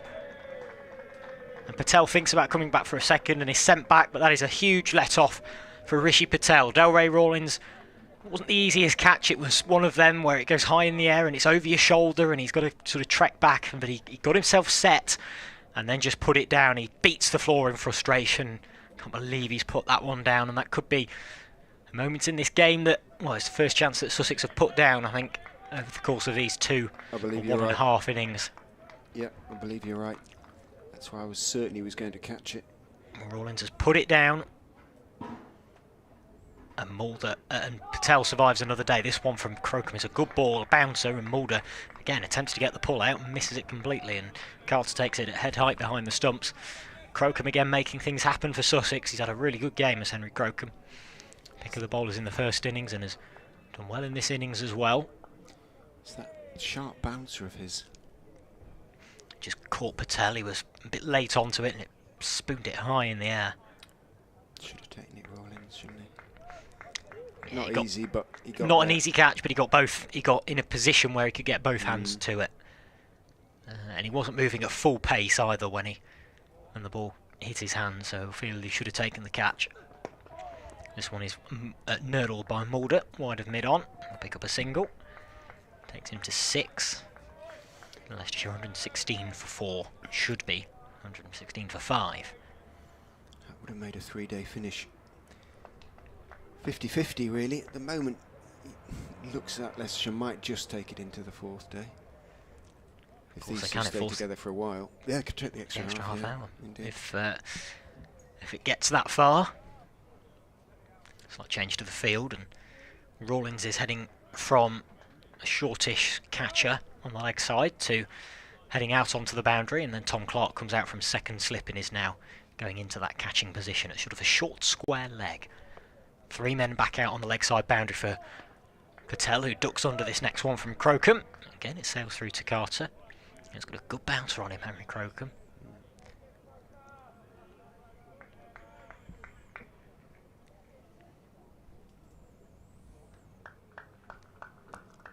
It's been a pretty vicious over this as well. 3 good short balls. Still 1 ball remaining in it. It's Patel who's going to face it. This one's Fuller and driven by Patel nicely. Doesn't quite get all of it.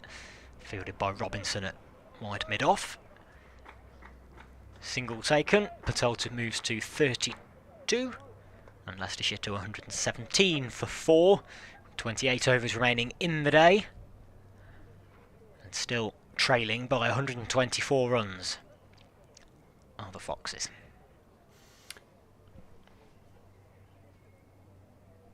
Two batsmen, Patel and Mulder, have a brief conversation. Not much much they can say really, just over at a time. Short leg goes in. Allsop, of course, slip as well as Lennon continues to Patel, who is forward on off stump, head right over the ball, blocking it out into the covers, picked up by the miscreant Rawlins. Still got his head down a bit, disappointed about that. Understandably, Lennon is in, nice bit of flight to that one, uses his feet and drives it out to Haynes. They take the one, they take on Haynes. Had he picked it up cleanly, I'm sure he would have had a throw at the stumps, but it bobbled out of his hands a couple of feet, so in the end. And long and straight for 6. So Lennon probably will be a little discouraged by that one, because that was a very clean hit from Vian Mulder. He did use his feet, but unlike Patel earlier in the over, he got to the pitch of the ball and hit very cleanly, very straight for 6. He moves on to 16, 134 for 4. Lennon is in and bowls. Ooh, thick inside edge from Mulder as he stretched forward to the youngster there. And it goes to short leg, bounces off short leg's foot. And the stop is made by Allsop, end of the over. Well, having had 3 for 8 at tea, he's now got 3 for 28, Archie Lennon, from 7 overs. But definitely, I would have thought, from Sussex's point of view, an experiment worth persisting with. 1, 3, 4, 4, 4. Should be 140, should be 5. Patel should have gone. Rawlins put the chance down. Skyer off Crocombe. It is Crocombe who's going to continue from the Bennett end. A bit of playing around with the field here. So Rawlins is going to go back in at a leg gully. We've got a fine leg, a leg gully, a short leg, and a deep backward square. If this one's going to be short then from Crocombe, it's actually back of a length and pushed into the offside by Patel, no run. But the short ball won't be too far away. With this sort of a field from Crocombe. Almost got Patel in a couple of overs ago, should have had Patel in the couple of overs ago. Stream is back with us, thankfully.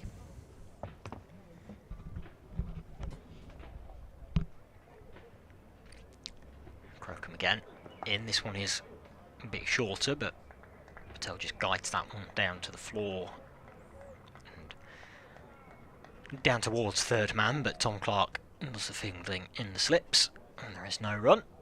134 for 4 it remains, and what are now almost cloudless skies.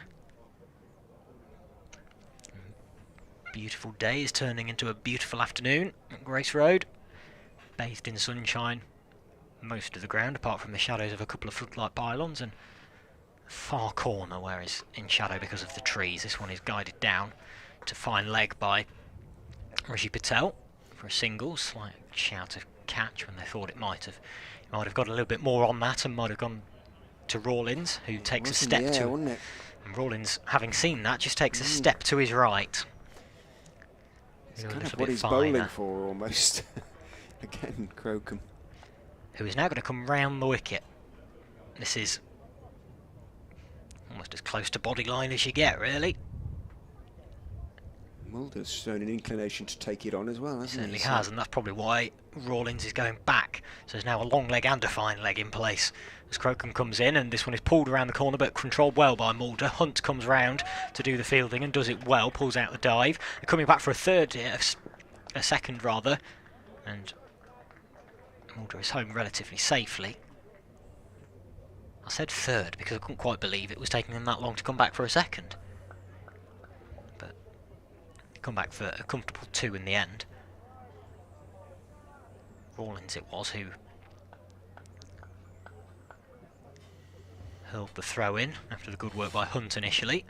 2 for Mulder, he has 18, Leicestershire 137 for 4 as Mulder Takes strikes at Crocombe again and just ducks under a bouncer that's a little bit too short from Crocombe, and Mulder has absolutely no reason to play at that one. Just watch it sail over his head.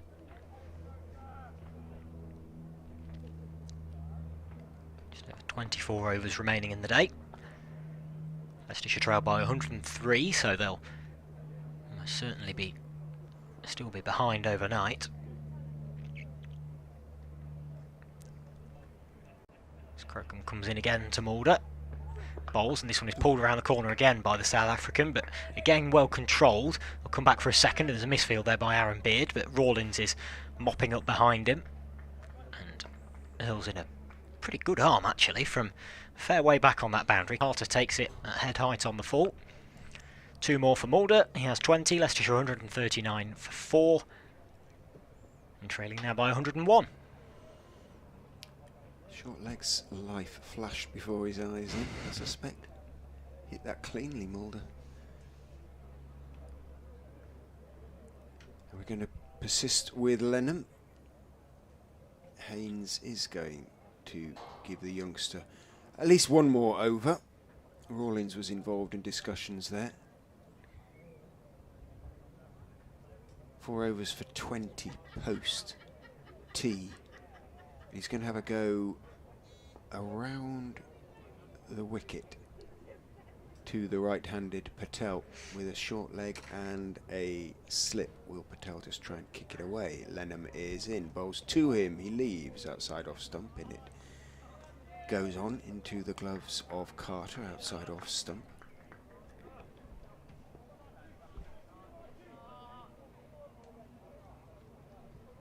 Lennon in, bowls, that's a nice looping delivery. Stretching forward is Patel, thick inside edge, and it runs down towards short fine leg where Robinson is the fielder, calling for the helmet. He's going to come in at leg slip. On comes the Sussex 12thers with a helmet. She lobs to Rawlins to ferry on its way. To Ollie Robinson.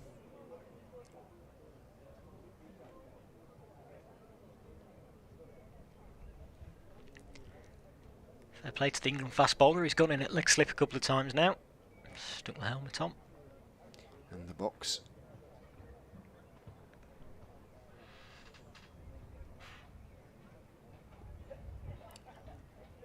Lennon is ready to go and bowls. Forward goes Patel. Back down the pitch to straw-haired Archie Lennon.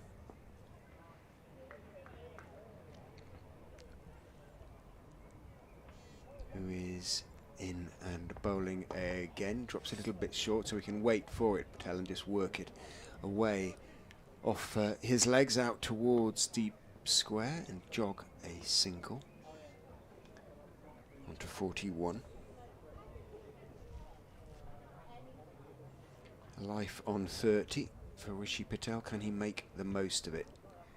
Lennon is going to stay around the wicket to Mulder, another right-hander. 140 for 4 means Leicestershire trail by exactly 100. They'll still have ambitions of sort of getting 100, 150 ahead as, oh, another short ball. Oh, that is flicked around the corner by Mulder, and Robinson very slow to react at leg slip. And the ball has run away to find leg for 4, but Robinson still sitting down, looking back. Just seemed to be taken a bit by surprise by that one. I think he thought it was going to his left and it went to his right. Yeah, in fairness, it went very quickly, didn't it? I don't think it was a huge chance of a catch, but Robinson has just taken a step to his right. But yeah, Lennon is in and bowls, and forward a little awkwardly goes Mulder, and pushing at the ball. He's looked as though for a second he was thinking more in terms of leaving it, but he got something on it, just dropped it away into the leg side end of the over. Lennon 3 for 33 from 8. One more, do you think? Yeah, I reckon so. Probably. He's earned that by his spell before tea. And it looks as though Crocombe, having had a catch dropped off his bowling, is being taken off now. Aaron Beard coming back.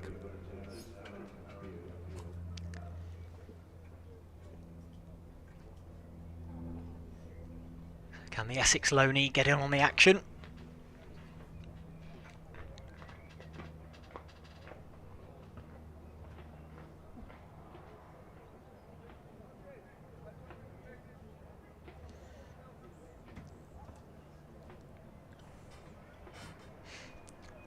Game's got a slightly slower pace about it since tea. There's been lots of field changes and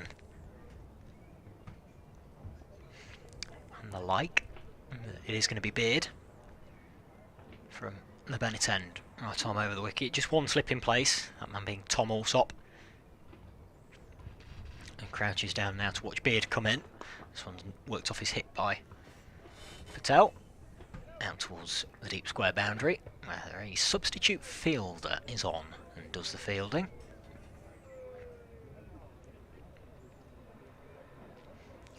Spot who'd gone off, but single is taken. Patel to 42. Leicestershire 145 for 4.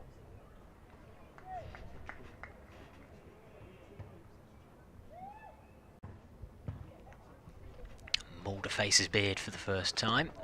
Pushing this one into the leg side. Good tumbling stop by Clark and mid-wicket. Clark with that big 138 in the Sussex innings, which was the backbone of his side's 450. Needed somebody to step up with Pujara. A rare failure for him. Making just 3, and Clark was the man to oblige, well supported by Ollie Carter, the keeper, with 72. Haynes made 50 as well. And Archie Lennon 48. As this one is beaten outside the off stump is Mulder. A good ball by Aaron Beard, maybe just shaped away slightly. Mulder, no bat on that.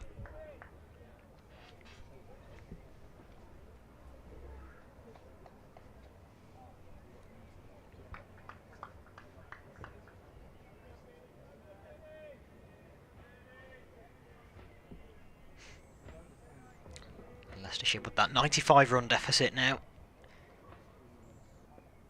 22.5 overs left in the day.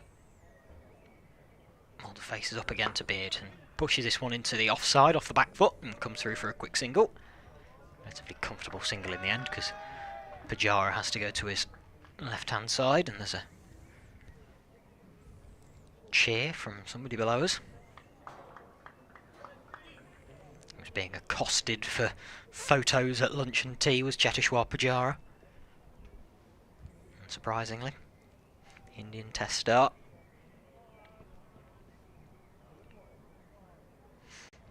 He's at cover for now and watching on as Beard runs in past umpire Lungley, bowls back of a length. And Patel with a straight bat defends to Pujara. There's no run. 46 for 4.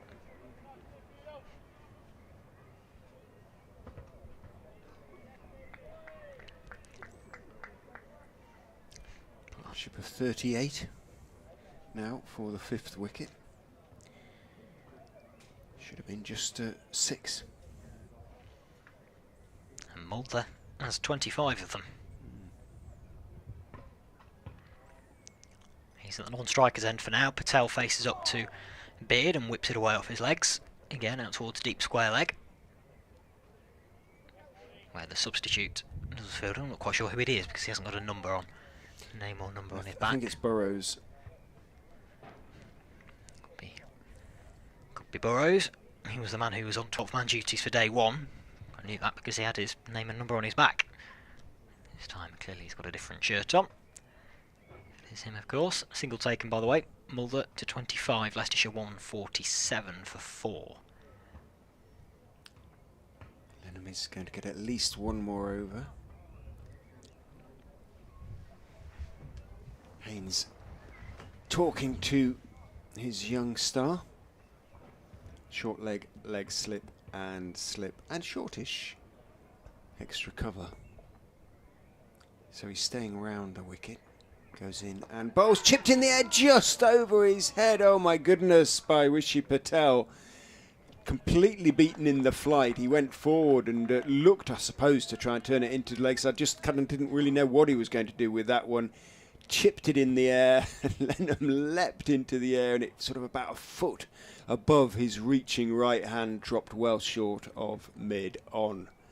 Well, Patel leading something of a charmed life as Lennon goes in and bowls to him. He does kick that one away.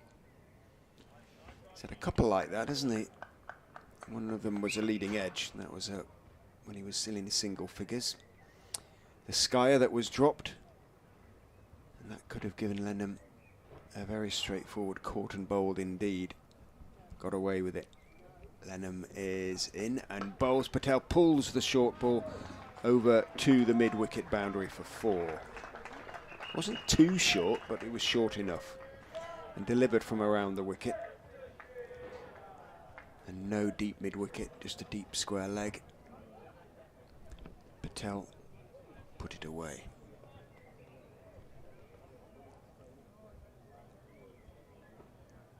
Making things happen one way or another, Archie Lennon. 3 for 37 now as he goes in and bowls, and again Patel is kicking it away. Nobody knows where it's gone. Robinson does. He takes the catch. It had gone down to leg slip, but Ollie Carter was swivelling around, wondering where it was going, where it had gone. Mulder to face up to Aaron Beard. This one is down the leg side again. Tickle round the corner by Mulder for 4. Leg by is in fact signalled by Tom Lungley, so no bat involved with that one. Mulder's probably wishing he'd managed to have no bat involved in that one in the first innings when he was caught down the leg side in similar circumstances off the spinner, but 4 more to Leicestershire's total, if not to Mulder's. 18 extras now, and takes this partnership to 47, 155 for 4. This Beard comes in again from the Bennett end, and he's beaten Mulder outside the off stump. Good ball. Head looks up to the sky from Beard, thinking if only he'd nicked that one.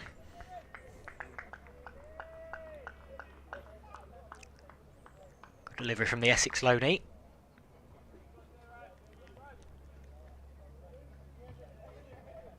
And these two of Mulder and Patel have just restored a little bit of calm. Apart from that one drop chance from Rawlins, have restored a little bit of calm to this Leicestershire innings that was rocked by those 3 wickets for 14 runs, all falling to Archie Lennon in that half hour before tea. Beer comes in again. He's punched off the back foot by Mulder, again straight to the fielder. There is no run. Cheers again for Cheteshwar Pujara when he does the fielding. Must have some Indian fans in below us. There are indeed. He was by far and away the player who was being badgered most for photos and signatures at lunch and tea was Cheteshwar Pujara. Mostly obliged as well, which is always good to see. As a young lad in a Bayern Munich shirt who was desperate to go and get something with the Indian number 3. If you hear cheers, you know it's gone to Pujara. There it is again, fielding from Mulder, who hit it in the same direction but off the front foot this time from bowling of Beard. He's doing a bit of shining as Pujara. Now back to Robinson, who in turn will return it to Aaron Beard. He'll turn at the end of his mark again, just in front of the matting that's been introduced this year in the county championship. And Beard comes in again, and this one is driven beautifully by Mulder for 4 out towards the electronic scoreboard. Similar shot to the one he played from the ball before, but this time he's dissected the 2 fielders of Pujara and Robinson. Beautiful shot through the extra cover region for 4 from VR Mulder, who moves to 29. And Leicestershire to 159 for 4. That was a lovely shot. Proper cricket shot, wasn't it? It was there to be put away, but he did so in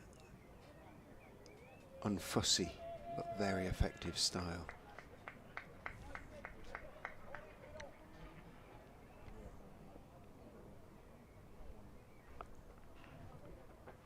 This is one from Beard. He's left alone by Mulder, and so ends his 9th over And the 53rd of this innings, Leicestershire on 159 for 4.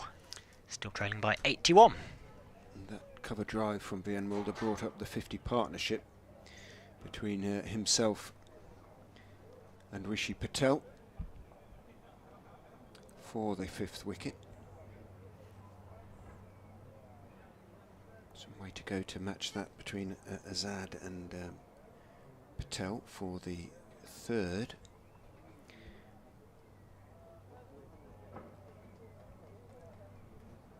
Of 135 balls for Rishi Patel, and that is it for the time being for Archie Lennon. Be disappointed, but he's still sitting on first-class career best figures by a distance, having only taken one previous first-class wicket. So he's now got a 3-for, and it may yet add to it.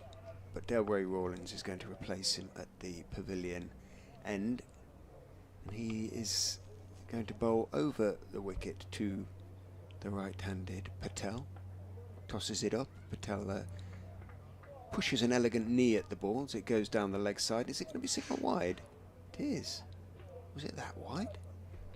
It's a little bit. Looked like a one-day wide, fair enough, but red ball wide? Anyway, it was signalled wide by umpire Malander.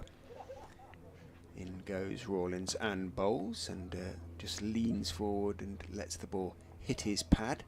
If anybody is in the ground who has had free tickets or has come in after tea, when it is free admission anyway. Rawlins is in, this time plays it with his bat. They're probably wondering why he's allowed just to pad it away, but hopefully some of their neighbours will be explaining some of the niceties of the game. And the leg before law. Rule in goes just like that. Padded away again by Rishi Patel. There's a sort of half appeal, but again, really wasn't going to go on and hit the stumps because it pitched an outside leg and didn't really turn. Rawlins is in, bat and pad very close together for Patel. Back down the pitch, the ball rolls with Allsop in pursuit. Picks it up and underarms the ball to Rawlins. 160 for 4, 80 behind Leicestershire. Rawlins is in, Patel kicks it away again. Well, we'll whip through the overs again at this rate. Maybe we will get done for 6. And, well, no, Rawlins and Sussex have had enough of this kicking the ball away. He is going to go around the wicket now. Bowls down the wicket. Oh, in the air, but got plenty of it and hit it high through mid-off for 4. Rishi Patel goes to his 50 aerially. It's come off 141 balls. Second 50 of the innings for the Foxes, and he raises his bat. But he hasn't always looked completely secure, and just for half a moment Delray Rawlins must have thought, if I stick out my left hand it might just stick. Went past it. 164 for 4. 141 balls for Rishi Patel's 50. Did you hear how many 4s it was? I didn't, but let me just have a look on the old cricket stats website. 6. 6 4s and a 6, of course. That was caught on the other balcony. Over to our right-hand side when it was hit up there before tea. It was. Clean catch? Clean catch, apparently. Fair play. Aaron Beard it is who comes in from the Bennett end to Vian Mulder, who just turns this one off his legs. To the onside, and there is no run. 6-4 for 4. Leicestershire trail by 76.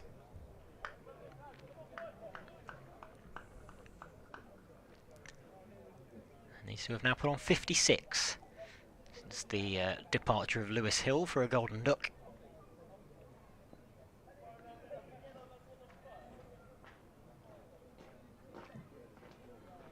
It's Mulder who waits again on 29 for Beard. He defends out in front of him.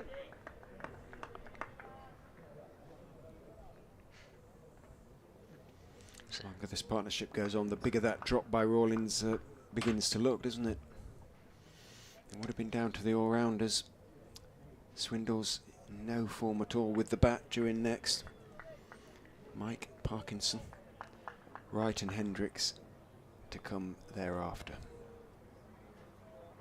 And they've arguably looked as secure with the bat as a lot this season, as Mulder turns this next one from Beard into the onside. Parkinson has batted pretty well so far, hasn't he? Made 32 not out in the first innings, and Ben Mike with 99 at Lords. He'd battle away, that's for sure.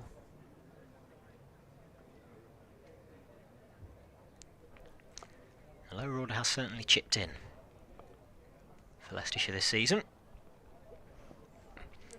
For now it's these two at numbers 3 and 6 respectively. Patel on 51 and Mulder on 29, and Mulder now on into the 30s as he pulls that one round the corner from Beard, and it will go for 4. Bisects the two fielders who are out on the boundary, one stationed at fine leg and one at deep backward square, and Mulder just picks the gap between them. It races away over the boundary for 4, so Mulder moves to 33. And Leicestershire to 168 for 4.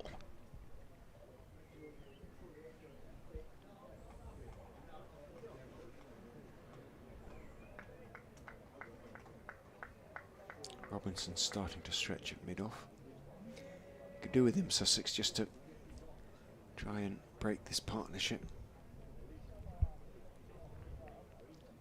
He remains at mid-off for now, and it's Beard down the slope, driven by Mulder nicely, but fielded by, you guessed it, by the cheers, Cheteshwar Pujara, diving away to his right-hand side.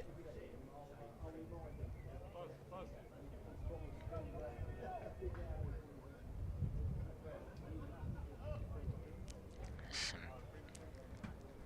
smoke coming up from one of the houses to our right-hand side over the top of the meet. Barbie time. Barbecue time indeed. Beautiful day for it as well. It is now a completely cloudless sky above Grace Road. Beautiful day. It's a real picture, this ground at the minute. As Mulder turns this next one off his hip. Out to the substitute fielder at deep square leg. And I think we're going to have a drinks break. As substitute fielder from each side comes on. With Bibbs and Will Davis for Leicestershire with 2 drinks in hand, and Sussex's sub with the bib on and with a couple of crates of, well, they're not called crates, those water bottle holder things. They can pile 6 or 8 of them all in the same holder. Well, young man, in the days of milkmen, which you won't, which means nothing to you really, but they used to call them crates. Milkmen used to have them in big crates, but they had these little carrying crates as well. So I think they may still be called hand crates or something like that. But yeah, milk used to be delivered, you know, in the mornings. Sometimes I feel like I could do with that, the amount of milk that we get through with hot chocolates and coffees and all sorts of stuff like that. 18 overs remain. Just pause for thought, really, for Tom Haynes and Sussex. They want to pick up another 1 or 2 before the close, just to really feel completely confident of going on to enforce victory. Looks like we are going to be coming back tomorrow now. That's the case. That said, 3 quick wickets in the way that Lennon took them pre-tee, and you never quite know. Delroy Rawlins will feel, perhaps, he owes his side a wicket. None for 40 from 13, not because of his bowling figures, but because of the catch he dropped off Rishi Patel when he was on just 30, and the score was 114. Would have been 114 for 5 at that stage.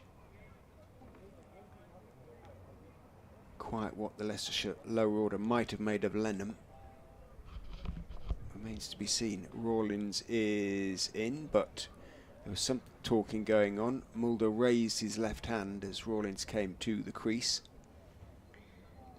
Rawlins pulled out in mid-action. And he goes and bowls to, oh, lovely delivery that bounces and turns past the outside edge of Mulder's bat, bounces off the pad of Ollie Carter. And a bye is duly signalled by umpire Malander, but there was plenty there for Delray Rawlins, and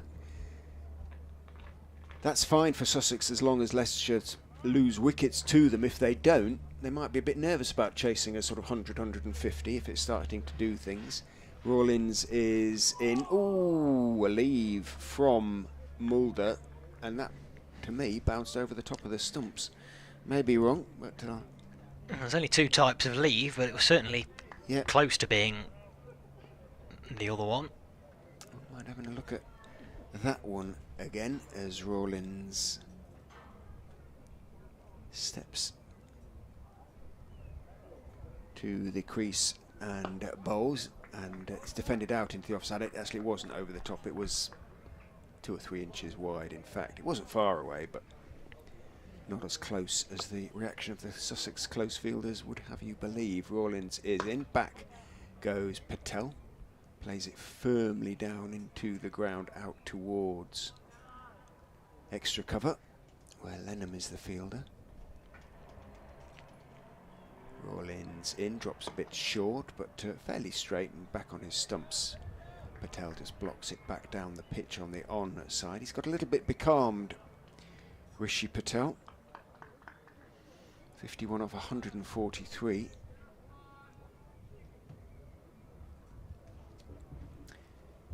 As Rawlins is in, bowls to him. He's forward, getting to the pitch of the ball and defending it out into the offside. Lennon picks up, end of the over. Crocombe, who's been off the field, comes jogging back on. And I wonder if we'll see Ollie Robinson shortly. He's doing some warm-up exercises a couple of overs ago. He's taking his cap off. I was trying to find him. There he is. Just wandering back towards umpire Tom Lungley, and I think it is going to be Ollie Robinson to come on from the Bennett end. The scoreboard frozen again. Has indeed. Robinson back into the attack though, and well, we've seen considerably more of him in this innings than we did in the first. 8 overs, 4 maidens, no wicket for 19 for the England man in this innings. You would quite fancy a wicket or two just to say to the selectors, hello, don't forget about me. The Test series against New Zealand not too far away now.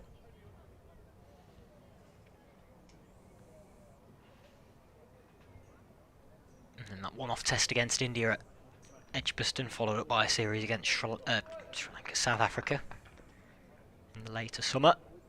And it is Robinson who comes in. Right arm over the wicket, past umpire Lungley, bowls back of a length, straight, turned off his hip by VR Mulder. Straight to the field, there is no run. That new era for English Test match cricket with Ben Stokes as its captain and Brendan McCullum as its coach. Not too far away now. Rob Key is the Rob Key, of course, Supremo. Yeah, managing director. Certainly two positive cricketers, weren't well?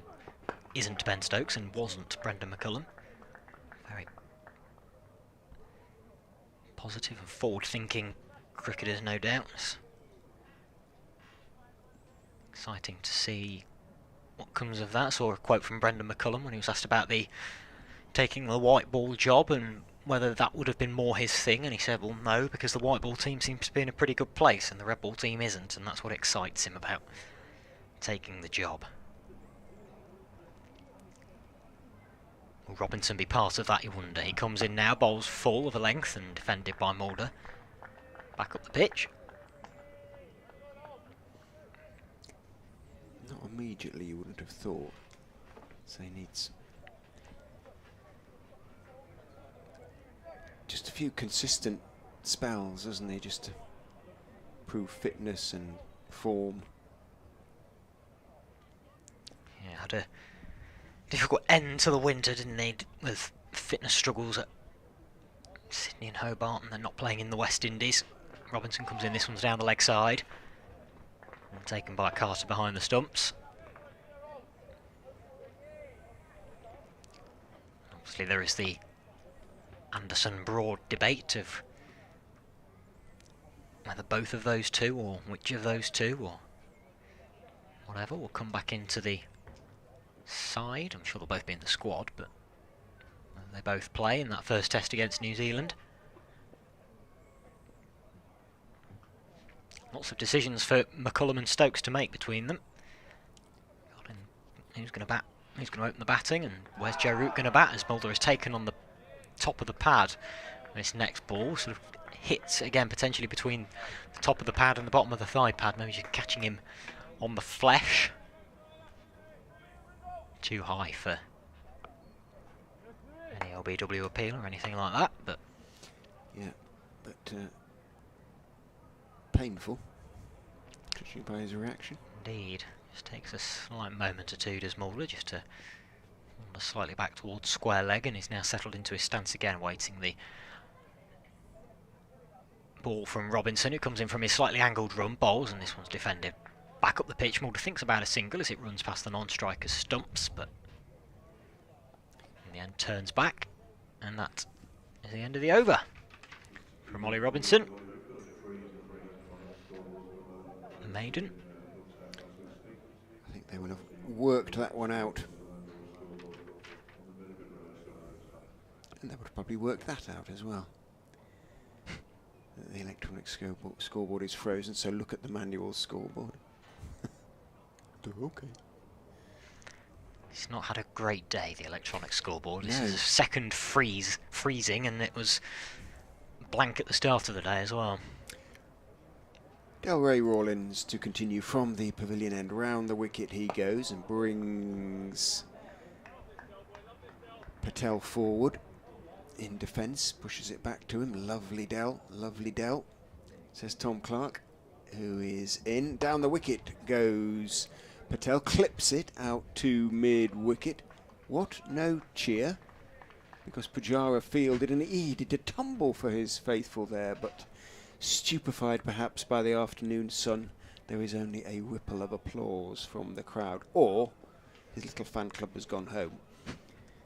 Rawlins is in, bowls fullish on off stump. Forward goes Mulder, strokes it with a big puff of dust into the ground and past Rawlins, but only as far as Haynes at mid-off.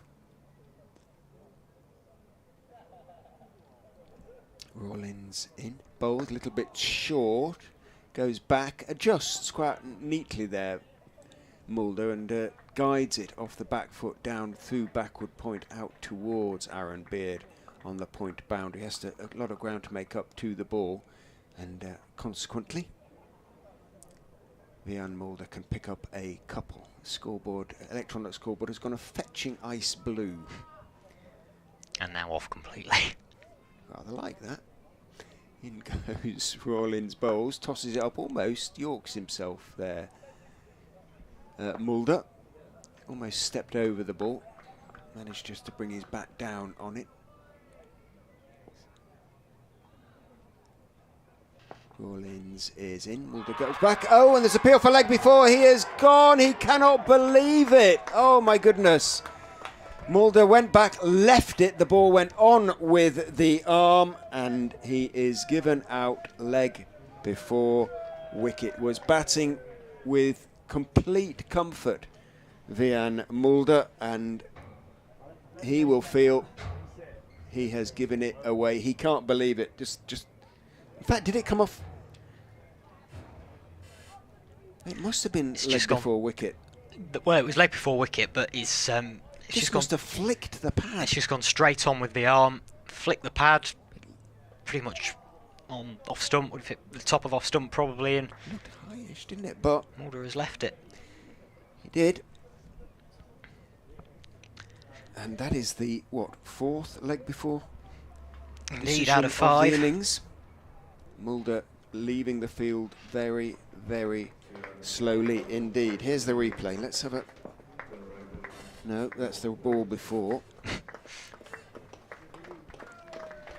I'll get there in a moment. Let's try again.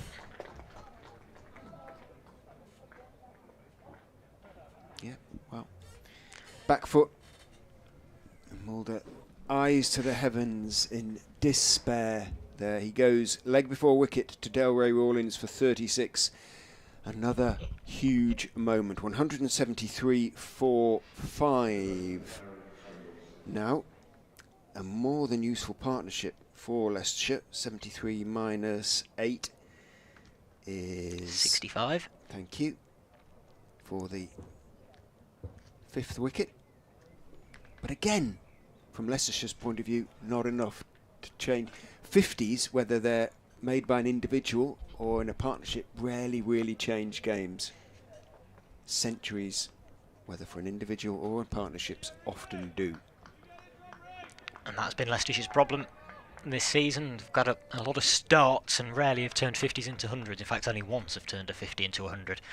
That being from Azad on the first match of the season. This one is a bouncer from Robinson, which is turned around the corner by Rishi Patel.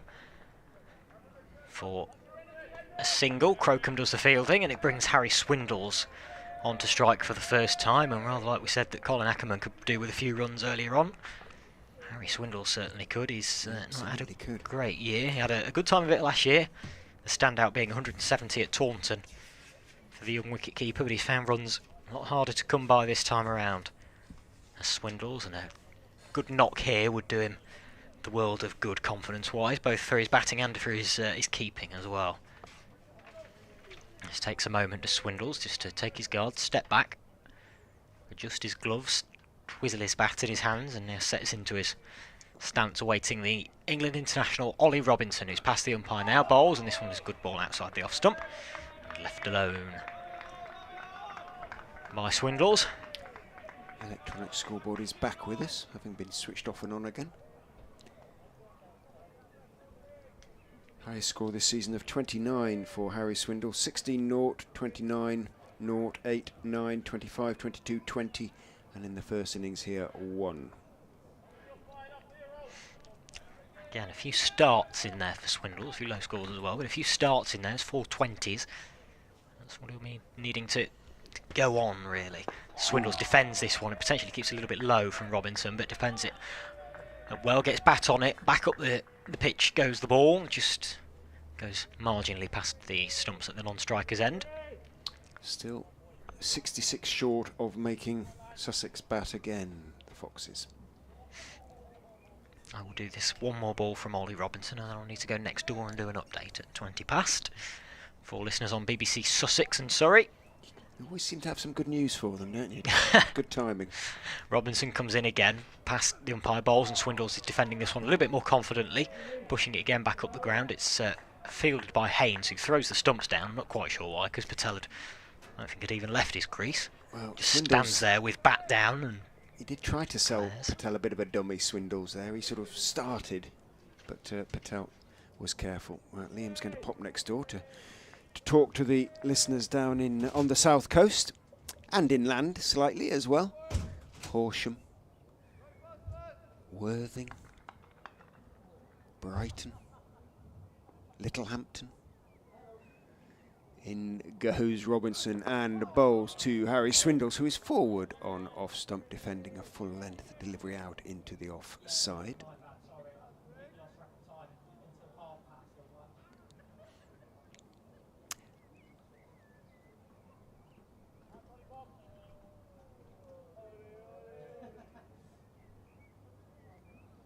$174 for 5.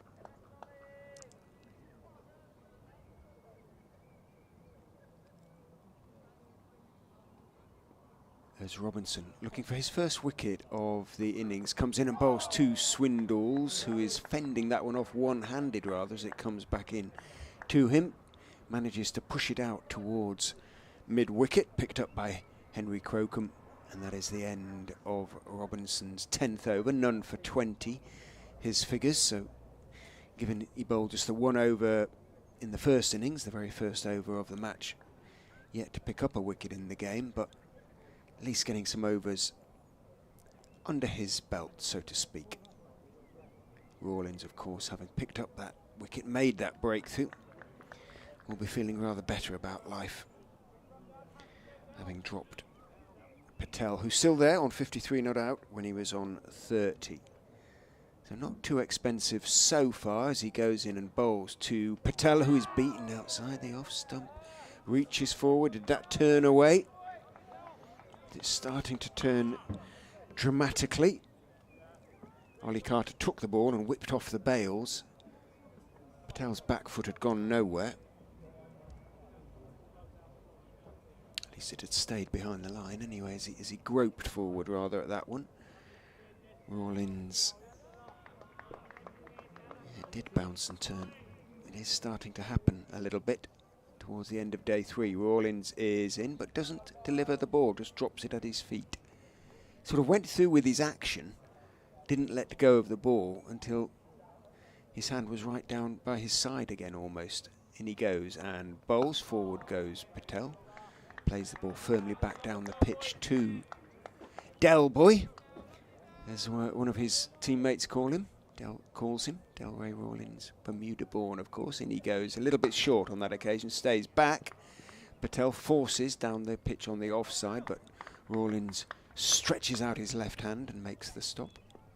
Polishes the ball first on the bottom of his shirt and then on his trousers. Is in, gives it a bit more air, steps forward Patel, but leaves this time, as we've seen. Not always safe to leave. Vian Mulder found out the hard way just a few moments ago. Rawlins is in. Patel steps forward and leaves again, but doesn't sort of go on with the arm.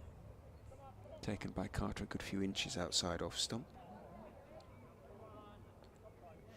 In comes the field. Robinson would like to be bowling at Swindles if he possibly can. Rawlins is in. Slightly short of a length delivery. Patel stays on the back foot and rather jams the ball out into the offside. End of, I think it was another maiden over. 174 for 5 remains the score. And Swindles yet to score. We'll have to face another over, well, at the very start anyway. From England seamer Ollie Robinson. Beautiful evening. It's been a beautiful day here at the Uptonsteel County Ground. Not so far for Leicestershire. In a couple of battling partnerships. 76 for the second wicket, Hassan Azad and Rishi Patel. 65 for the fifth wicket, Patel and Vian Mulder. Patel the constant at the moment, but he has had a life. As Robinson goes in, bowls to Swindles, who leaves outside off stump.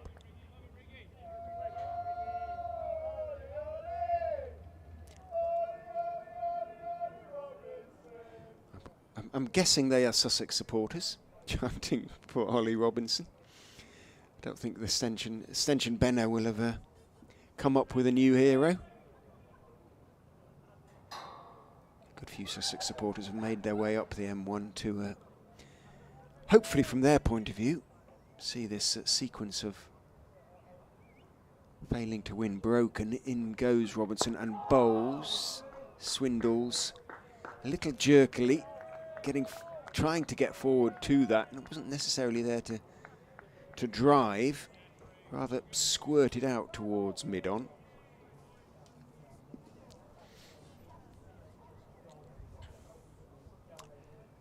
"12 overs left after this one.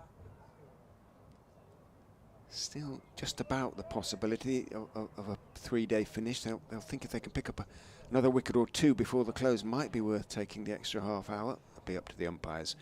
Robinson is in to Swindles. Again, bottom hand off the bat. He just pushes it out towards mid-on. The throw comes in from Haynes, but this occasion it misses. Swindles, desperate to get off the mark, did so, took on Haynes. He knew he'd push the ball to Haynes' left hand, so the Sussex skipper running across had to pick up left-handed and quickly transfer the ball to his right, which bought Swindles that moment that he needed.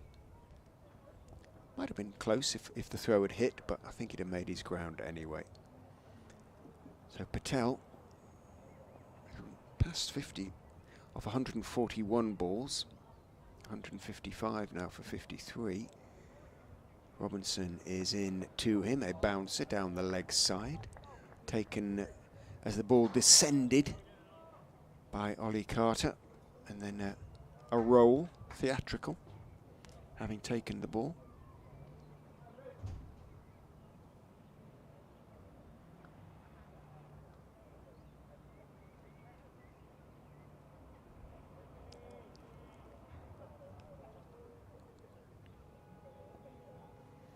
I suspect Sussex would settle for one more before the close.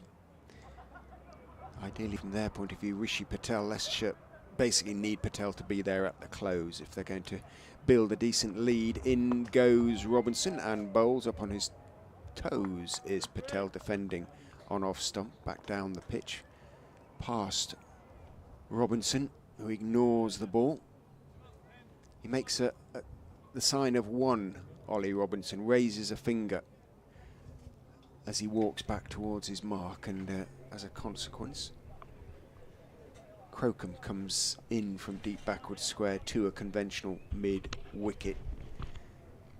They want to keep Swindles on strike if they possibly can. Patel is looking sort of solid, if becalmed, out there. And 157 balls for his 53 would testify that.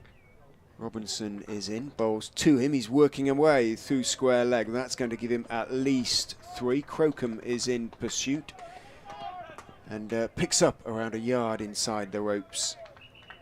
3 taken. Patel keeps the strike then, takes 3 off Robinson's last ball. Looks a bit despondent, Robinson, as he takes his cap and sweater. Always dangerous till it's just a chance, isn't it? Just in case they're rude, but they don't tend to be rude at cricket matches. 178 for 5. 12 overs remain. Leicestershire still 62 behind on first innings, so they're going to be behind almost certainly going into tomorrow. Question is, how many wickets will they have in hand to try and give themselves something to bowl at in the morning? Another wicket or two. Young Lennon's, it makes sense to me. I'd have him bowling. Oh, little update. And Leicestershire, I'm afraid, have lost a 5th wicket, that of Vian Mulder, who left a delivery from the left-arm spinner Delroy Rawlins that went on with the arm, hit him on the back pad, and the umpire and Sussex were convinced it was going to go on and hit the stumps. He went leg before wicket for 36, that after a partnership of 65 with Rishi Patel. Patel is still there. He's 56, not out. He's almost Leicestershire's last hope of building any sort of target in the 4th innings, as that one goes past the outside edge of Rishi Patel. The ball is starting to turn as the pitch dries out towards the end of the 3rd day. Fox is still very much up against it. They're still 62 behind, 62 runs short of even making Sussex bat again. Their only real hope is to try and get through to the close without losing another wicket, and hopefully pick up a lead of about 120, 140 tomorrow. And then you never know, if the pitch is really turning, Callum Parkinson might be able to make inroads. Sussex still very much the hot favourites though, with Leicestershire in their 2nd innings on 178 for 5.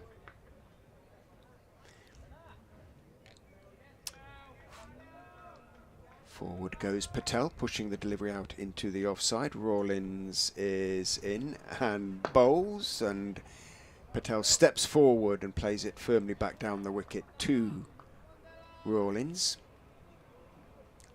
Bit of soul music coming into our headphones from Uncle Frank. Trailing Uncle Frank's Sunday night show. I don't mind a bit of Uncle Frank. Bit of soul music.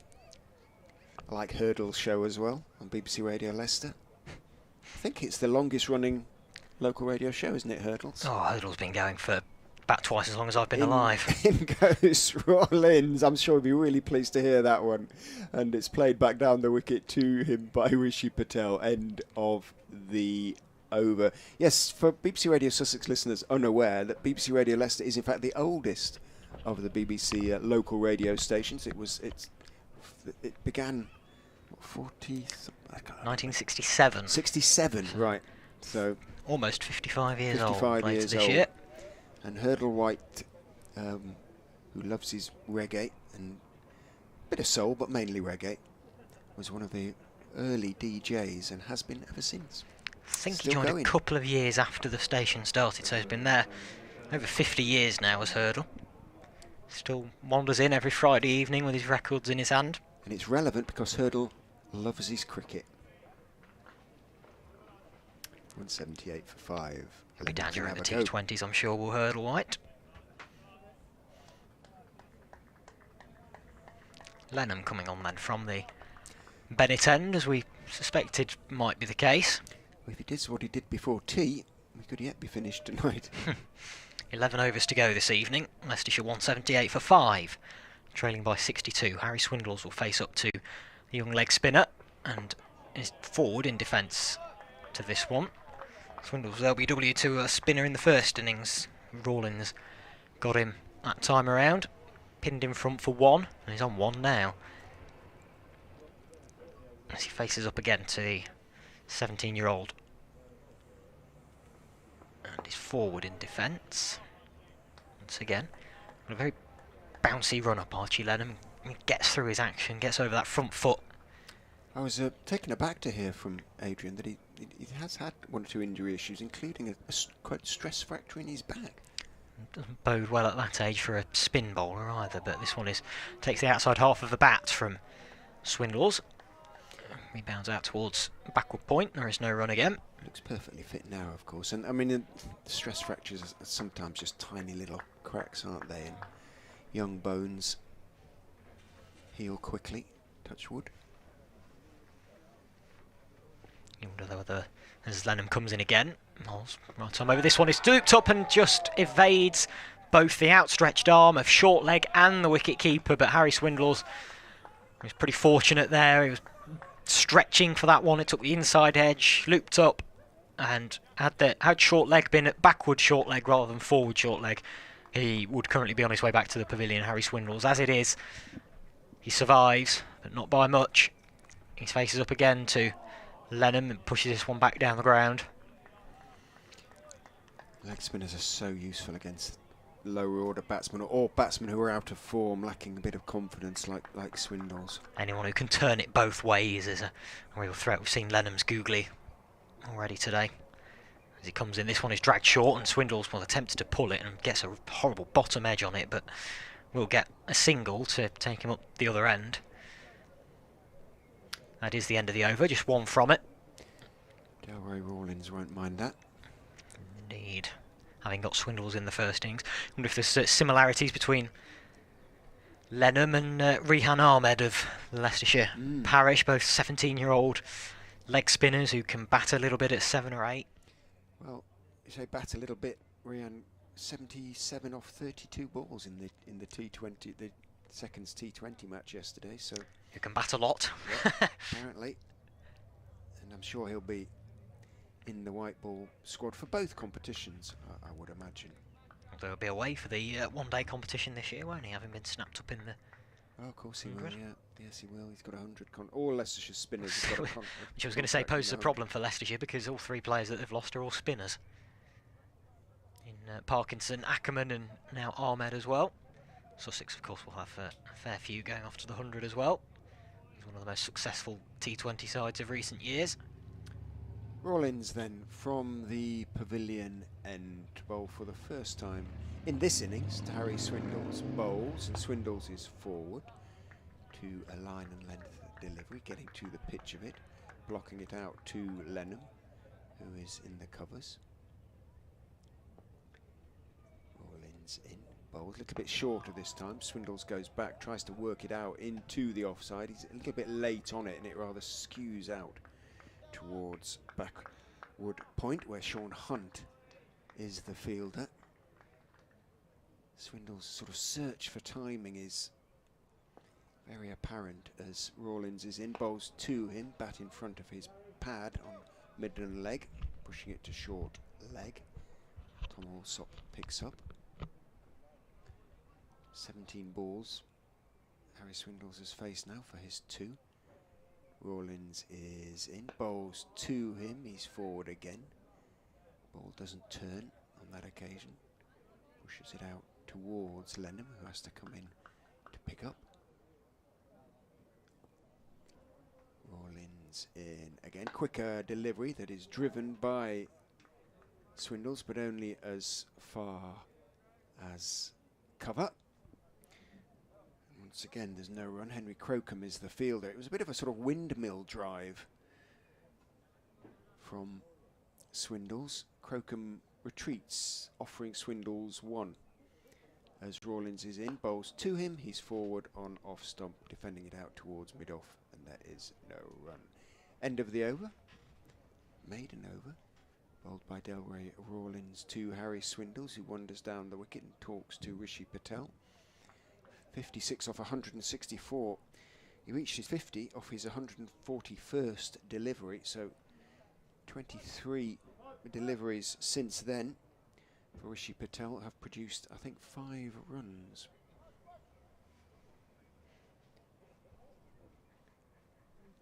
£61 now the deficit. And another change of bowling, just 1 over for Archie Lennon. It's going to be Tom Haynes, captain, to come back into the attack.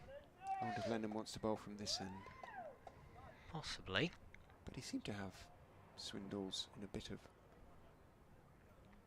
trouble. A bit surprised about that. He's alright, the young man. Not quite, as it was a decent enough over. Nothing wrong with it at all, was it? The last ball was a bit of a long hop, but don't mind one of them every now and again from the young leg spinner. Either way, Tom Haynes is into the attack. Sussex captain, bowling his medium pacers with the keeper up to the stumps. Patel punches his first ball back down the ground, off the back foot, but small stops by Ray Robinson at mid-on, sorry. Lennon is still going through his action at mid-wicket. Maybe he's coming on at this end to replace Rawlins.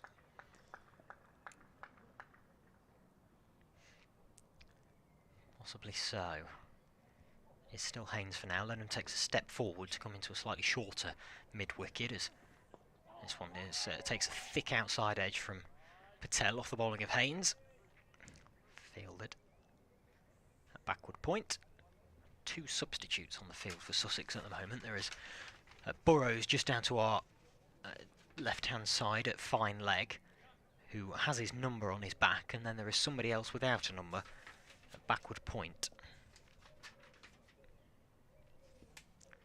And watching on as Haynes comes in again, right arm over the wicket, bowls, and Patel is forward in defence.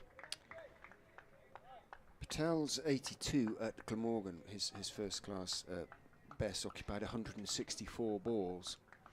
So he's now in new territory in terms of length of first class innings. Which will only do him good. Former Essex man as he faces up to Haynes again, and again is forward in defence. Strike rate of just under, well, around about 30 as well. For a man who normally scores pretty quickly, Rishi Patel. Yeah, I kind of mentioned that because he started to look a little bit tired at Glamorgan, and I'm just wondering if now he just needs to get through, doesn't he now, really? 8 more overs after this one, as he faces up to Haynes, and again this one deflects off the outside half of the bat, down towards third man. He might pick up 2 here, but one of the substitutes without a number does the fielding. So a puff of dust comes up as he slides to do the fielding. Single taken by Patel to take him to 57. Leicestershire to 180 for 5, and now they are trailing by 60, so are 3/4 of their way to erasing this deficit in the second innings. 8.1 overs to go, and Swindles is on strike for the final ball of this over. He has 2 so far and is facing up to Haynes and is forward in defence comfortably, defending off the middle of the bat up to mid-off, and there is no run. End of Haynes is over. He's only bowled 3 of them in this second innings, no wicket for 6. Crocombe comes back onto the field in place of the substitute Burrows, who wanders off.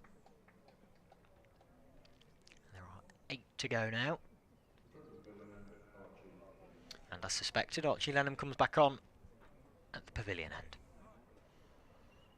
Just prefers stepping up the slight slope to the crease. Square is flat, of course. It's not like Lords, where the pitches have a slight tilt on them as well.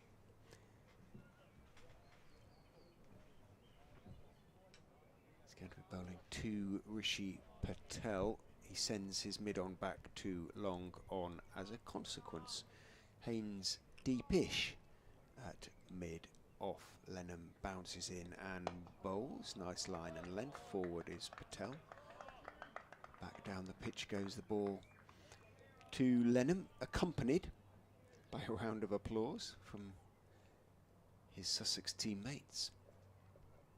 In he goes and bowls, and it's turned past short leg. That's a long chase around the boundary for Aaron Beer down towards the electronic scoreboard. Can't get there. He just turned his wrists on that one, Patel, and had there been a long leg or indeed a deep square, then it would have been just a single. There wasn't just a deep mid-wicket, but it was an awful long way round the boundary for Aaron Beard. He gave it everything, but he was well short when the ball crossed the ropes. Patel into the 60s now, 61, 184 for 5. 56 the deficit. Lennon in and bowls outside off stump, spinning further away, left by Rishi Patel. Haynes applauds, just almost by habit as much as anything. Lennon in, bowls outside off stump. Patel steps forward, lifts his bat over the line of the ball. Very good this Archie. This is one of Ollie Carter or Tom Clark. Lennon is in, outside off stump, and again Patel can and does leave.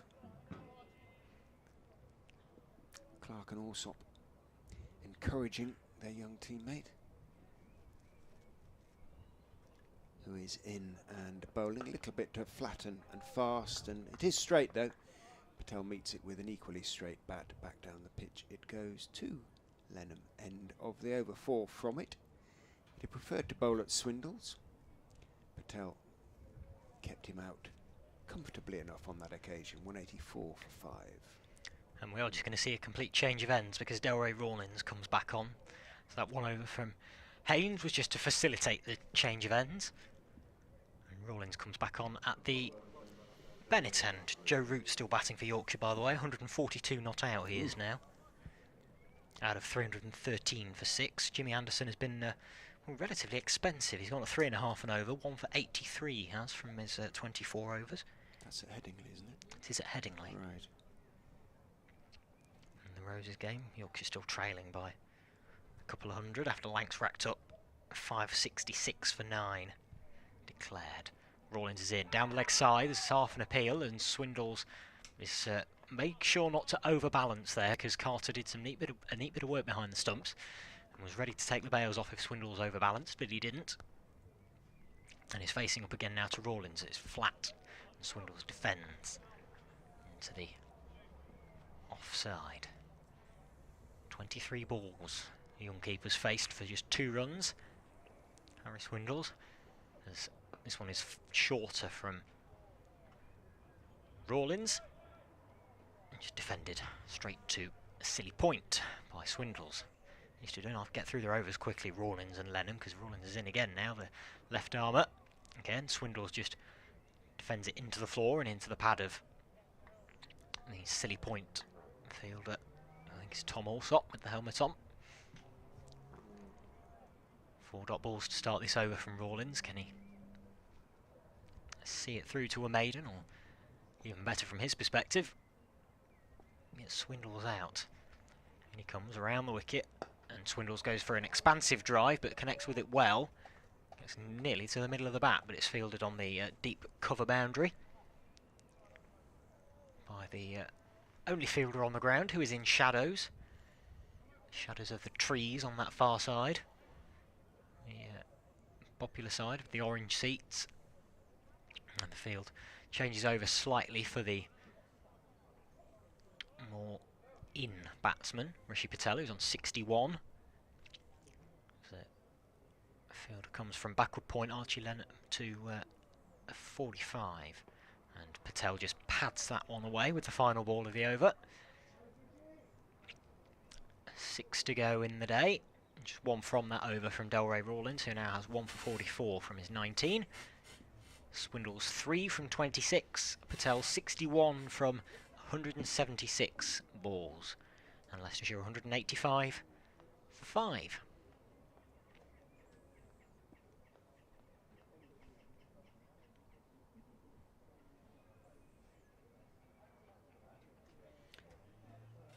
Lennon will be pleased to have Swindles to bowl at.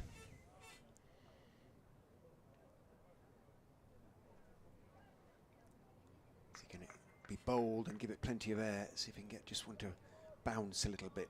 Rawlins got a couple to turn from this end, I thought, but he's shifted ends. In goes Lennon. Nice loop to the delivery, but just a little bit too far up, and Swindles can lean forward and steer it into the gap in front of point and take a single.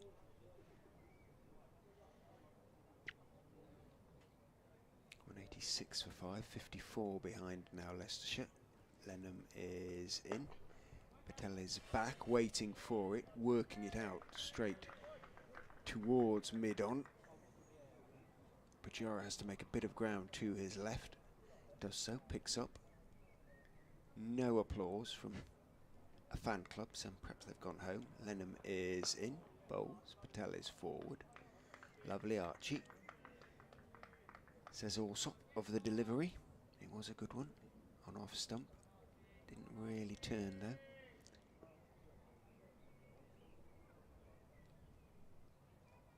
Lennon is in. Forward goes Patel again. A good trajectory from Lennon. Patel dealing with it comfortably enough at the moment. That drop still looking expensive. As Lennon is in, forward again goes Patel. Bit inside edgy this time as he's stretched to meet that one. Hence the oohs and ahs, particularly from Lennon. How many to go, asks Patel. 1, says umpire Lungley.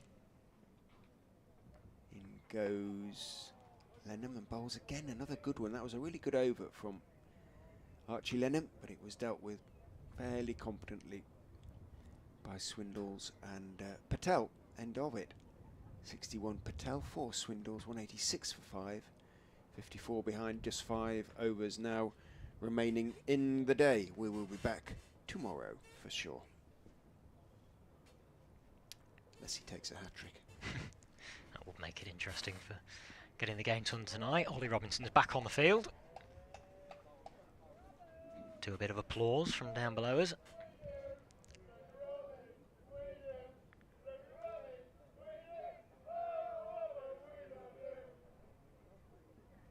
Back on the field to a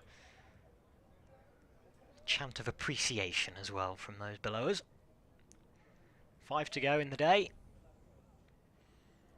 And Rawlins is going to bowl the first of them to Harry Swindles. City point in place as Rawlins comes in, bowls, and this one's just defended up the pitch by Swindles.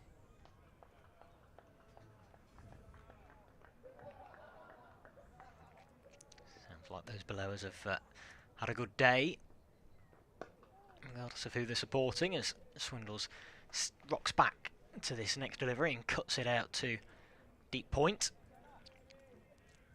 Single taken, he moves to 5, Leicestershire to 187 for 5 and a deficit now of 53.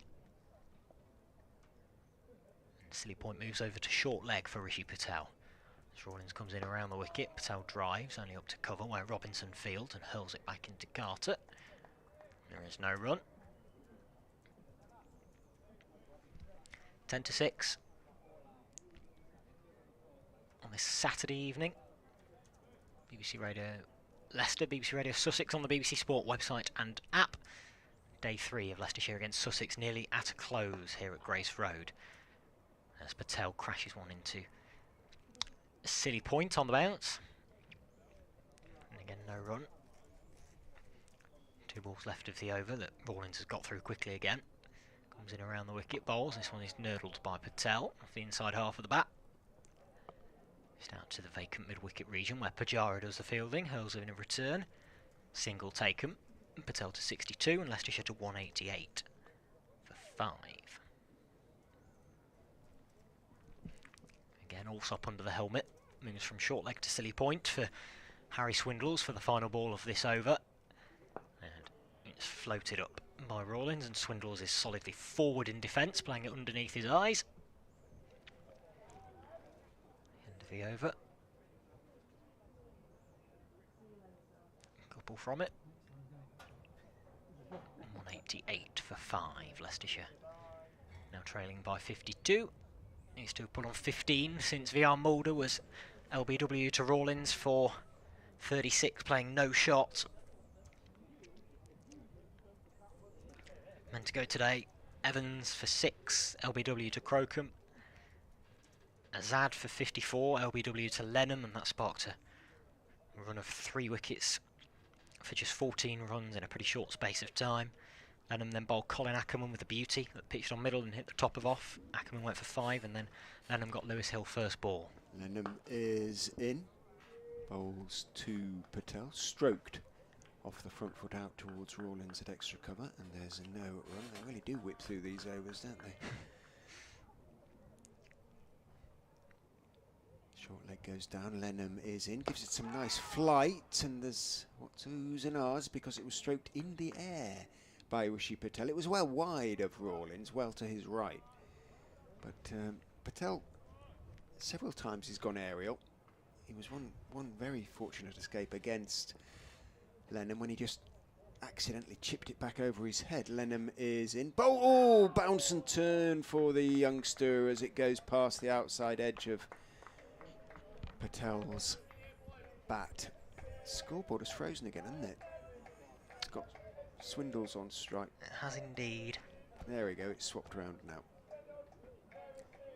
Bounce and turn for Lennon, who is in and bowling, and forward goes Patel. That one doesn't really bounce and turn. 188 for 5. 52 behind Leicestershire now. Lennon in, lots of air on driven by Patel. Out down towards long on, it rolls. Patel takes 1. Robinson picks up at long on, underarms the ball back to his young teammate. Patel on to 63. Swindles has battled away for his 5 from 30, just checks his guard with umpire Malander. Checks it again. Yes, says umpire Malander. No, he's moved it a little bit. Maybe he's just changed his guard. He's coming over the wicket. Lennon and bowls forward. Ooh, just had to adjust there. Goes Swindles. He went plunging forward. He wasn't at the pitch of the ball. The ball did turn a bit, but he played the turn off the pitch, just adjusted and rather poked it nervously. The delivery, that is, out towards backward point. End of the over. 3 remain in the day's play that, as again, unquestionably belonged to Sussex. Leicestershire have had a couple of sort of highlights during the day, but Sussex extended their first innings to 450, a lead of 240, and they look in very good shape to enforce that first victory in 18 matches. Rawlins to continue. 5 to 6 as we enter the final echelons of the day. Rawlins comes in round the wicket. This one short and chopped away by Patel. Only out to the fielder on the deep cover boundary. I think is Aaron Beard. I can't quite tell because he's in shadow over there. But he returns the ball, restricting Leicestershire to just a single. Patel to 64, Leicestershire to 190 for 5. Rawlins in again. Left arm over the around the wicket, and this one again is short and cut away this time by Swindles. It is Beard out on the cover boundary. It doesn't complete the fielding completely securely, but after a slight misfield, backhands the ball back into Rawlins, single taken. Swindles to 6, brings Patel back onto strike, and he is facing up now to Rawlins and just defending into the offside. The flag flutters over to the left-hand side for the first time in quite a while. A little bit of a breeze for the first time today, really, as Patel is forward again in defence.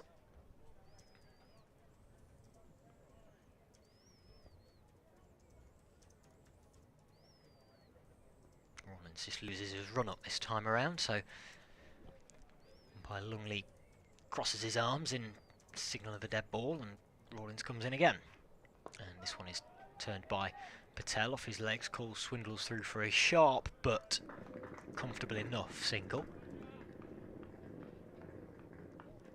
Somebody sounds like they're wheeling a cricket bag beneath us, taking it out of the changing room and back to the cars.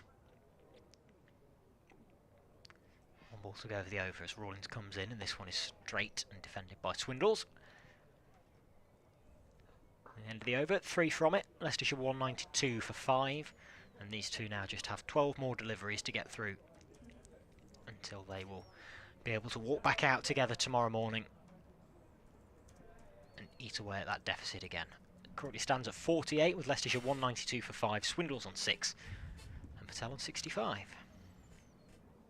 What a day it's been. The forecast is fairly good for tomorrow. It's not going to be a day like it was, like it has been today. Apparently, if the weather forecasters are to be believed. Maybe the odd shower around and plenty more cloud, but essentially it is supposed to be dry, so I don't think the weather is going to save Leicestershire in that respect. They need big partnerships. In goes Lennon and Bowles down the leg side. Patel goes back and works it out to Beard on the deep mid-wicket boundary. Well, if he's on the boundary, it's going to be deep, isn't it? So the mid-wicket boundary, 193 for 5. Patel on to 66. Lennon into Swindles. Oh my word! Again, a little bit of bounce and turn from leg stump towards middle. Swindles went back. I thought for a minute it had really bounced, but it did bounce a little bit extra, but fairly slowly on that occasion. Swindles able to deal with it. Lennon is in nice loop. Swindles is fullish delivery though, so Swindles is able to reach forward and guide it out through the gap in the covers out towards Crocombe, who's out there sweeping on the offside and take one. He will be very relieved to get to the close, Harry Swindles. 35 balls for his 7. Patel will be weary tonight, but if he can get through to the close as Lennon gets in and bowls to him and he carves him away through the offside to Crocombe, takes one.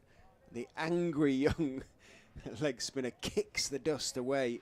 Huge cloud of it drifts off towards the west.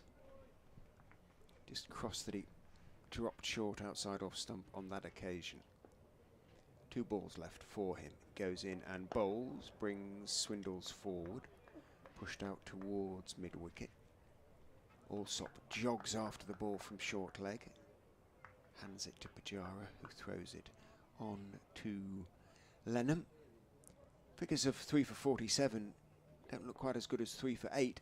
They were at one stage, but still pretty darn good. In goes Lennon and bowls onto the leg stump of Swindles, who pushes it in the ground towards short leg. Allsop makes the block.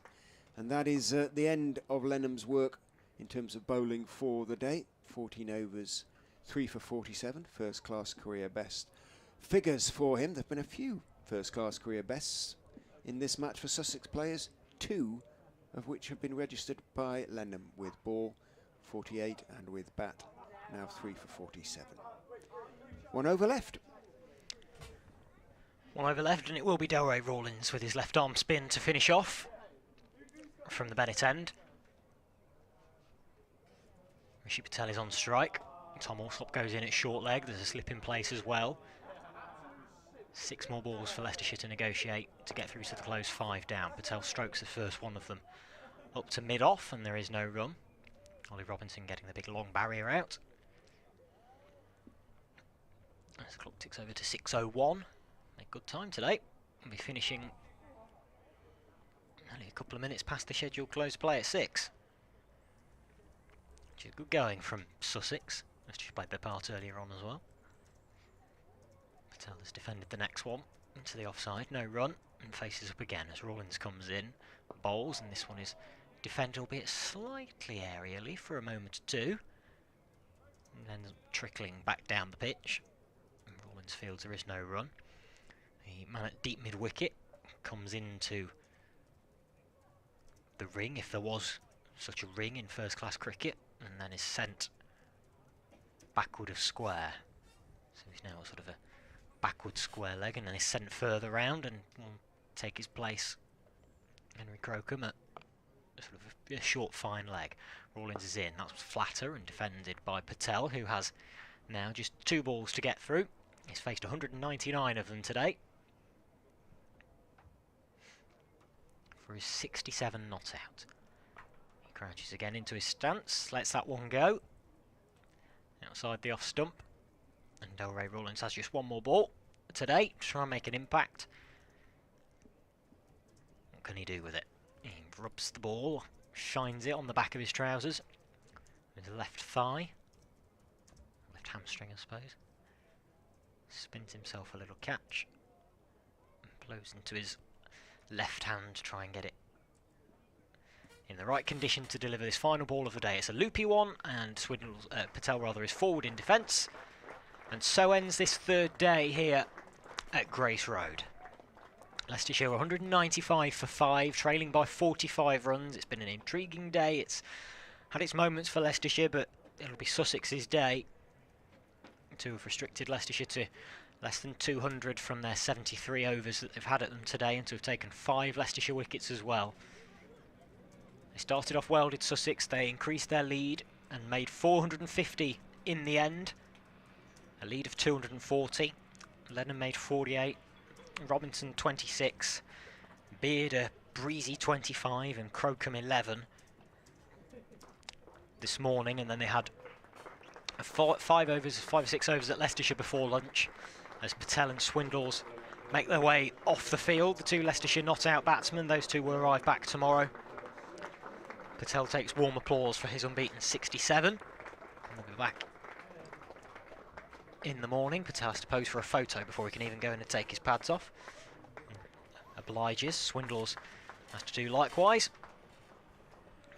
and they'll soon be followed by the Sussex bowlers and fielders who have put the yards in today. They took the wicket of Sam Evans, LBW to Henry Crocombe for 6, and there was a good partnership of 76 between Hassan Azad and Rishi Patel before Azad was LBW to Archie Lennon. That sparked a mini collapse because Lennon then took the wickets of Colin Ackerman, bowled for 5, a beauty from the 17-year-old that pitched on middle and hit the top of off.